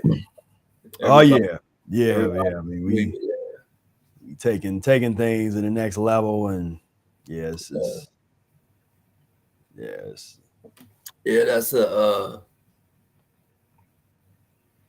that's a interesting group of people. Interesting group. The Mucusless Diet has brought all those different individuals together. I don't think if they would have been in the Mucusless Diet, they would have never met each other. Yeah, they would have never came together as acquaintances. Right. You know, but it's like they all different type of attitudes and coming together and working. So that's good. That is good. So yeah. Other than that, man, I'm glad you did this. It was good for me to get that out and kind of explain to people what was going on. Hopefully I could keep this juice fast going. And I'll do a few dry days, I know, up until spring. And then I don't know, I might go longer. I don't know. I just have to figure it out, Might go longer. Just to make things, because I'm transitioning and making my exit, so it might be easier not to eat, So it's always easier for me not to eat. Right. It's always easier. It makes everything easier not to eat. And the strength, man, when people try to talk about energy and strength, man, the ability and the strength of fasting and just the V was P minus O, man. The things that I've been doing over the last 2 years, because I made a conscious effort. Folks, we always talk about getting off of the grid. That made me think about, like, okay, do I really need wheels? Could I sustain? And I had an opportunity to get wheels, and I just did it just to, I was like, can I just do to this? See? Can I do this? And I rent a car, I would, if I needed a car, I just rent cars, and I didn't have anything I needed a car really for, because I wasn't doing a lot of playing, as far as but I was the kind of strength that, and I have to pat myself on the back because I had to really look at the that wagon and carrying that down, back and forth downtown and back up. Most people I know, my son and his friends, they just marvel at, man, we can't even move this thing, and you can't, Right. So you talk about V equals P minus O. Mm-hmm. I'm 60. I'm 64. Yeah. So to see me carrying that thing up hills like Dorchester, right, and with all that metal and walking miles with, it's like, man, I could only do that on the Mucusless Diet. And younger people, I'm saying younger people, 30s, 40s, they can't do that. They wouldn't even attempt. They wouldn't even attempt to do it. And I'm talking about all summer, all right, summer, fall, all spring, fall. That I was doing this on a consistent basis, 4 or 5 days out of the week. And so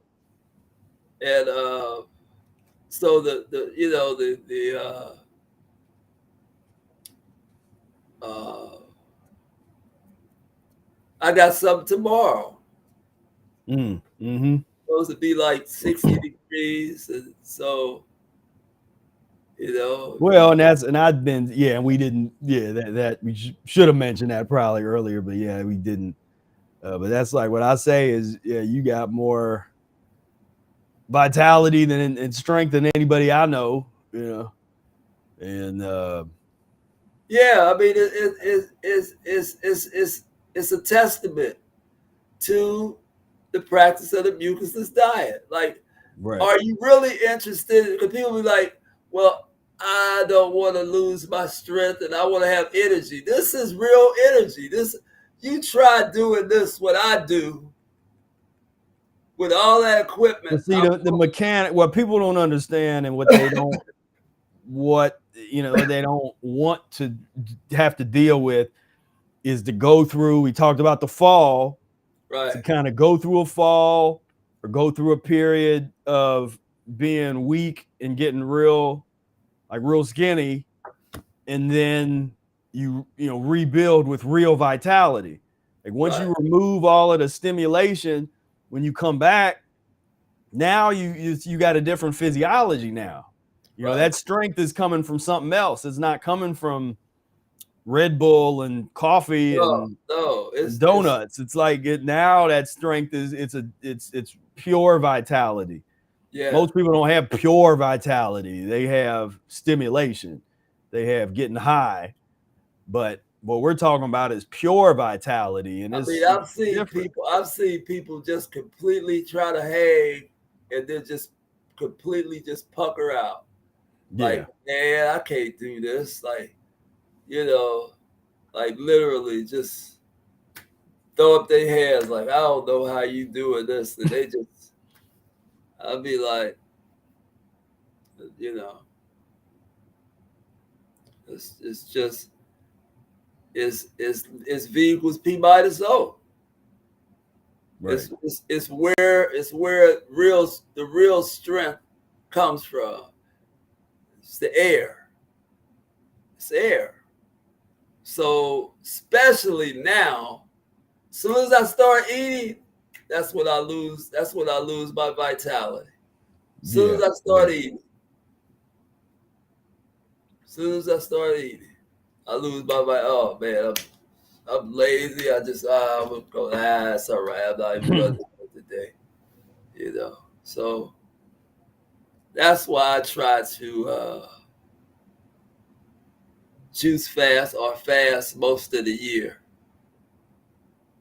Most of my life, I just try to do that because it is a certain vitality that I want to.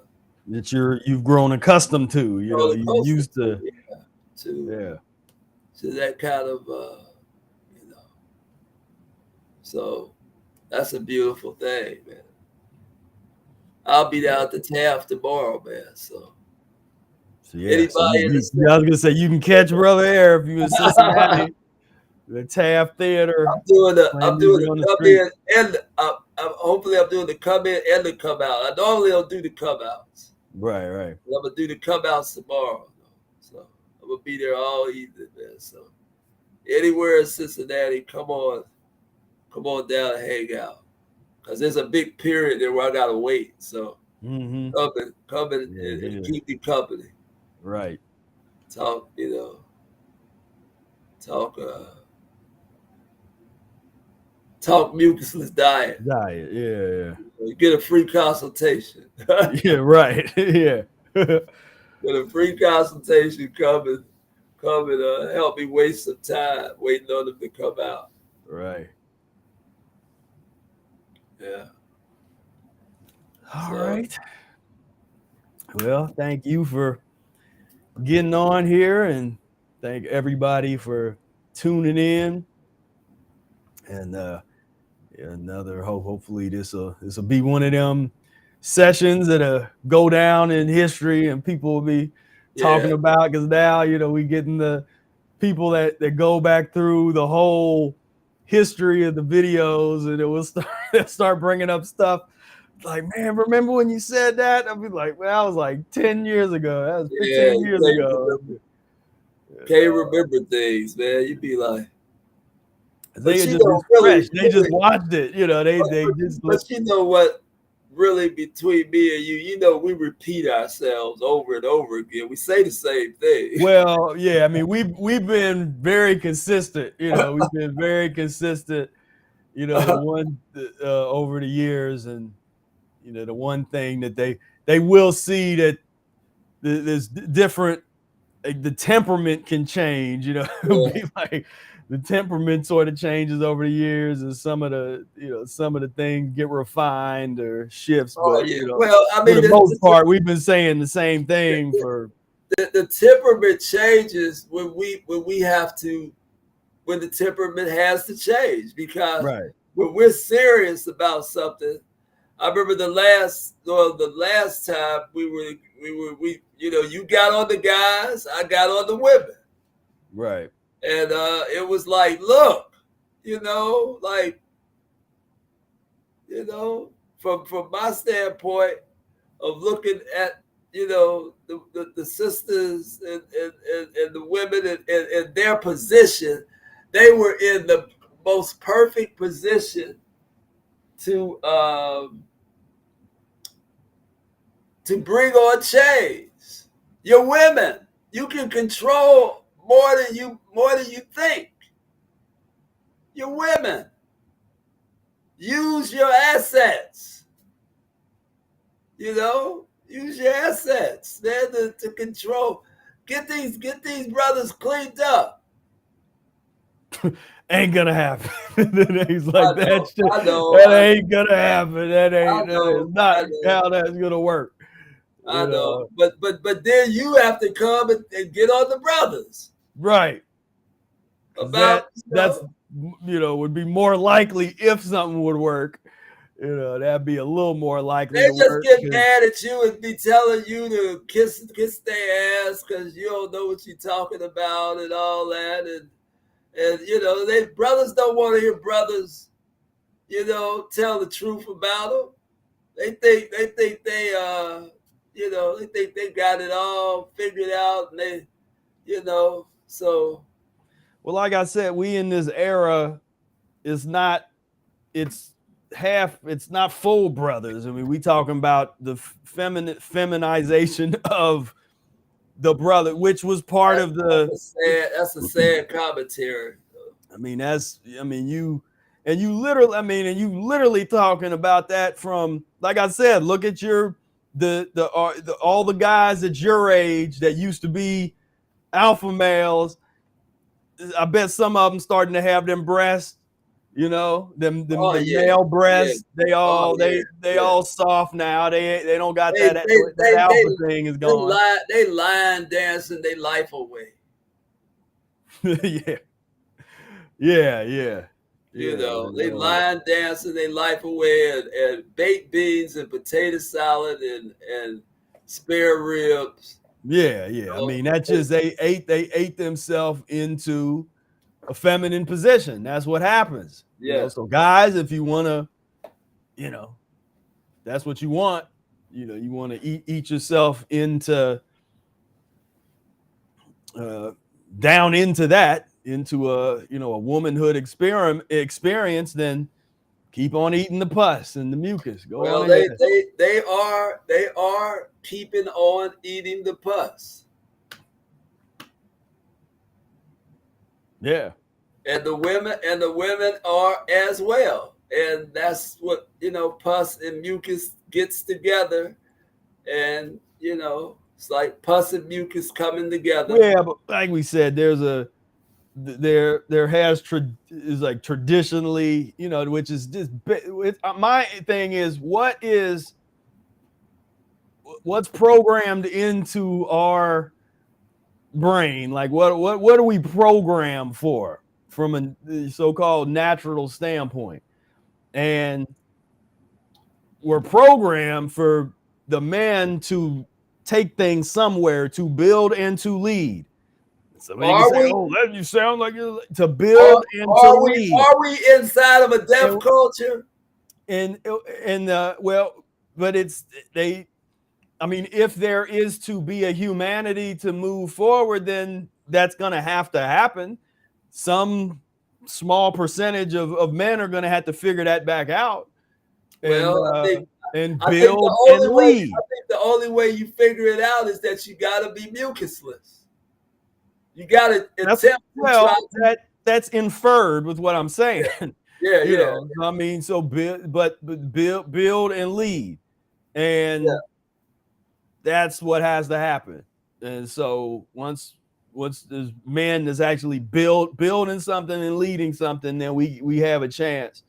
And you know, but right now everything is all backward. The whole pus thing is just backward. And so, because, you know, when I will watch some kind of, it's just what I'm seeing, and people can, you know, you could see if I'm just crazy, but when I look at, I'm like women in general, and I'm not talking about even all that political, all that other stuff going on. I'm saying just in general, when I see, even if I watch like cheerleaders and different things that they'll do, and some of these cheer things or something will pop up on YouTube or Instagram or something, and I watch it, I'm like, the culture, the decisions that are being made in terms of the dance moves and everything that they're deciding to do, that looks masculine as hell. Like the whole attitude is very masculine from the women with,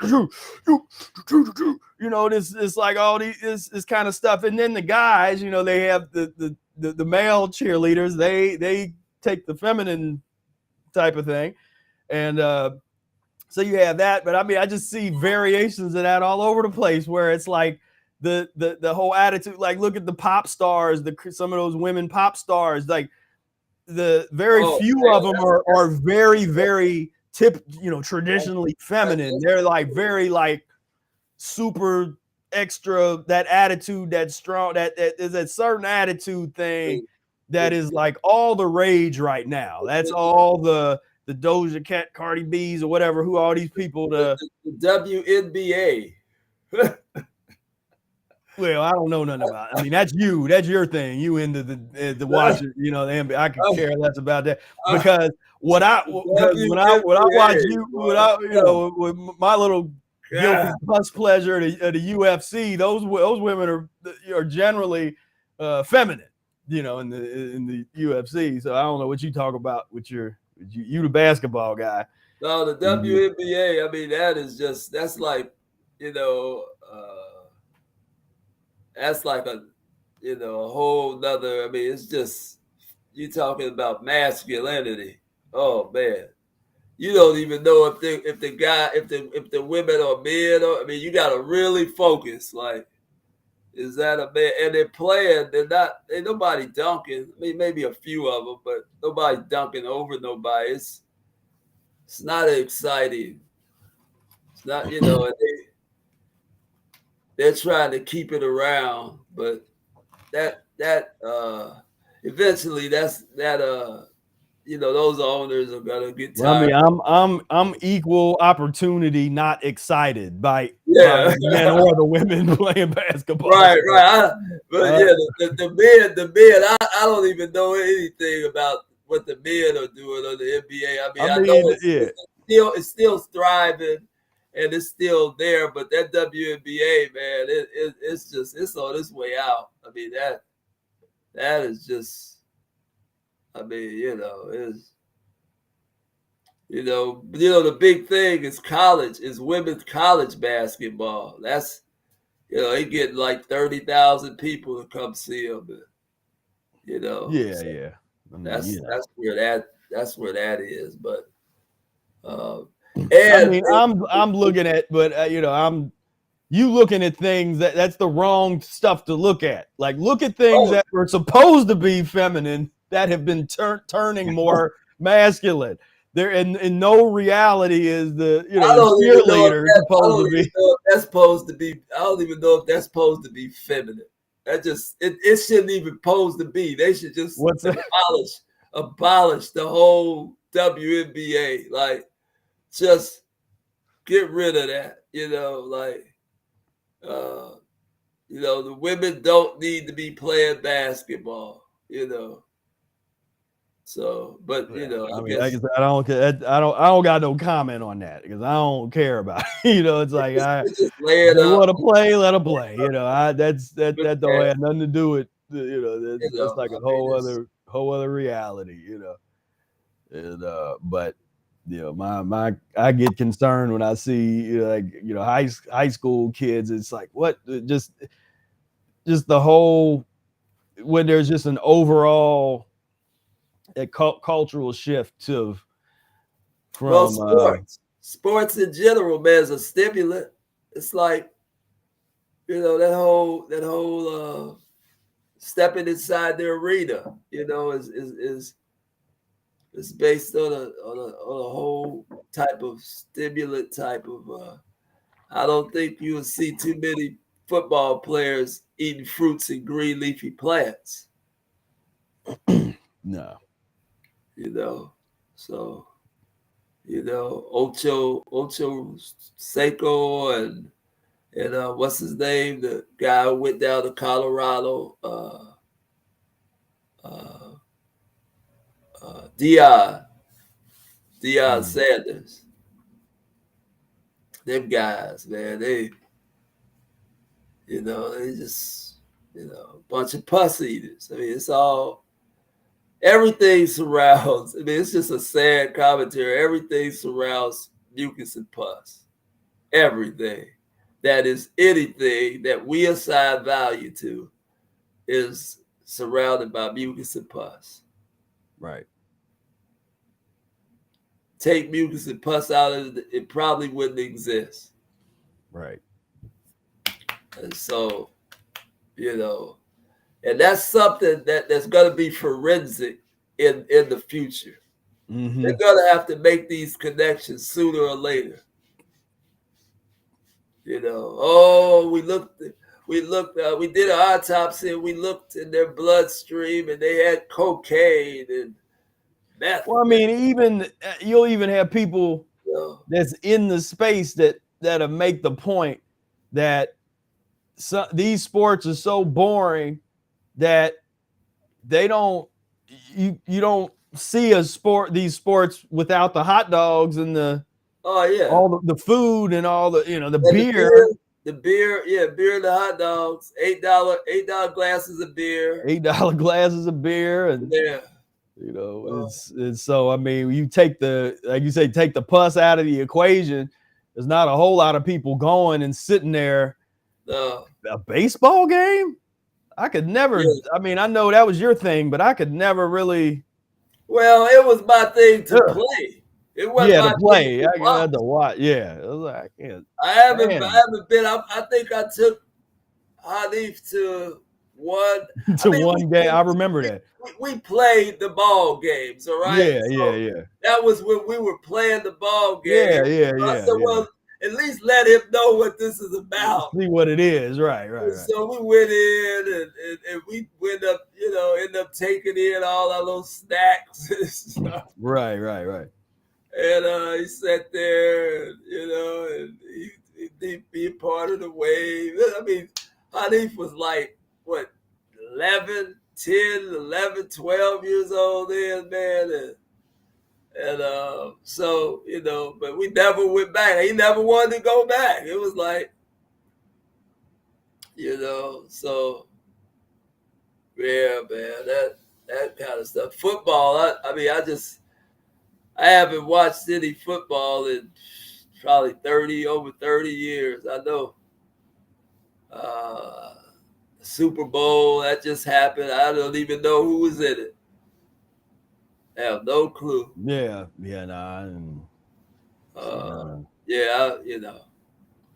Yeah, So, football. I never was a big sports watcher anyway, of all those different. I used to watch hoop. Because I played ball, and I used to watch hoop with Michael Jordan and Larry Bird that was playing in the 80s and into the 90s. I was real strong on that, but after I played and the guy got fouled on my team, and he got in the argument with the other guy. And the guy went to the car and pulled a gun out of his truck and came back over on the court. And I grabbed all my stuff and I just got my car and never played again from that day on. That was the last day I played.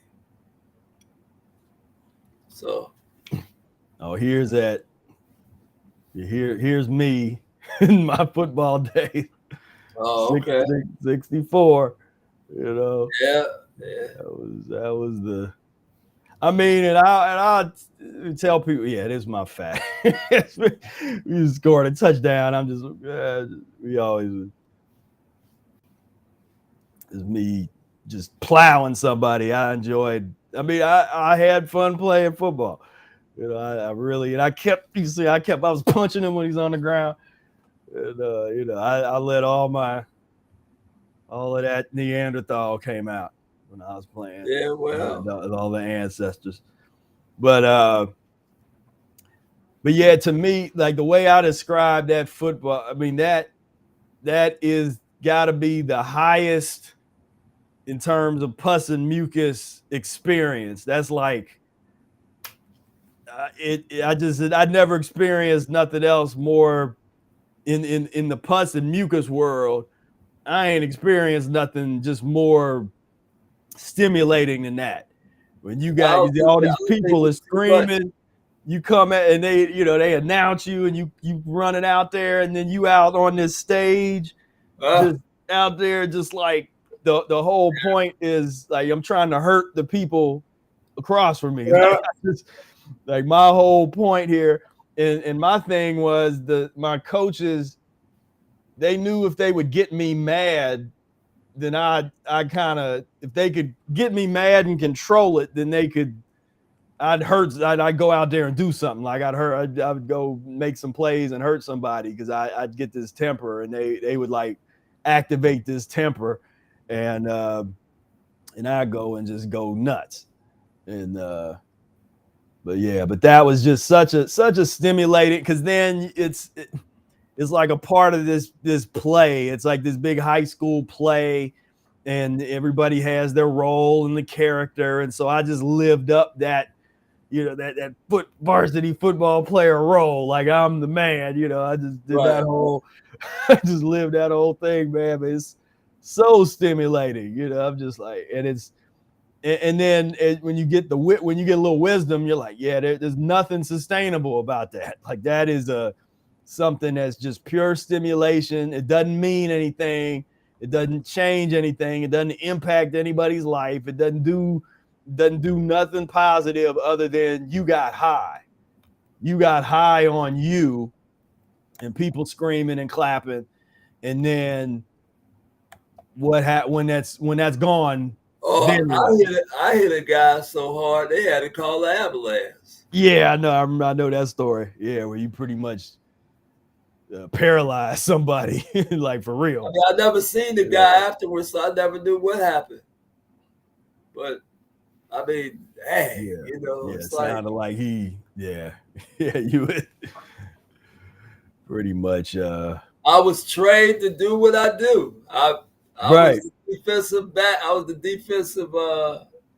defensive end, and the defensive end pulls with the screening halfback. Right. He pulled and screened out. I pulled with him. He jumped. I came up under him just like full speed. He must have flipped Yeah. over like 1 or 2 times, man. I just came and just, you know, he came down on his neck. Yeah. Like, damn, you know. Like, how much karma have I paid since then? Right. It's like, You know, I mean, yeah. like, man, I'm still paying for that probably. Like, Yeah. man. They called, stopped the game, ambulance came. Oh, man, it was like, and they took me to Gold Star Chili for celebrate. To celebrate. Yeah. Like good. You paralyzed somebody. Good job. You know? Wow. That was something. So, yeah. Yeah. Yeah. What can we say? Pus and mucus, man. That's You know, stimulation city.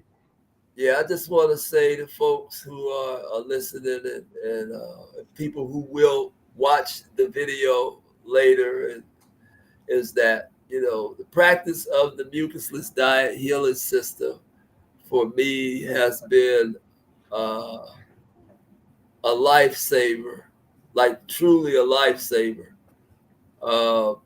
This has been something that has shown me, you know, like helped me to see life in more majestic ways and to be able to decipher and basically learn wrong from right. It's taught me, you know, wrong from right. And when you start cleaning your rectum out, and I know y'all don't like to hear about a lot of, but that's what you have to be consistent of cleaning, you know, when they say clean that ass consistently, have discipline, controlling what you put in your mouth. You have to have some discipline. That just goes with just being an adult. Grow up. Like for real, grow up. Stop playing in the sandbox like little boys and little girls. You're grown, and the responsibility of advancing humanity is on you. Don't think that you're not enough as one individual to change everything. We can change things. We know we can change things. As a small entity of us, we can do great work and make big strides to affect the masses. We know it. So for those who are plugging in, for the women, just be cognizant of what you possess, and you know, we say don't give up the cookies that quick. Make them work. Make the brothers work. You know, man, I'm not talking about work a job. I'm talking about work at being worthy enough to lay down with you and procreate. Make them work. And I ain't talking about no week, a few days or so. I'm talking about make them work. Because if they feel something about you, they will wait and they will do the work. That's why I say women have a lot of power that they don't even want to use. Your brothers, you got to show some discipline and some kind of like leadership in terms of foresight and a blueprint. Women want you to be the leader. They want that. They want you to show me. But the problem is that you keep buying into, as men, we keep buying into the deaf culture. We don't want to believe that we can do incredible things with just our mind working and thinking and executing. You dig? So, get on it. Get on it. And don't go for a big butt and a smile. Don't fall for that.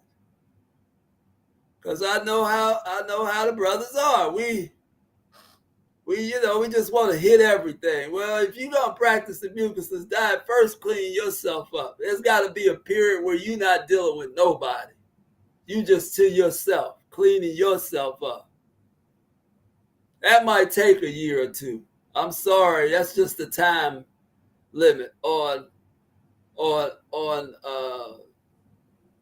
the clean human body of how long it takes based on the kind of damage you've done and your family and your culture have done to you. It takes a minute to clean yourself up. You just don't clean yourself up in a month and think that, I done drunk a few teas, a few, a detox teas and had a few bowel movements and you good to go. No, Practice the mucusless diet, read it, and it will guide you to a successful like transition on how and comfortably how to clean yourself up. You did. Get your hot water bottles. Get your buckets or your Kalima boards or whatever you use. But you got to get in the game. You got to get in the game. Sisters, make the brothers cleanse. You sisters cleanse. Well, and then what I've been adding for the men, get your resources together. Yeah. So, get your resources together in a plan and have that together. That's what leads. That's a leader. That's a leader. A leader is somebody who will get their resources together and bring the woman into the empire or to the resources. Like, look, see, because we got to get back to, and I know this is just weird, taking care of the woman. Like I can take care of you. Right. We gotta, we can't be afraid of saying that. For some reason that becomes taboo to take care of a woman. Like, no, you don't have to work. Now, if you want to and you want to, then you have a career, you doing things. I'm not saying don't work, but I'm saying you got the option. That's what brothers do. That's what the men do. You have the option. You don't have to do anything. If you don't want to, I see to it. You're with me. So like I say, I don't have a problem with a woman working, but I'm saying you got the option. You dig? So we got to get back to to the leadership part of this thing, man, of like, having a plan and executing and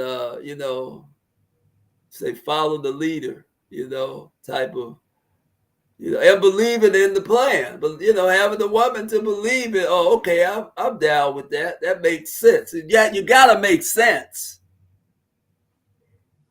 You gotta make sense wherever this destination is going. You gotta make sense. So yeah, unless you nature boy, and then you didn't have to make sense. oh well, I mean, but life with no parole. Yeah, life with no parole.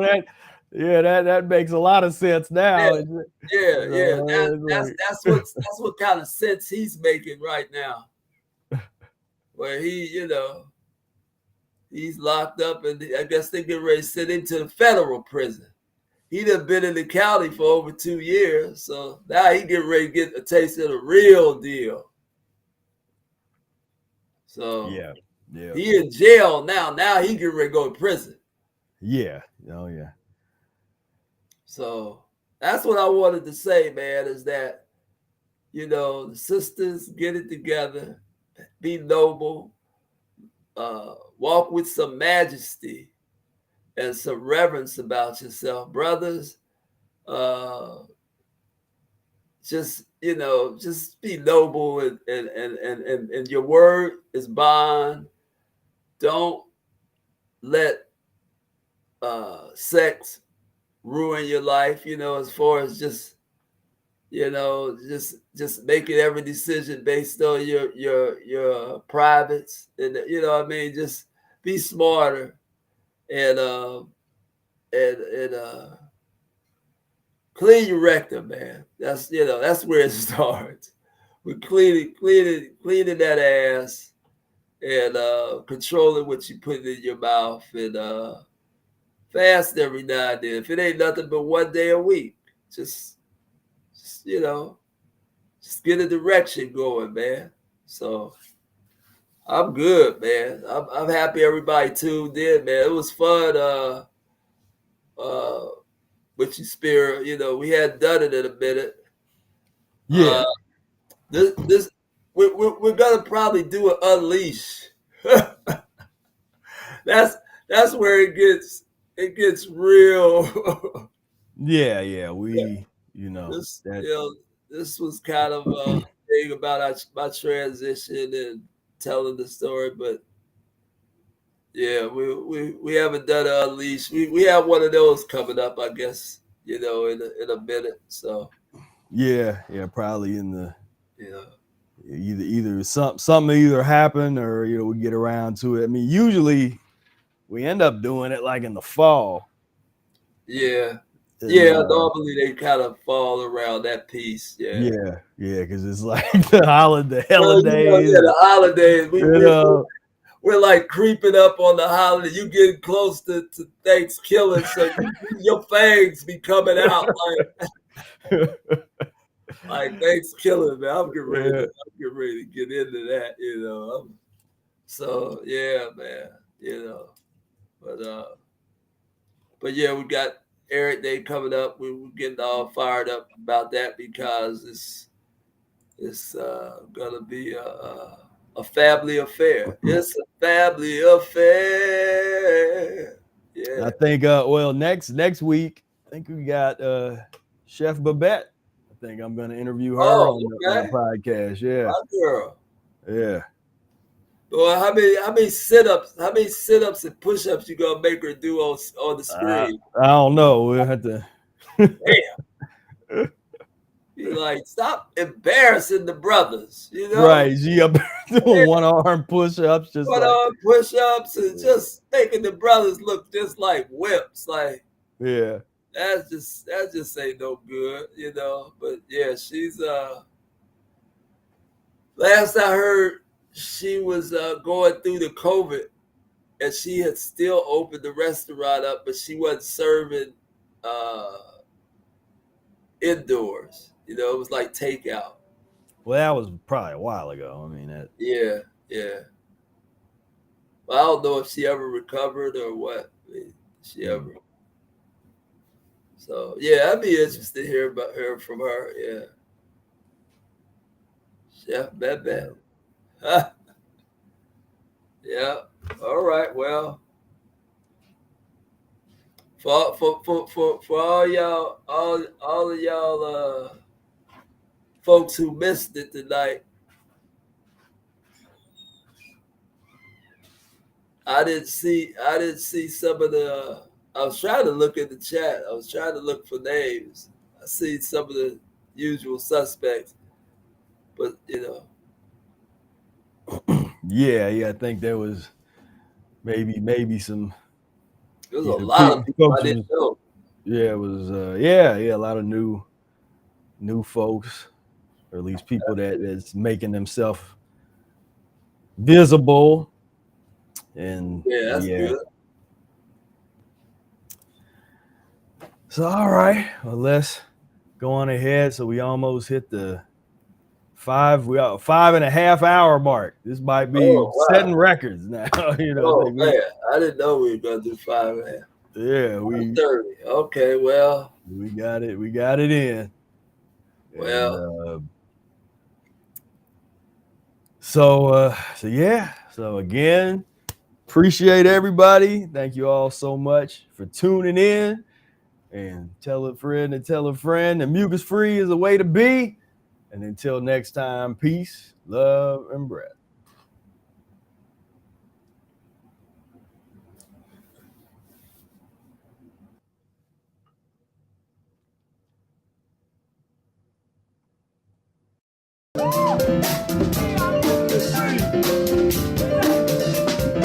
We are mucus-free. We are mucus-free. We are mucus-free. We are mucus-free. We are mucus-free.